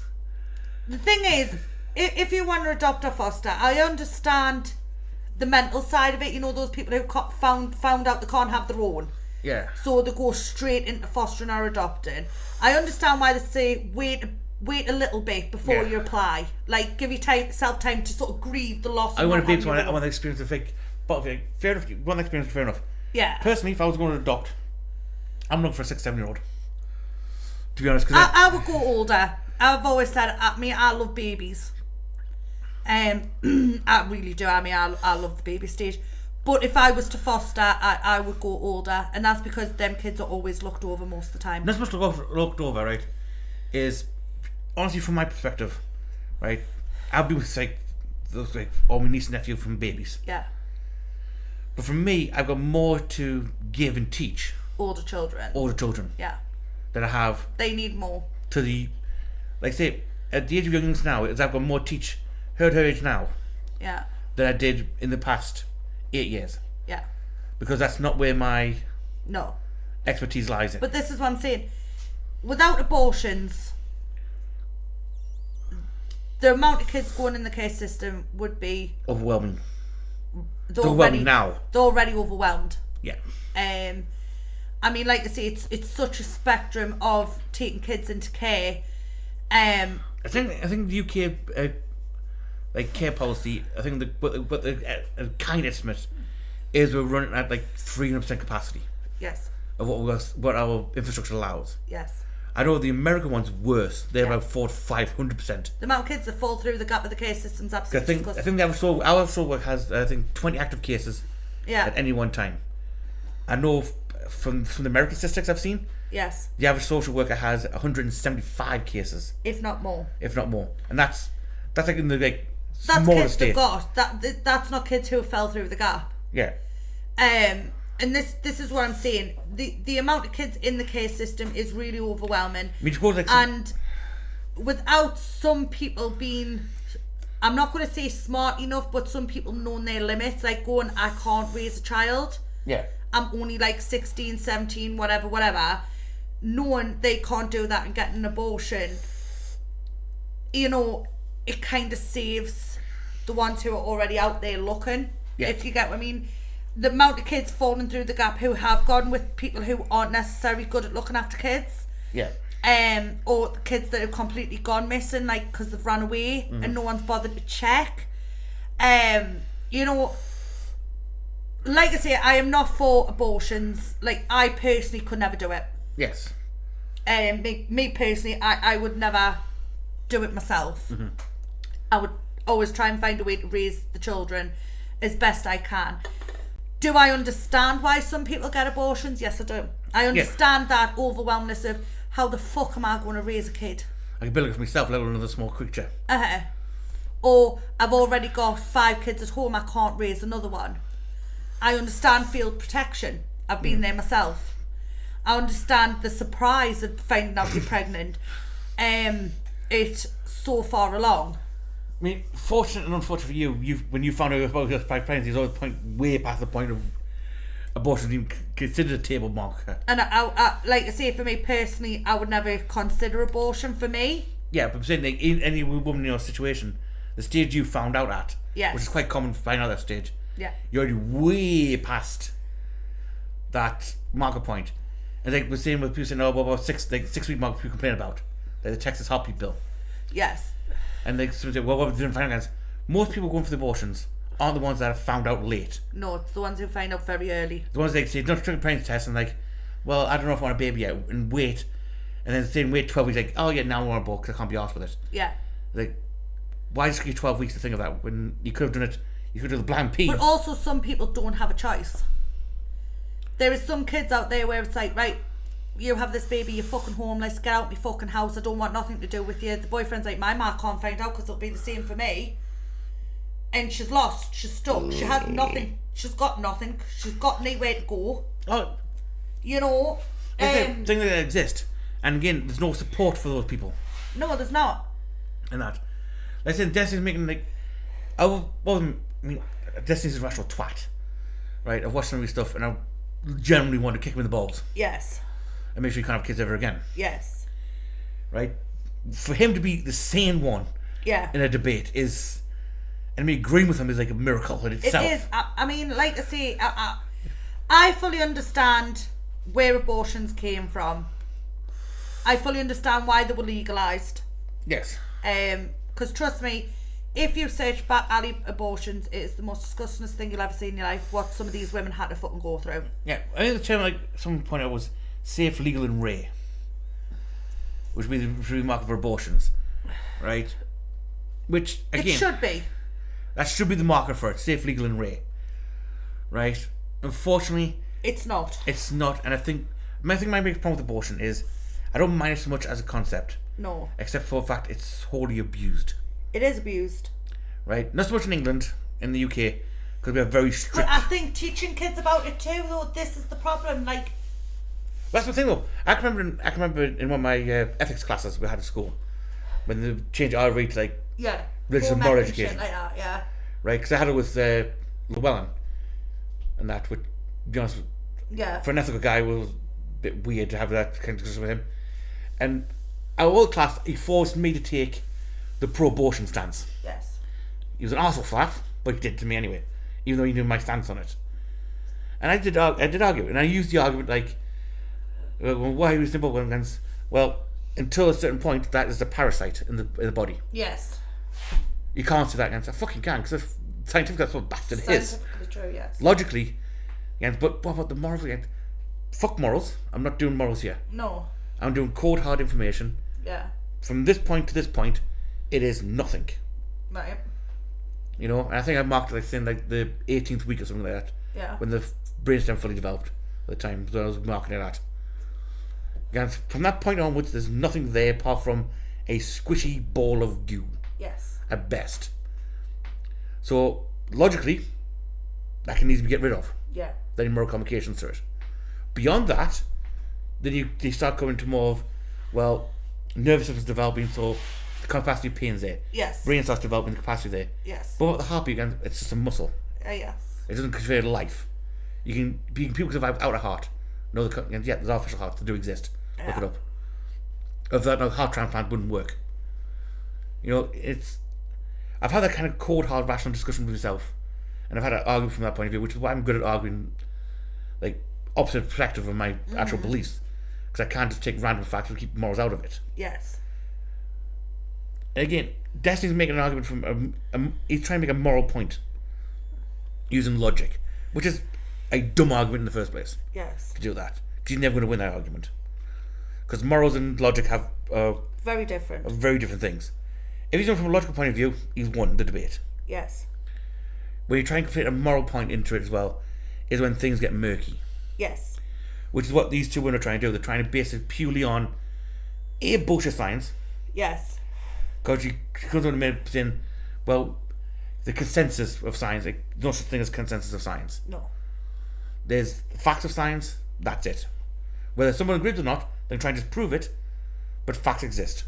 No The consensus. thing is, I think it's down to education.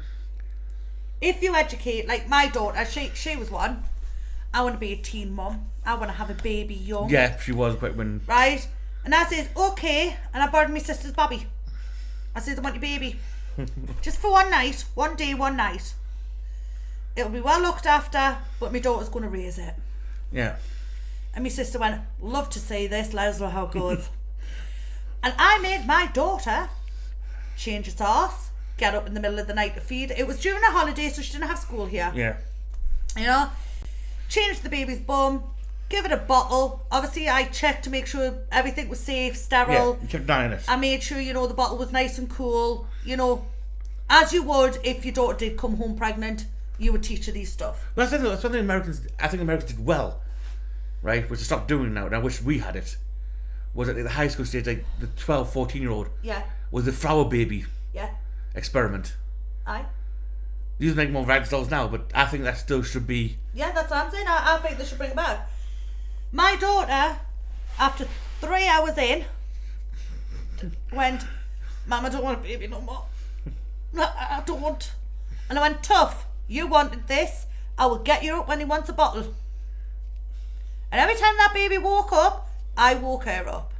I mean, problems with Maury, like, I think Dr. Phil did a few of these ones, and like Jerry Carl, like, the daytime host, did a few of these types.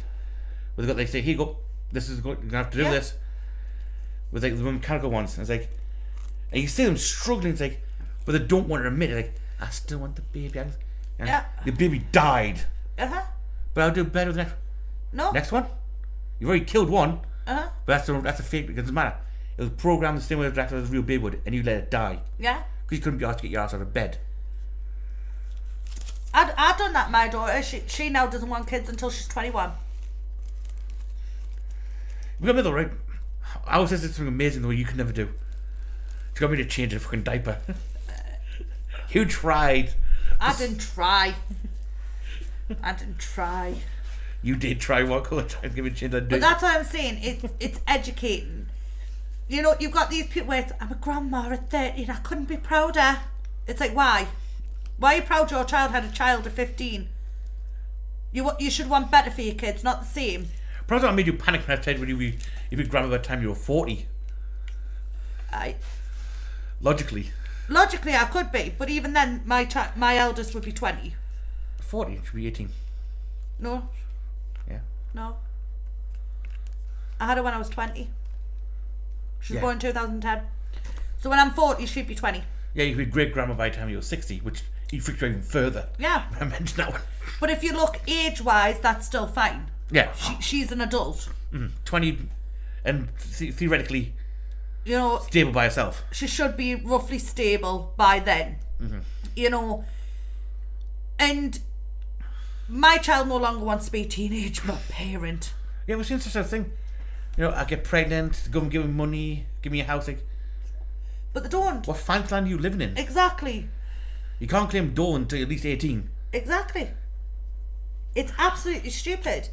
And the parents who are supporting this fantasy and the kids making pacts to get pregnant at fucking 14, 15, God knows what, it is absolutely stupid. You know the problem is, right? Well, I believe this is that program Teen Moms. Yes. It was supposed to be as a warning show. Yeah, and now it's, look how rich and famous I am. Having more kids. Yeah, it had the opposite effect where we start glorifying, like, I know my life's hard, but, like, oh, fuck's sake. Yeah. Don't get me wrong, the best thing I ever did was become a parent. Best thing I ever did. I fucking love my kids. Would I sit here with a 14-year-old going, oh my God, have a kid? It's fabulous. No, I fucking well wouldn't. I would sit there and go, the last time I fucking slept For 8 hours. You know, I mean, the chickenpox epidemic. If no one knows about my chickenpox epidemic, my twins were 1, my younger son was 2, my eldest son was 4, and my eldest daughter was 5. Yeah. And my youngest, my twins, one of my twins came in with chickenpox. And I thought, right, that's just 1, it should be fine. Then my second twin got chickenpox because they could not sleep separate. And I thought, 2, that is fine, I can cope. My eldest son got chickenpox. My eldest daughter got chickenpox. I was up for a week straight, stopping them all from scratching, medicating to help them. Then my middle child got the chickenpox. And his was so bad and so deeply rooted into his skin, he couldn't lie down, Yeah. he couldn't sit. I literally had to hold him, hover him on my knee, rocking him backwards and forwards for a week solid. While he was having an asthma attack, trying to force his inhaler, while the others are going, Mum, I'm so itchy. And I'm like, don't scrap, I'll come round with the fucking chamomile lotion in a minute. Well, I couldn't put said 2-year-old down at the same time while potty training said 2-year-old. The problem is, right, I can only see you want to like gone spray bottles, just full carbon, like spray them down as they walk past you. Yet that's abuse. You can't do that. You got to dab each individual spot. Like, fuck off. Honest to God. And I suffered for 2 weeks because these chickenpox would not fuck off. And the kids are all crying at us.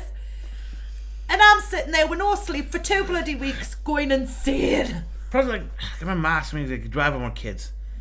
And I was always opinion maybe one day, at the moment, I'm not even responsible to look for myself. Yes. Well, you work, you can think, and yes, I work. But I also still end up regularly in hospital from doing something stupid. Do you know what gets me? Those people where it's we're having a baby because they think it'll help with marriage. Yeah. It's like, it doesn't. In what world does sleep deprived, puked on, smell like piss Yeah. and shit because your baby's shit on you Yeah, without you but the knowing? problem is worse. They have one kid and think that'll save the marriage. Didn't work. So So they'll have a second one? yeah, it's like, Or a third? you guys, you know, yeah, it's only, it won't do the workload being fair. No, it quadruples your workload on the second Yeah. child. Uh-huh. It's absolutely insane to me, these people where it's like, I'm going to save me marriage. It's like, get a kinky weekend away. Yeah. Go on holiday to save your marriage. Read Go fif- to marriage counselling to save your marriage. Do not have a child. Read 50 Shades of fucking Grey. Fucking hell. Telling you now. My biggest thing when I was like younger and still pretty much now is my lifestyle back then. I was into some really extreme shit. Mm-hmm. You know, bike riding, rock climbing, abseiling. You know, things that if anything slightly went wrong, then catastrophe. Where I'd be in months in hospital or worse. Yes. And my view at that time, it was the time I was like, I can't constantly bring a child into the world while I still do these things. Yeah. Because it's not fair to my wife/girlfriend at the time, or to the child, of my compulsion to do some really stupid things because it's fun. The consequences will be transferred onto them Yes. for it. I mean, in my house, we have a consensus in my house. So, if we are going to do anything life-changing, such as move house, or, you know, me husband doing the HGV driving that he's doing at the minute, we talk to the kids. Yeah. You know, they're all old enough now. So we sit the kids down, we explain the pros and the cons and see what their point of view is. Especially when you consider moving, it's such a big change to the children. Like, they have to change schools, they have to change friends, they'll have to, you know, it is a big decision to do. And if you don't get your child's point of view on the matter, you know, they don't understand. They think you're just taking us away. Yeah, I mean, my point is, I enjoyed the lifestyle I had. Yes. I enjoyed taking the risks and getting the high from them risks. Yes. Right? It was fun to me, and the risk was worth the outcome of what happened to me. Whether I was injured or whether or not I wasn't injured. Yeah. But that all changes when you bring A child in the equation. I've got to then change my thinking, but I didn't want to because I wanted to keep living that life I had. life. Yeah. So I can't make the decision not to have any children, Yes. pretty much.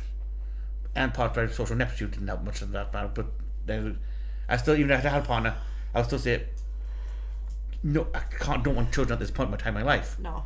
Because my life's too chaotic to put that burden onto a child. Yes. Or to a single mother. My friend was there to help look after it, yes. But it's still my burden to bear. Yeah. And my lifestyle I don't want to change yet. Right? Some people say that's a selfish way of thinking, but it's not really, because that's how my life was Yes. at that time. Which is how I wanted to live. Mm-hmm. Now people who still have that mentality of like, oh yeah, I'm going to climb this mountain today. But I've also got 3 kids at home. Like, you fucking what? Yeah. Why are you... Yeah, but I'm climbing Everest is my dream. Like, yeah, wait till your kids are 18. Mm-hmm. Then fucking do it. But I'm too old then don't have kids. Yeah. But this is what I'm saying is, when me and my husband have a big life decision to make, we get the kids' view. Because it's not just our life, it's theirs. Mm-hmm. So, mine and my husband's dream is to own a farm. Love to own a farm. We want cows, chickens, you name it, we want it all. And I've spoke to my kids about it, and bar the moving part that they're not happy about, they would love it too. Mm-hmm. They would love to be on a farm. My eldest son was like, yes, because I can drive like quads to the other fields, and you know, and my daughter was like, oh, I can play my violin as loud as I want, and you know, they're all for the farm life. Mm-hmm. They wouldn't be too happy having to move away from the schools, because like obviously there's not many local farms here, so they would probably have to change schools or something. Wait, another segue to that one is the one I have with my biggest pet peeve and things is women who marry, say, a police officer or a soldier. Yes. They knew the women that married them. Yes. And they try and change that. Then they have kids. Yes. Then they bitched in, you could be killed any moment. Like, you married him knowing what he was. Yes. Then the divorce with the police officer, like, I'm divorced, he's never there for me, you're always at work. You knew what my job was when you married me. Yeah, but I thought it would change. Why? Exactly. This is my job. My job is to be a police officer, go to jail and shit and deal with it. But you're not thinking of me or the kids. Right? You chose to marry me and have kids. Mm-hmm. I've got life they say they've got life policy in place, plans in place in case something goes wrong. That's all set up there, ready for you. But you still chose to deal with that, even though you knew the risk would be there. Mm-hmm.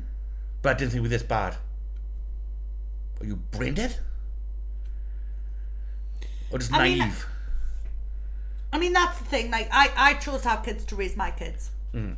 Right? This is my biggest. And it's be called a trad wife. I don't give a flying fuck, to be honest. I want to raise my kids. Yeah. I don't want a job where I miss out my kids. Mm-hmm. I don't want my kids being raised by someone else. I certainly don't want them at school longer than they need to be at school. You know, and to some people that's like, well, that's lazy, you can still get a job. Right? Mm. True, I could work while they're at school. But I like to make sure my kids have food, like proper food on the table. Like I home bake the bread, I home cook or everything I can. And that's my choice. Mm. Right? But I also have children who have problems with A numbers. So I have to make sure things are, you know, A number free. But the biggest catch on now, people saying, like, feel like you, is we'll do what we're doing here. We're going to content creation, that type of stuff. Yes. But I don't want my kids all over social media. Yeah, but even like they're doing like how I set it up, where 9% of it's anonymous. Yeah. For the most part. A few things be dropped now and again, but not enough to actually bother me or get back to me. Right? It still takes a lot of work to get that running. I mean, I spend most of my week going through random videos to try and find something to talk about. The thing, when you have 5 kids, right, and this is what some people need to understand, right, kids in general get sick. Kids in general hurt themselves. Yes. Right? I spent 1 month, and I'm not even lying here, right, 1 month, I got a call nearly every day from a school going, so-and-so's vomited. Can you come pick them up? Yes, I can. so-and-so's fell in the playground, can you come check them? We think they're fine, but we need your second opinion. Yeah. I had 1 month where my daughter fell 6 times at school and kept breaking the same part of her head. Yeah. And it got to the point where we actually had to take her to the hospital because we thought she had severe concussion. I've had days where I've had phone calls where I've had to go in for meetings because I have got kids who are dyslexic and we need to come up with Zenco plans so they can get the help they need. And when you have 1 or 2 kids, you know, you're talking maybe a meeting a week, meeting a month. When you have 5, you can literally be called every fucking day. I mean, I had, not long ago, I had a call off the school saying, your younger son thinks he's having an asthma attack. And I went, what makes him think he's having an asthma attack? Because he hasn't had one in a long time. Yeah. And they said he's saying his chest feels tight, he's hyperventilating, we're trying to calm him down and he won't calm down. And I said, listen, I'll come up, I'll assess him, and if I think he needs to come home, I'll bring him home. If I'm happy for him to stay, he can stay. So I went to the school and he basically was skipping straight after lunch, got a stitch, and it felt like it was in his chest, so he panicked. And it caused him to hyperventilate, which mimicked his asthma attacks. Yeah. And I said to him, what do we do when we are having an asthma attack? What do we do when we feel like we can't breathe? And he says, I calm down. I goes, right, then what do we do? He goes, I put my head between my legs and I breathe as deep as I can until I'm calm. I went, right, did we do this? No. I went, what did you do? I cried. I went, what did that do? Where I can't breathe when I'm crying. I went, so it mimicked my asthma attack. I went, right. I go, so what we're going to do is we're going to sit with your mum for about 5 minutes until you calm down, and then Mummy will recheck you and see if you can go back to school. Yeah, but then there's that, like, you get that point, then there's that. They say, oh, it's going to get, because they say go concrete. I've been doing it for a year and a bit now. I've got 14 subscribers on my channel total. Right. Probably get more once to get that one drop. Now, give the topics you would cover for yours, like your gardening, your home baking, that type of stuff. Would be more successful than what I'm doing, just shouting shit across the internet. Not really, because there's millions of people out there already doing it. There is, but you probably get more subscribers than I have. You probably breach the 1,000 mark we need for monetization. Right? But the problem is, in order to do that, you need a camera setup needed for it. Right? The rig's ready to go. Then you need to organise your content, what you're going to do. Right? If you're going to do live runs like I do, you need to set up time ready for the live run, to schedule when the best time to go live is. Right? Then you need space to do that in. Yeah. Where you can set up, I mean, you'll come down here, jump down here with me because it's quiet. Yeah. It's hectic. My house is hectic. Yeah. Even again though, my setup's not perfect for doing a studio type setup. No. But it works, it scuffily works for what we needed to do. And there's a lot, like, everyone seems to think, it's like the catch-all recently is like, oh yeah, I'm just going to be content creator and become internet famous, or I'm going to be content creator and become internet famous. Like, you've seen the hype hours where teenagers get the end, like, yeah, there's slave work to after death. Yes. Do that. Content is not the easiest thing in the world. Like, that's what I hate. You know, these parents where it's like, oh, so-and-so looks like they broke the leg. What does everyone think? It's like, get off your phone, check your kid. Yeah. You know, like I say, I was at his school, asthma check. I wouldn't even dare think, let's get my phone out. Yeah. So people can see what I'm busy doing. You know, I'm too busy making sure my child can breathe. Yeah. I don't care what anyone thinks. I don't care. Like I say, I had everyone at reception looking at us going, how are you dealing with it? What do I need to do? And I'm like, just give us 2 minutes, because he's going to be fine. I know what he's done. You know, and I said to my son, I know it's scary trusting other adults to keep an eye on your asthma, but these are trained. Yeah. Mummy's not. Mummy's trained by your doctor saying, do this, if that doesn't work, get it to us. Yeah. I went, these are physically trained, son, and these can get an ambulance here quicker than Mummy could. But that's the thing, I mean, I did first aid, did a quite extensive first aid when I started doing my extreme shit, in order to keep people alive on the side of a mountain. The problem is, though, my training is very extensive. Yes. Medical-wise. Right? Compared to what they classify today as first aid, my first aid is very barbaric, because I'm taught to, broke a leg, and it's a compound fracture. Right? Standard practice now is, put a towel around the top of it and phone the ambulance. Yes. My training was, get the ankle, check there's no blood vessels in the way, and pull it back into place. Yes. I'm first aid trained. Watch him scream. I'm paramedic trained to deal with like stab wounds, gunshots, you name it, I can deal with it. But it doesn't mean that you were trained to your kids. It's a lot different medically checking your own children to someone else's kid. Like, if I was to do something medical on you, you're a fully arse-grown adult. Yeah. Right? I can convey to you, this is for your own good, it's going to hurt. And you're going to go, I know. To a child, okay, you're saying it's going to hurt, it'll be like a scratch. Yeah. Snap. Do you get what I mean? Like, my daughter, she had to get stitches in her leg. And I was like, right, doctors will deal with these stitches. I'm fine. I just got to keep the bandage clean, she's going to be mint. To a phone call a week later going, it's time for your daughter's stitches to come out. Right, when's the appointment? No, you do it now while I'm on the phone. Yeah. What? Yeah, take our stitches out and tell us what it's like over the phone. And I'm like, I ain't a fucking doctor, love. Like, this is going to hurt my child. Yeah, we want to hear it. And it's like, and my hands are shaking. And now I've dealt with stitches hundreds of times on other people. Yeah. Right? Even on myself. Yeah. Dealt with stitches on myself, right, from the cesarean. And I'm sitting there and I'm fucking, shit, it's me kid. Yeah, there's a scalpel in there. You know? Yeah, right? So what you're going to do is like lift the stitch up the pair of tweezers we give you and cut it. These plastic tweezers you give me that can't grab shit. Honest God, I took her stitches out. I took her first stitch out and I went, the wound is still wide open. Take the rest of the stitches out to double check. I'm telling you now, it's still wide open. A week is not long enough to heal the deep cut she had. No, I promise you it is, ma'am. I promise it's fucking not. So I had to do as they said. So I took all the stitches out. The wound was open wide. I was like, a wound's open wide. I told you it wasn't ready and it looks infected. Now you say infected, what makes you think that? The fact that it's gooey. It's green gooey and smells. And it stinks. Right, what we're going to do, ma'am, is we're going to get a doctor to ring you back and tell you how to care for this wound. What do I do in the meantime? Just leave it open. Leave it open and make her sure she doesn't sit on it. It's on the back of her leg. Well, she'll have to stay lying down. She's got to do Zoom classes. Well, she'll have to do that lying down, ma'am. I went, right. 2 hours later, I shit you not, it took them 2 hours to ring me. Doctor rings. What's it look like? Infected. Do you know what infection looks like? Yes. Yeah. I'm a fully arse-grown adult. I know what an infection looks like. Are you sure? My favorite one thing. Are you sure?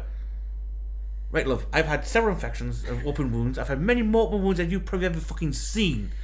He goes, well, it's a bit late now. We shouldn't have took the stitches out. Nay shit. Yeah. Because I remember it came from Mum. I was like, what's the wound look like? Pussy and infected with inflammation. How do you know? Do you know how many times we dealt with this? I think that's probably it. How do you know it's an open wound? Listen, my dear friend on this phone. I've had more cuts, slashes, grazes, tears in my skin than you can count. Probably more than you've been fucking alive, you little twit. Yeah. I know what infection and an open wound looks like. Yeah. I played with open wounds in my own fucking flesh. So the doctor's like, right, what we'll do is you've got to go to pharmacy and get these bandages. I was like, right, we can't re-stitch because it's already open. Right. So basically you're just going to have to play about with this open wound and hope to God it heals on its own. Yeah. Right. We'll give you some antibiotics, ma'am. So how am I cleaning this out? Do I need get in the wound to clean it? Do I use salt water? What am I using to clean her wound? Just the antibiotics will do, ma'am.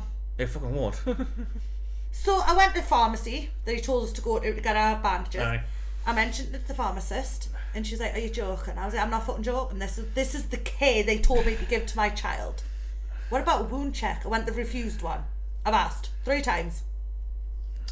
So the pharmacist gave us some saline solution. She was like, squirt that in the wound. She was pat it dry with the go and then put these on top, bandage on top of that. I was like, lovely, I will do that. Yeah, it's bad when the guy with the people specialised in his hand out pills have to give you medical advice on how to treat a fucking wound, where the doctor's like, I'm certain that half these doctors these days got their fucking degree out of bottom of a cereal jack box. I'm fucking telling you. I mean, my second daughter, when she cut her leg, and I mean it was a gusher, like it was full on pumping squirt. Yeah, I can remember that. Went right across the room, right?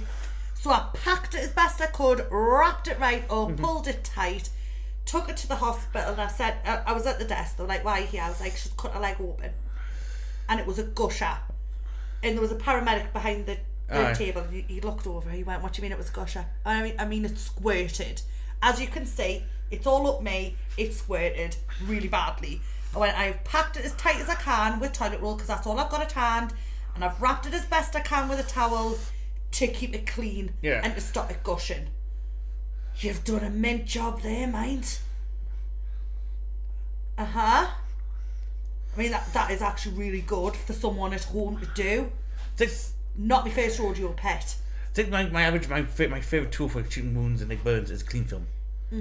It's sterile, it sticks, it works. It does. Yeah, you see people the first day again say, oh, we use the wound, clean film. No, you've got to use a specialised bandage thing. No, that bandage won't stick for 5 fucking seconds. I put the bandage on, for absorption, then wrap it in clean film. The best thing to do keeps it clean. For a cut, right, like a deep cut, is apply pressure as best you can and hold the wound as tightly closed as you can. Yeah, pressure sealing. Right. Now, I have managed to do that so fucking well, right, that they couldn't even see the cut on my daughter's knee. They were like, head on where, and they had to pull it to see where the actual cut was. And because it was glass from a park, she had to go get an x-ray and everything like this to make sure that was in the wound. They stitched her knee up, and they said she needs to come back to the hospital tomorrow to make sure she doesn't need any real stitches, like plastic surgery wise. And I was like, right, lovely, champion, job done. My husband took her the next day. They took off the dirty bandages and put them back on. I was like, are you joking? Do you know how filthy they are? They didn't care though.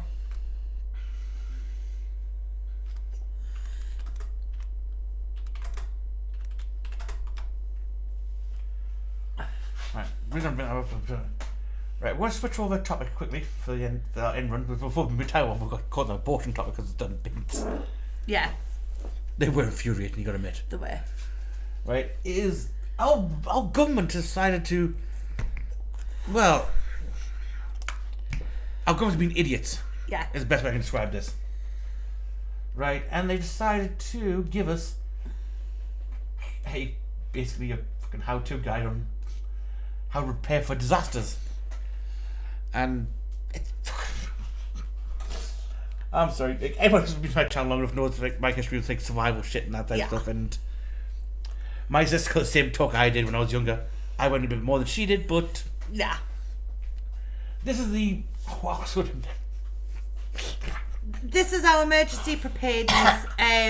What the government says you need to prepare for an emergency. Now, I know in some southern parts of our country they have had water contamination as well as power cuts. Yes. So, you know, it is good to be prepared for those type of things. But when we say prepared, we mean actually prepared. Yeah, I mean, let's go for this form. This we're supposed to fill out for your family so they know what to do in an emergency, right? Yeah. So first off, in emergency, go inside. Yeah. Why? And you might need to close all doors and windows. Yeah, if there's an earthquake, being inside is the last place you want to be. Yeah, because you get buried alive. Stay in way. In your house. The house is that far down because of the earthquake. Or the flood waters drowned you out. So you're now swimming in shit. Yeah.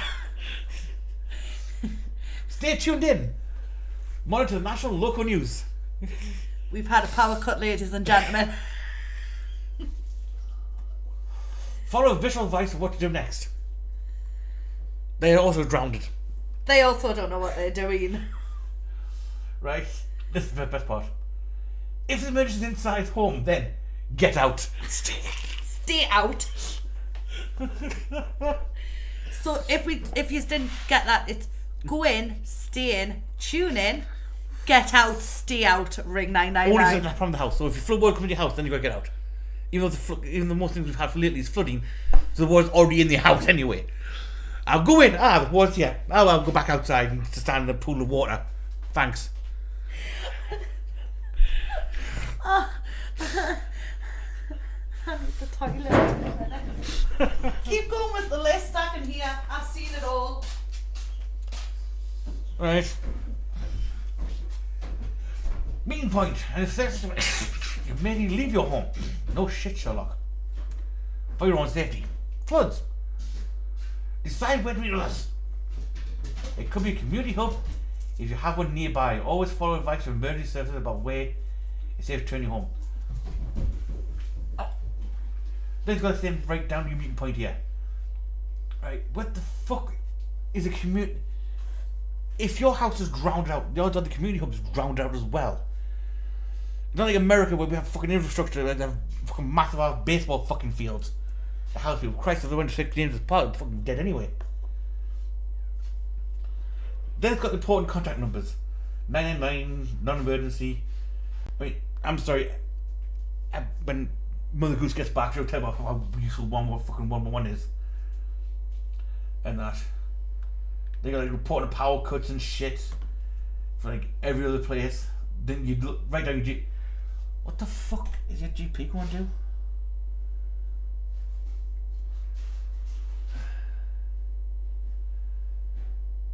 What else do you need to do with emergency contact numbers? Name more known as landline numbers.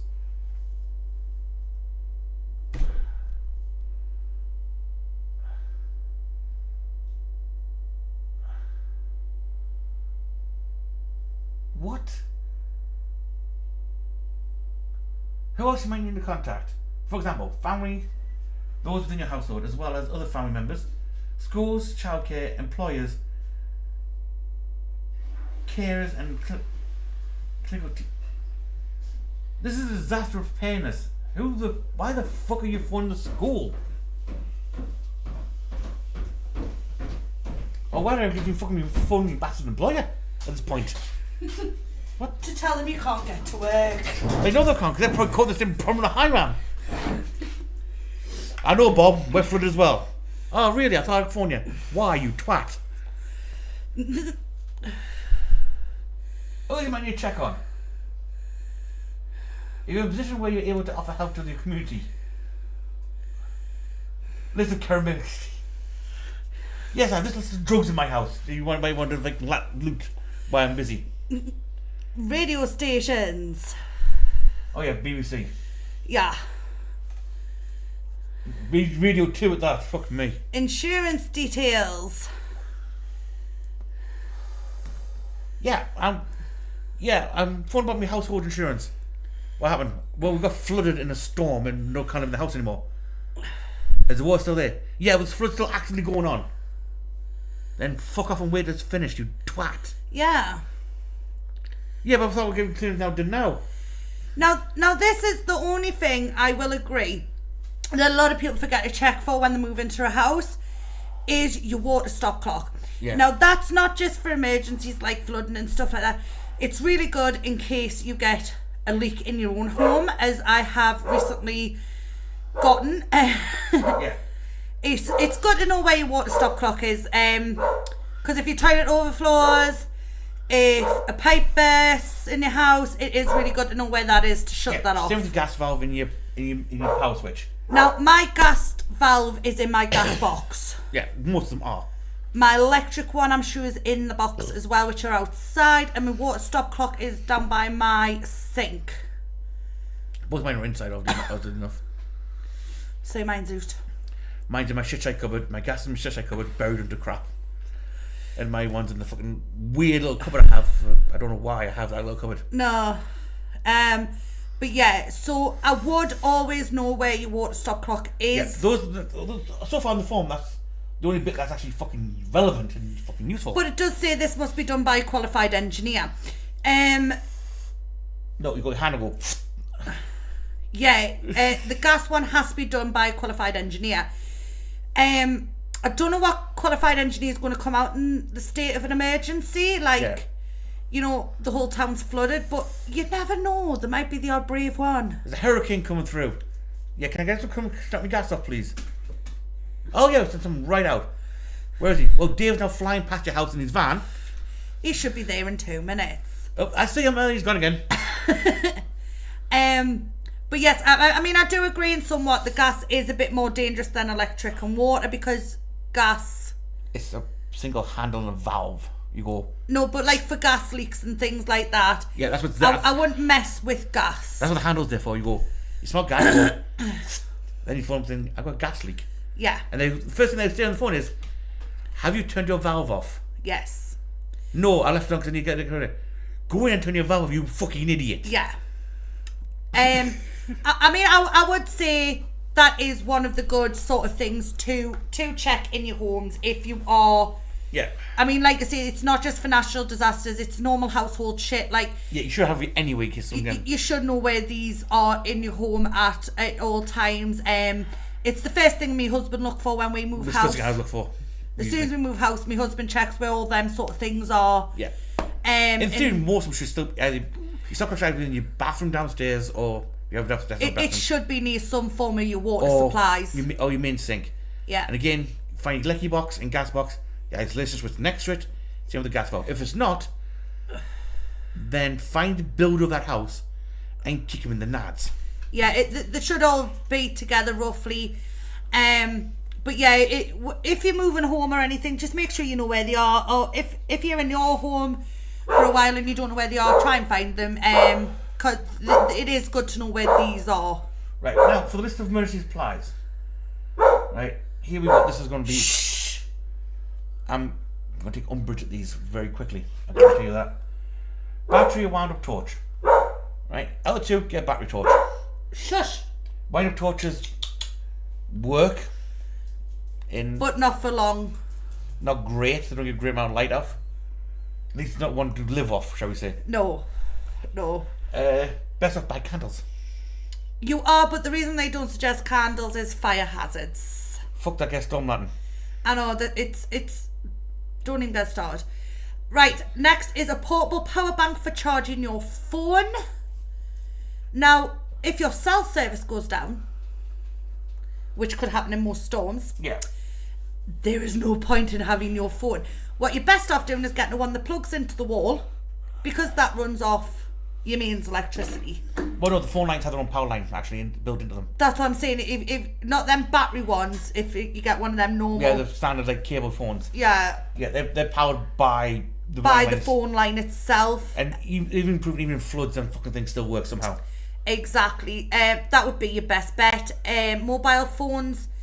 I mean, we all know how shoddy the signal can be in everyday life, never mind in the state of an emergency. Yeah. I mean, you've got a sat phone, that's a different thing entirely, but yeah. You know, who's going to fuck out? No, people buy fucking iPhones, but that's never the point. Battery and wind up to get updates during your power cut. Right. Right radios and the battery radios, right? I've got a way of solving that problem in one shot. As well as having something to communicate with people with. C-way radios. What's that though? Walkie-talkies. I mean, I'll show it on the stream. I'll put it in the stream in a second. I'll show you what we'll go for this and I'll put in the lit and I'll show what I would actually get for a survival kit. Yeah. Right. First aid kits. Right. I'll show one actually worth getting your hands on. Yeah. Right. Wet wipes and hand sanitizer. Fair point. Again, it keeps things sterile. You should have them in anyway. Non-perishable food. So there's tinned meats, fruits and vegetables, and a tin opener. Right, the problem with tins, depending on the disaster you're in, depends whether or not tins are useful. Right. In a flood, tins aren't useful because they fucking rust. Yes, they will rust. And I don't fancy the case of botulism. No. Very much, thank you very much. No, I mean, even tinned meat, fruits and especially tinned meat. If you check on all tinned meat, it always says thoroughly warm. Yeah. Tinned meat isn't a one really that you should be eating without cooking. Well, it's something you can.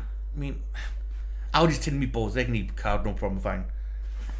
I'm saying most. I said most. Like, say there's some out there, but it's iffy with tinned meat at times. It is. If you go for tinned meat, make sure you go for cured tinned meat. Yeah.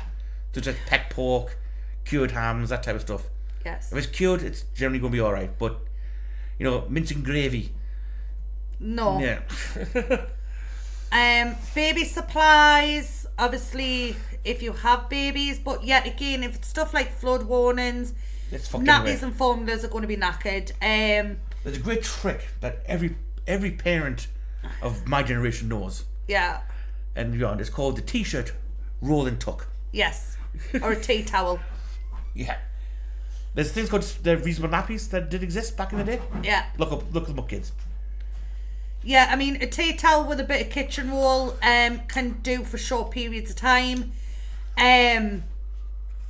Obviously, you know, it is a bit of a more clean-up method, and you will need to change the baby more often, but they do work. It's... During floods, high humidity, nappies and formula will just go bad. Yeah. They're going to be fucking useless in all seriousness to it. Right, now, most of the form is shit. It's utter bollocks. It's not worth your time of day. Right, no, you could start clocks, fair enough. Emergency numbers, fair enough. Right, but few of the things you need to know in this, and I'll show you why in a second. Jump back over here. I'll tell you what. Pardon me. Jump back here. Piss off. Click this. Switch over to that. There we go. I'm going to news desk now. That goes away. Right, first aid kits. For price point and usability, and some of the stuff you want to get your hands on. Me and Vegas did a show on this one a while back. Right, and what makes a good medical kit. Right, and we came to a few good runners. Like, these ones here are far too big for what you're going to use them for. Yeah. Right, they have no bearing on what you're actually going to use any of the shit in there for. I doubt you even know what half the shit is. No. Right, same as something like that. Bag's nice, but that's about it. These types here are all useless. Don't get me started on these. Right, a good choice you've got, right, which we came to a conclusion of, is something like this one here. Take a plaster, some scissors, some gloves, and some gauze and bandages. Personally, what I add in that one is be like clean film, alcohol wipes, alcohol itself, an actual bottle of surgical spirits. Yes. Put in there, you know, some saline, which you get in the kits anyway, but actually get a bottle of saline to add in. Now there was a good one we found in that we where's it? You know when you find something a while back and you try and remember what it. I think it was this one here.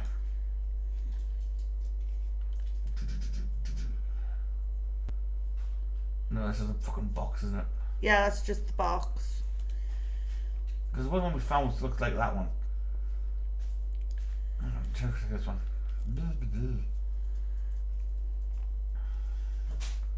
This was it. Was this it? No.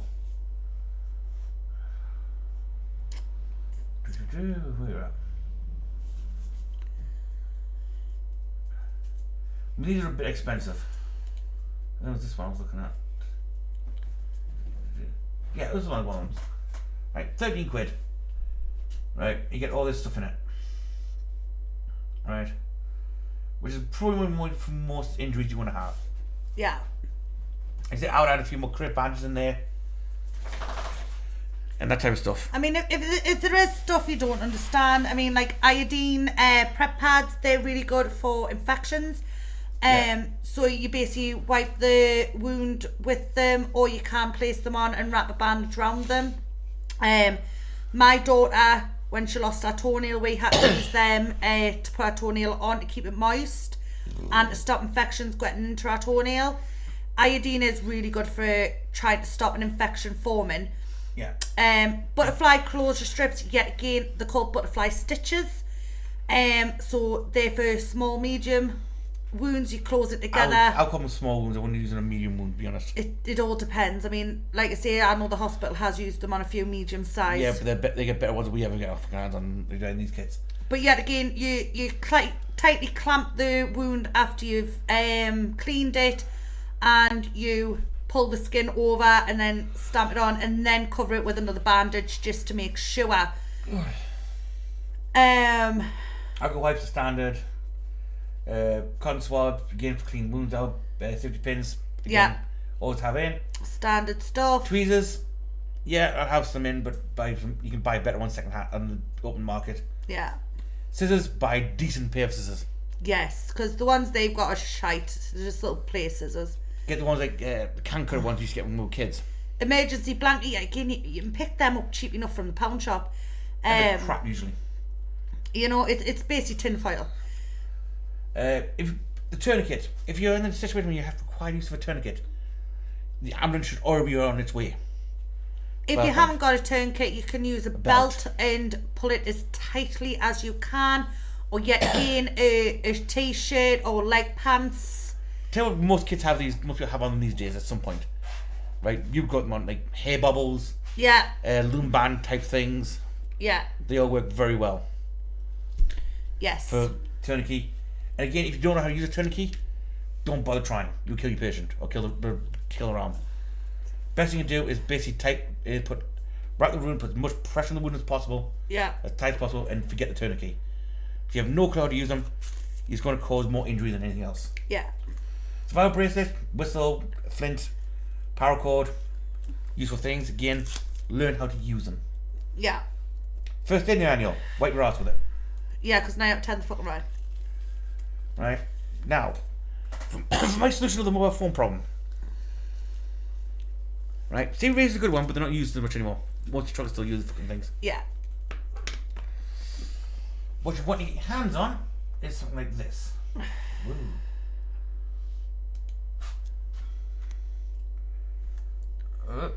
Boom.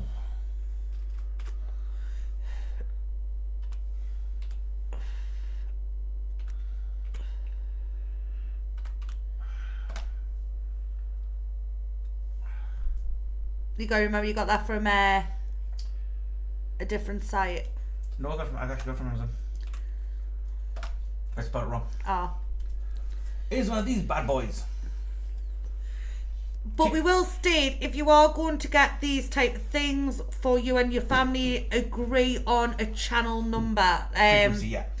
So, you know, have it in agreements that, you know, if there's ever a state of emergency, turn to channel 1, channel 2, whichever one you choose, and make sure the whole family know. There's no point being on one of these and just expecting somebody to magically know what frequency you're on. Yeah, because these cover a lot of frequencies, which is the reason why I say get them, especially these type ones here. So you can program your own frequency into these. Yeah. As well as they act as an AM, FM radio. They have torches on them, they have emergency beacon signals. Yes. They also allow you, if you know it, which is one thing I'll say, is find your emergency frequency. Yeah. Everywhere has one. Find it, listen into it. Yes. You also use things for help. Now these aren't very powerful, they're 8 watts, which basically gives you your horizon point. Yeah. Not great distance, but it's enough in a survival scenario. And you can get ones where they will connect to your local radio station. Yeah, that's something mine's got a frequency, FM radio frequency on it. That's what I'm saying. So, you know, it's a 2-in-1 Killbird, and they're very compact, easy to carry around with yourselves, and they don't take long to charge. You could easily charge them on a small power bank. Yeah, plus also the charge lasts a while, so you can basically buy these, put in plastic containers, take the air off, put in plastic containers, pull the battery out, put it in a box, charge the battery up. The battery will stay charged for a good year. Yeah. Every year, take them out, plug them on, check the battery, give them another charge, put them back in. Even in an emergency situation where you have to use it, the power in them will last a good. Find out, like clicking the code button every. It'll last you good 100 hours on standby. Yeah. Easy enough to work with. But like I say, you know, try and agree on a channel number with your family and friends, whoever you buy them for. Yeah, right frequency in the box. And obviously, if there is an emergency, which obviously we all hope there isn't, but obviously there's no harm being prepared. Yeah. Obviously, if there is an emergency, you know, agree a call-in time. So say, you know, I want check-ins every couple of hours, or every, you know, 2 o'clock, 3 o'clock, whatever. And try and come up with a time, just because obviously we can't be there for everyone, and depending on the emergency, you can't get out the house to get to each other's houses for protection and stuff like that. So, you know, make sure you do agree on the frequency and obviously call times and things like that. These ones here aren't bad for what they are. They're not bad for what they are. Right, there's 4 of them. You get 4 of them for this kit, and they got like we have to program them from a computer. My personal choice, which I recommend, right, is something like this. Yeah. Right, you can program your own frequency into it. It's got a dial screen. It gets everything to do. You can get a large capacity battery for them as well. And you also change the areas out fairly easy on them. Yeah, You get better definitely. range. You've got the torch on it as well. You know, They're very hard wearing and usable end user devices. I mean, like I say, when you talk about preparedness, I mean, a lot of people sit there and they are, conspiracy theories and stuff like that, but a lot of things constitute as an emergency. Like I say, the storm warnings, floodings, obviously stuff like COVID, there's a lot of things why you should prepare for certain things like water contamination, water cut-offs. I mean, like I say, when we used to drive a lot, me and you. Yeah. Like, as a family, like, I would take one car, you take the car. Mm-hmm. We used to use these walkie-talkies to talk to as we were driving. Yeah. A lot of the time. They are useful devices to have in your home for a case of emergencies. Yes, definitely. Much better than your mobile phone will work, but trust me. And like I say, there is loads of reasons to be prepared, but it's knowing what to do with what you're prepared with. Don't go out and just buy tins upon tins of stuff that you're never going to eat. Yes. I mean, that's the funny thing. The government have come out with this list of be prepared for 3 to 7 days, and then you've got the shops telling you don't panic buy. And I can't agree with the shops more. Don't panic buy. Only buy in what you are going to use. If you don't use it, don't get it. There's no point getting like 500 tins of beans if you don't eat beans. Right. Another good purchase to get yourself on is a power generator. Preferably petrol version, petrol or diesel. Particularly diesel works best because they all run no matter. Once you get them running, they don't stop as long as there's fuel in them. Yeah. Right. They're pricey. Yes. Not as pricey as electric ones. No, but you wish you have the fucker. Trust me. Like I say, we all need to be prepared. The world is turning to shit. I'm being fully honest, it is. I mean, as for like water contamination and stuff like that, basic survival skills like boiling water. I think it had E. coli in the water. Yeah, boil water. Strain water if it's dirty. You get filters to strain them out quite easily. You can. One thing you can buy, which is a good purchase to get your hands on. Yeah, it's a Life straw water filter thing. There we go. Right. Again, you don't have to buy the most expensive ones on the market. Nah, the cheap and cheerful ones will work. Right. Whoop. There you go. That's when you want to get your hands on for standard use. Yeah. But these work to some degree. And that mode filtration systems. Even if you have a Brita water filter in your house. Yes, they work. They'll filter out quite a lot of contaminants. Now, as for anything bacterial wise, that the boys can get rid of. Yep. Find your local home brewer stock, stocks home brew kits, and buy something called Camden tablets. Yes. One tablet can purify a gallon of water. Yes, it does. You crush it in, put it in, let it air out, let the water air for 10 minutes. It kills everything in that water. Yes. Nothing survives it, and it's purified. Yes. There is also the charcoal method as well. That like doesn't sifting. get rid of everything. It's more of a sifter method for dirty water. Yeah. But charcoal. It can work. It can get rid of some contaminants. Most like particles and like chemicals and that type of stuff Yeah. from activated charcoal. But for bacteria wise, you can't worry about disease, bacteria, and that contaminated water. Camden tablets are Camden cheap. tablets. You get 50 tablets for like a few pounds, Yeah. and they last and they work. I mean, to be honest, most stuff you can buy in the house for preparedness, you can get from like the pound shop. There's Temu, there's Joom, Wish, where you can get them a lot cheaper than in the UK prices. Now, as for food wise, tins are useless, to be honest. Come on, son. What you want is buy an enormous amount of fucking jerky, for starters. Yeah. Because, jerky, you can eat and like jerky, and people don't like the taste. Right, don't like the taste of jerky, get a bowl of water, put your jerky in the bowl, Oh, and watch it rehydrate. plump back up. Yeah. You have steak now. Get over it. And next thing, if you're not too thingy, is these can be a bit expensive.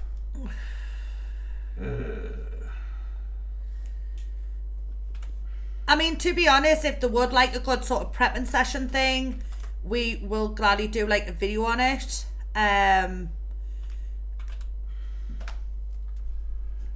To stop sort of panicking. Right, like these type of stuff work. Like Huel, these type of like powdered meals and bags.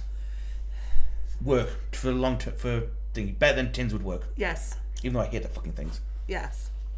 If you've got a bit more money to spare, then go for something like these. Yeah, the army ration packs and stuff like that. Yeah. I mean, you only need a few in. Like I say, it's emergency only. I mean, that's 10 there. That's 10 days of food. What the government's mainly going off is COVID, when the shop shelves were bare right at the beginning of it. Yeah. You know, that's the excuse they're using for why they're coming up with the preparedness websites and stuff like that.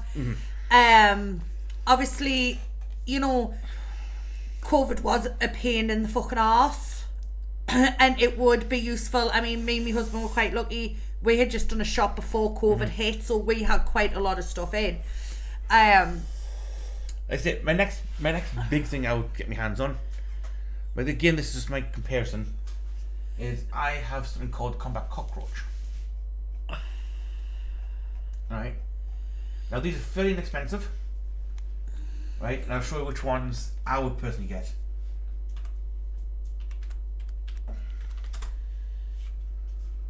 Right. These don't bother with.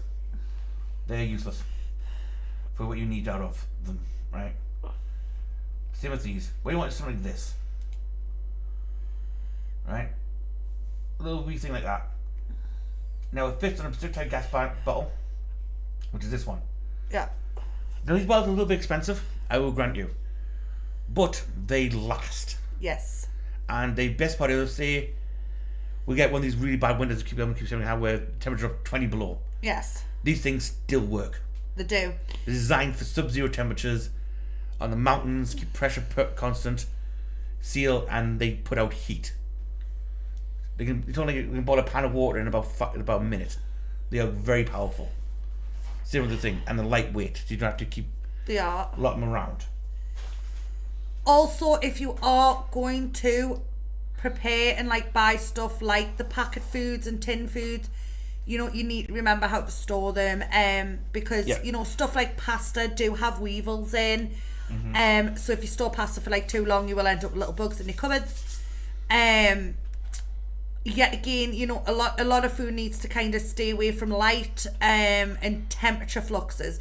So if you keep your food in top cupboards above cookers, it will go bad quickly compared to food if you keep it away from heat sources of any kind.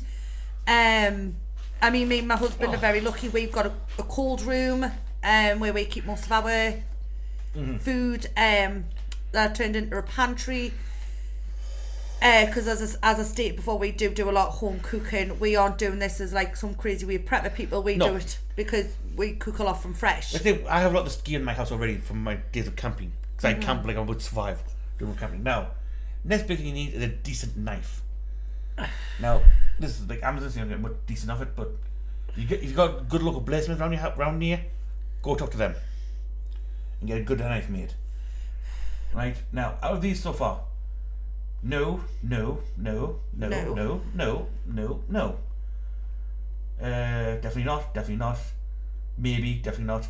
Yes. No. Yes. Yes. No. Yes. Definitely something like that. Yes, these are expensive purchases, but they will last you, and they're utilitarian. And like I say, these sort of objects we're pointing out can be used in everyday life. We're not just talking about emergency prepping here. I mean, these knives could be used for, you know, butchering your own sort of meat if you know, wholesale hunting, or camping, anything. Fishing. Cutting some wood. You know, it is stuff you can use in everyday life. As I say, we aren't prepper people. No. You know, we just like to live weird. I mean, this is a good one for price point, right? Fixed blade is definitely what you want. Yeah, it's got a nice handle on it. It looks nice handle, and sharp. Right? Damascus I don't care about too much, but it's also got a thick spine. Yeah. Which is what you need. So you can beat on it, that type of stuff. Now, after saying, with sharpening, do yourself a favour, buy a sharpening fucking stone and learn how to use it. Yeah. These sharpeners work, yes, but they're fickle. Pardon me. Right? Something like this, although it looks fancy, like, it's got everything on it, you don't need half the crap. And half of it's so fucking flimsy, it doesn't work anyway. Yeah. a good quality, strong knife. Even like these kind, I say, oh, they're good lock knives. Yep, this one portable, but there's a break point where the fucking rivet is, where the flick point is. Yeah. A fixed solid blade is 10 times more effective. Exactly. At what you want to do. And again, I have one which I have a carry knife, which I carry with me to like eat with, and I use it for survival. I cook steak with it and eat it. You know, these look fancy. Oh, look at all the 2 in 1. Yeah, throw it away. Yeah. They'll break. Next thing you should get your hands on, right, is, I'm not going to spell this. Oh, compass. Yes, a good quality compass. Right, something like this or like this will work just fine. Right, because I've got my phone with fucking Google Maps on it. Any phone dies? Or your signal loses, GPS signal goes missing. It all happens. Yeah. Buy one, learn how to use it. They're not that hard. Also, for your local area, buy an ordnance survey map. Most gas stations and camping shops have them. Yeah. Have one in your local area. They cover quite a large swath of land, and they're detailed as hell, with hospitals and everything else on them. Yes. They're very detailed and very easy to use to plan maps of. There's always a good one to have in with you. Again, some prepper shit. It's Random shit that you should know Have in your how car to anyway. use. Anyway. in this day and age. And like I say, I can't stress enough, simple like tea and coffee in your house. Yeah. Make sure, tea and coffee are good things to have regardless in your life, but they do come really in handy, like power cuts, it'll keep you warm. May I give you an idea what coffee I would suggest people get in? Because you can find it. Hot water bottles, yet again, something to keep you warm, because for some reason every time there's a power cut it does go very cold. Right, these. We have them for the allotments because it's everything in one. DIY coffee 3-in-1 sachets. Yeah. Right. Now, most look like cheap shops have them in, pound hand has them in. Yeah. They've got your milk, sugar, coffee in it. Yeah. In right ratios. You get 10 sachets for cheap price. I mean, that one there is what? That's a £1 Yeah. for 10 sachets in there. Yeah. They last, they're individually packaged, no problem. As for tea, get Thai food tea for fuck's sake. Yeah. It tastes like shit, but it works. Like I say, tea and coffee is a really good thing to have on hand. It calms people down, it warms you up, it gives you some energy to get through what you're getting through. And like I say, if you get these sort of individual wrapped ones, even if there's a flood, this should stay fresh because it's foil packaged, so it's like That's that though. waterproof. Get a metal tin. Yeah. Put it in a metal tin, wrap the tin in cling film Yes. as part of your prep storage. It is worth having in at all times. Another good item to have as well is power cord. Yes. Or- Also those squirty juices as well if you've got kids. Yeah, Squish'ems. The Squish'em squirty Yeah. juices where you just have to put a couple of squirts in a bit of water for juice. They're worth having in because yet again, it's a little treat for the kids. It stops them worrying and panicking when there's power cuts and stuff. It's something normal for them. It's a little sweet. Now, as for like rain and shit like that,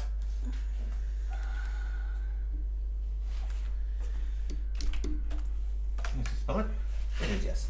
Yeah, ponchos. Ponchos. Yeah. Get a good quality one. Yes. Something like this one here. Right, because it's thick, and you also, well, the most important what you're looking for in one of these, and you get a good view of it, there we go, is these things down here.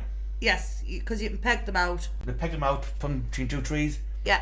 gives you cover. Gives you a good cover. They give you a backpack, everything else. They're relatively cheap. They're not going to keep you warm, but they can keep you dry. Yeah. If you get cold, put a sweater on underneath. But they're relatively lightweight, they fit in small spaces. Yeah. Most people camp take them with them. I mean, like I say, in our family, we have a designated house. I mean, most of the family say they're going to come to my house if there's ever like a real issue. And like I say, if you can do that, that's fantastic. If you can't,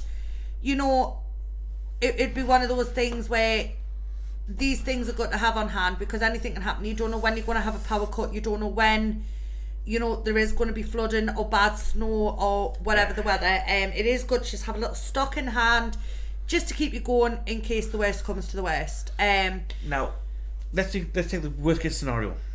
You disasters last a long time, supplies are getting low, and you're going to have to find some food. Yes. 3 things to buy. A, do not pick mushrooms. No. You will die. Buy a book on edible herbs and study it. Right? And what you can pick and eat. Yes. You can't buy ones on mushrooms again, but unless you're an expert at it, don't bother, you will just die. Yeah. They're poisonous. Right, now for actual hunting meat. Now I know a big trend these days is these combat fucking slingshots. Slingshot shit. Aye. Right?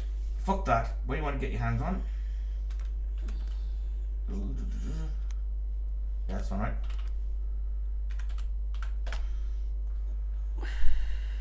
Is something like these. Yes. Do something like this. Right? A little sports ball, £40, 30 to £40 recurve ball. That will kill 90% of our wildlife in this country. Bar a deer. Yes. And where we see live in this like 0 or 7 rural place we live, rabbits are going to be your main game. Yeah. Get those, spend a few hours a day, learn how to use it, touch up every month. And if you do agree to go to someone else's home for security, all I can say is make sure you've got a little backpack ready, you know, with your poncho, with your radio in hand, just to travel to said person's house, just so you can stay in contact, like if you get lost or, you know, if you can't see your way because the snow's that bad or whatever the weather. Because when we first moved to where we live, we got a really bad snow. You couldn't get out. You know, it is wise, you know, just have little plans in place, especially if you've got kids and things like that, you know, because like as I said, you never know when an emergency is going to appear. I think if you are going for the generator option, I don't people say, oh, I've got solar panels on my roof. Please just get rid of them. They're fucking useless. They are shit. Right? They don't give you the power output you need. At least nowhere near where we live. No. If you're going to do something like that, get a small wind turbine, for fuck's sake. Yeah, wind turbines. They're more expensive, but they work better. They work in most weathers as well. If feeling that, I say just get Jenny. Yeah, just get Don't you Jen. think it's the small hand, like trying to phone the small like hand solar power units are not bad, No, but you're not going to power your house with the ones on your roof. no. Don't bother. They're not even set up to do it, to be honest. No. If you look at most of them, they're cut off after a certain fucking time anyway to run off your normal electric. Otherwise, the companies wouldn't be making money. You're best off, like, see, if you have to use a generator, get a 220 volt, run at about 300 watts. Yeah. One, right? They're small enough, they need power enough, and that can power you like a TV, Yeah. your fridge, freezer, and all that to keep that going. Yeah. Don't think, oh, I'm going to connect now my house to it. Don't. You blow it and then you fucked again. Yeah. And obviously, short of that, learn how to grow some food. You can grow in little boxes, windowsills, things like that. You know, seeds are cheap enough. There's a load of cheap sites out there to get seeds on. To grow, I mean, like we have stated earlier on in the show, there's no way you're going to grow enough food to feed your entire family. But, you know, growing a little here and there, it's going to help it somewhat. Yeah. I mean, if like I said, what we might do is some film. Like filming outdoors in the summer. Yeah. And showing how to make basic like structures and traps. Yeah. That type of things out of like. Because obviously, if the government's telling us to prepare for things, you know, we're not sitting here saying don't listen to the government. But obviously, you know, you don't need these things that they're saying. You can find cheaper alternatives. Something that your family would use, to be honest. Like I say, if you don't eat tinned meat, don't fucking buy it. Because it's just gonna sit in your cupboard and rot. I mean, another thing you get your hands on is keeping your house and out of way of water, so keep it high and dry. Get some kindling wood and some logs. Put them out the way. Yeah. And get a big steel ball. Yeah. In. Right. Now as for lighting it, cotton wool. Yeah. Buy cotton wool, add to the thing, dip it in Vaseline. Right? For lighting, yep, lighters exist. That's true. Buy a decent petrol lighter Yeah. and keep petrol, because that thing will work, regardless of the fact. Then gas lighters do. And then, for adding what I actually get tried on is a ferro rod. You can buy them anywhere, and you got your knife for scratching. Right? They work. Learn how to use it. Practice. Practice these things, people. Like I say, you don't need anything fancy. You don't need big fancy kits. What me and my partner do is we spend, an extra, say, $5 or $10 a week on our weekly shop just to get some extra bits and bobs in, like UHT milk, extra coffee and stuff, in case anything does happen. Mainly because, we've been stuck before in power cuts where we couldn't have cuppers, we couldn't keep the kids entertained, and it was literally driving us all insane. I mean, the poor Bens, bless them. Deck of cards is essential. Deck of cards, a cheap domino kit. Modern set. What made me partner do is when Poundland gets all their little summer essential little bits in, we go there, we get the little bat and ball, the felt rubber handballs. Also, stuff. a good purchase to get is like pulses, beans, peas, dry stuff. They're not great, but they give you enough protein to survive. Yes. You don't need fancy stuff. You don't need fancy equipment. Like I say, spend an extra $5 a week. Like what do we do when I get back? When I get back from my trip, before, what we do is me and Mother Goose will film some videos on my camera on like how to start a fire easy using the ferro rods, using what's called the feathering technique. Yeah. You start finding a fucking river with that thing. Also, like say, we do some cookies like smoking and drying. Yeah. That type of stuff. It's not hard. It's easy stuff. The only thing, like I would say, and I've said this about everything to be honest, is learn to cook a loaf of bread. Learn to make stuff from scratch. Yeah, and to the twat that kicked off the page because you was questioning how to make bread on open fire. I'll show that too, very easily. Yes. How to do it on open fire, and without your fucking magic cast iron pan you somehow put out your asshole. Your Dutch oven. It's called Dutch oven. How do I do it with bricks? You can do it with an empty can of beans, people. I'll do that one too. That's my main thing. I would say everyone needs to learn to cook some things from scratch, because it does come in very handy. So if you are going to learn anything new, make it to learn how to bake a simple loaf of fucking bread. It's not hard. I tell you what we would even do. I even put a bag together of basic food stuffs you should have. Yeah. In emergencies, that'll help you. Not kill yourself because you're eating shit. Yeah. And boring stuff all the time, and B, give you relative amount of nutrients and things you need in your body to keep yourself going. But Mother Goose is going to have to go because it is 1:30 in the morning. But yeah, I think we'll touch more on this subject next week. Yeah. I mean, at some point, I think for the going next deep into, we're going to have to like cat face reveal at some point. For some of the shit, but we'll talk about that later. Pass my phone checking. But that's it for tonight. Bye. We'll catch you all next week. So good night and good luck.